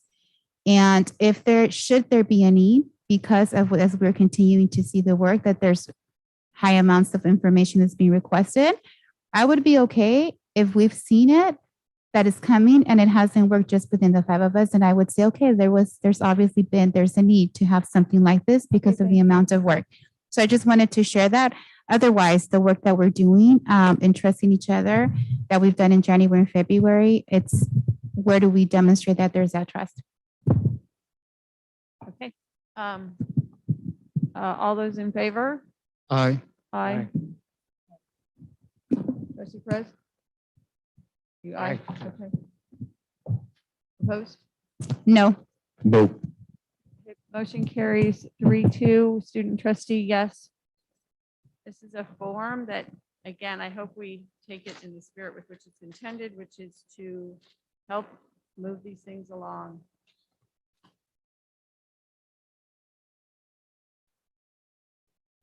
Yes. Seconded by trustee Manson. I'm sorry, Perez. And the question was called by student trustee Rodriguez and seconded by trustee Mantu. Okay.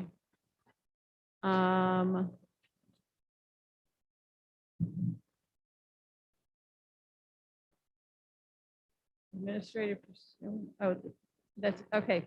All right, so we are at the evaluation. And there's the evaluation is in there. Yes? Can you indulge a brief trustee report under 1801 before? Oh, we move to- absolutely. I did. We want to hear what you. Okay. I say that because I recently spent some taxpayer dollars attending the National Legislative Conference in Washington, D.C., and had some takeaways that I wanted to share with the board. And of course, when you go to an event on that stage, you find that there are a lot of differences depending upon what state you live in and what your job is, but you also find tremendous commonality. You also meet some really interesting people and you get sometimes the benefit of different perspectives. Sometimes you get your thoughts reinforced. This particular handout that's all of our places tonight had the opportunity to meet Jim Cooksey, who's the chair of ACCT, a personable, really genuine individual. His day job is as a judge. And he, along with 2 of the speakers at the event, First Lady Jill Biden and Secretary of Education Miguel Cardona, are all great cheerleaders for what we do. And it's a wonderful time to have people in these positions that are actual educators and that support education 100%.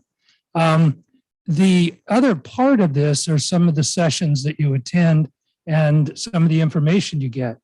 And one of the big points that 2 big points they discussed, one was enrollment, the declines, where did they go, what's happening with that, and also how do people feel about remote learning. And they use a lot of information from, and I want to get this right, so I'd better read it. The National Student Clearinghouse. Most of you know of that. They compile about 98% of all the information around the country.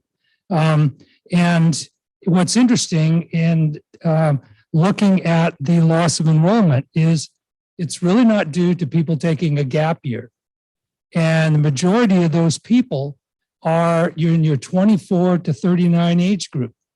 Also, a great number of those people have migrated to for-profit institutions because they can easily access something, they can onboard easily, they almost get a guarantee that they're going to get something out of it, financially in their life. And they get that things in small bites, whether it's badges, certificates, big emphasis on career training. And one of the interesting comments that was made in one of the sessions is the pandemic has demanded that we avoid the long delay in our innovations. And if we don't ramp up in terms of online learning, the for-profits are going to take over that space. They're doing so right now. And further studies at a national level indicate majority of students want to keep fully online courses. 3/4 of students currently taking courses want the option to take more in the future. It is the future, and it's something we need to pay attention to. I could go on. I know it's late. You can tell I got kind of energized by this. There were some things that were validated that I knew, that we're all experiencing, but also some of these aha moments about where some of the enrollment's going and what we can do about it. And I'm really thankful to hear in the report from Dr. El Fattal that there's a lot of unspent HERF money. We might think about some of these things, and I'd be happy to talk to anybody offline about that. Thank you. Are there any other trustee reports? I'm sorry, I skipped that. I just want to say in Sacramento, it was very much the same thing. It was the reality of meeting the students where they are, and they are voting with their feet for online classes. And as much as we have wanted to bring students back on campus, and there was a large, there were also students that very much enjoyed being back on campus. Dr. Erica Androdranis talked about how happy the students were that came back on campus at Pasadena City College. So not all the students are the same, but I met a student from Moore Park College who was really excited. She's graduating in May. She has never stepped foot on the campus, and she's thrilled. She could not be happier with her education. So I think we are going to have to accept and meet the students where they are, whether it's in churches, community centers, high schools, or online. That is, if we want to keep our relevance and keep our students, that's where we're going to have to become far more flexible in how we deliver education. And that we heard that over and over again. We also heard about exhausted management, our presidents, our chancellor. It has been one of the toughest times there was two panels of surviving the pandemic, and everyone talked about that's why 22 CEOs retired last year. It's going to be another big retirement year this year. This has been one of the toughest times ever. And so the more that we can do to support our folks, we need to do that. So, Just a trustee report. I'm excited for the grand opening or ribbon cutting for the fire apparatus at Oxnard College. So I'm hopeful to attend that. And I know, just walk right across the street. And maybe this goes in meeting evaluation, but I'm gonna put it in trustee report. I miss hearing from our college.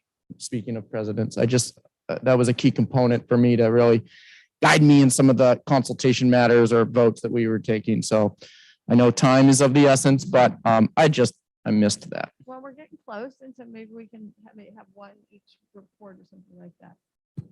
We'll figure something out because I miss it too. Okay, so back to the meeting evaluation. We have our evaluation from last month in there, and then this month. I'll just start down at the end. Trustee Perez, is there anything you'd like to comment on? The 6 areas or other feedback?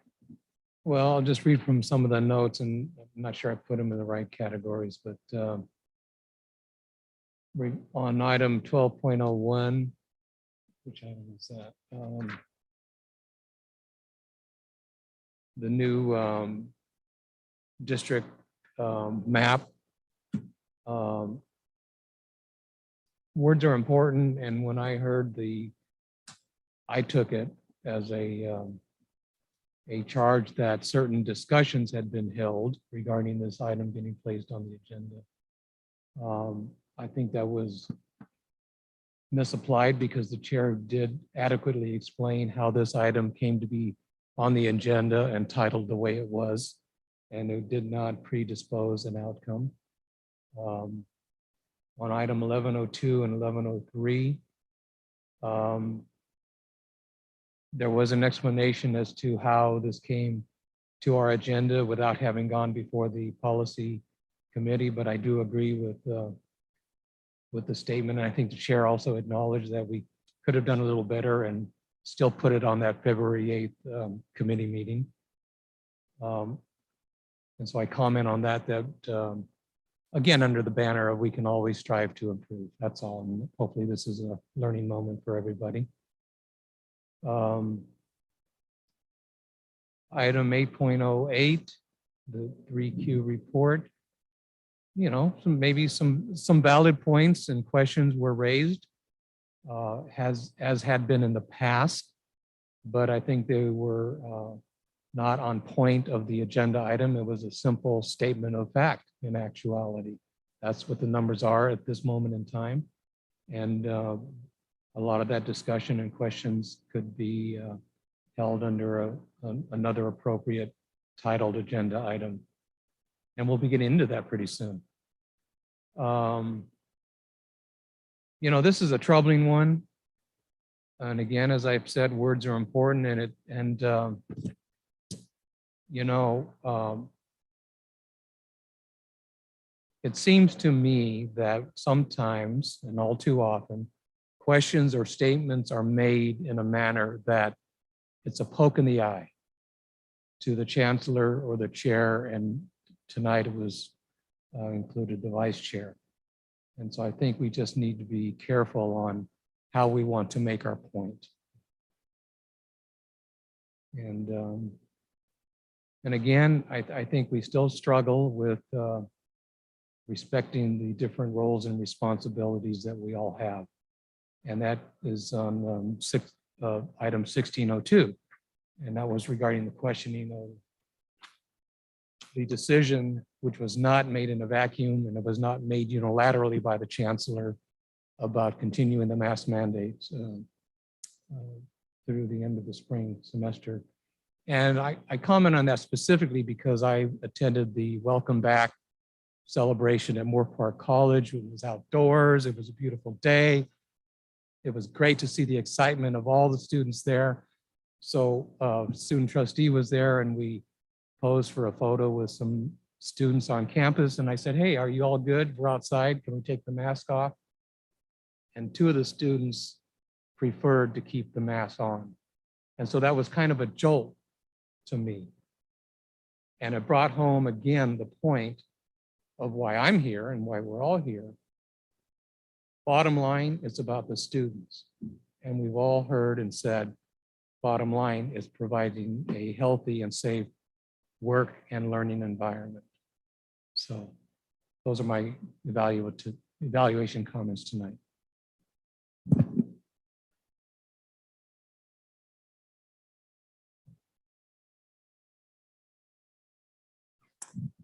I think for myself, I know there's some of the comments that Trustee Perez said that I agree with some of those deltas. There's also a lot of pluses, and I want to make sure we don't forget that, because there are, of course, the deltas, but there's also the pluses. There's also the opportunity to communicate that I saw within the discussions. And although we have differences, there's always that willingness to be able to listen to the other. And of course, it's work in progress, but I saw that throughout even those difficult conversations or difficult action items. And we stayed focused without really trying, with allowing everybody's voice to be able to be heard. And that's really important. And that's one of the things we really talked about. And as we've been doing a lot of work as a board in all of our trainings, there's compliance with the ground rules. I remember in our trainings, we talked about making sure that we're following our ground rules, understanding what those are. And I saw that taking place. And so I see those pluses because all of us really care for our students, and it's more coming into how does that look like? And so those were some of the pluses that I did observe for us as a board. What can be improved? I think it's the process. And sometimes what I observed in our meetings was the way the process was carried out. And that's what really hurts us and what brings us into these conversations. And I think as we move forward is paying close attention to how we put items on the agenda. So not necessarily like an action item, but discussion with then, because I know in the past we've had discussions, and then if a board wants to move it, a board member wants to make a motion and it gets second, it gets approved. But at least when you're reading it, you're reading like, okay, this is a discussion. So that can help with the process.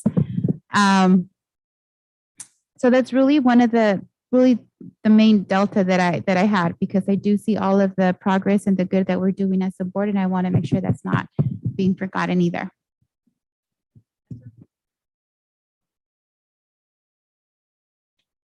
I enjoyed the meeting.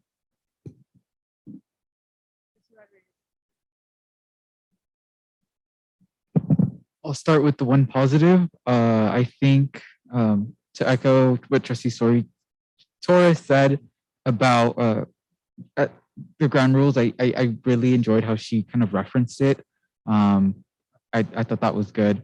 The deltas, I think we can improve on maybe not deviating from operations. And that would go in section 3 for focus. And then my initial comment would go on section 6. And then just other feedback, I think we could do a better job of supporting one another, trusting one another. At our meeting with our consultant, Helen Benjamin, when we kind of created our own vision statement, Trustee Chancellor brought up supporting one another. And I think that's really important. So just wanted to echo that.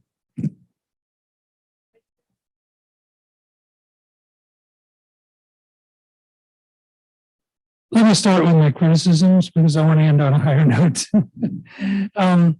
I think we can still do some work on avoiding repetition, repeating ourselves in what we're passionate about, sometimes multiple times on the same subject.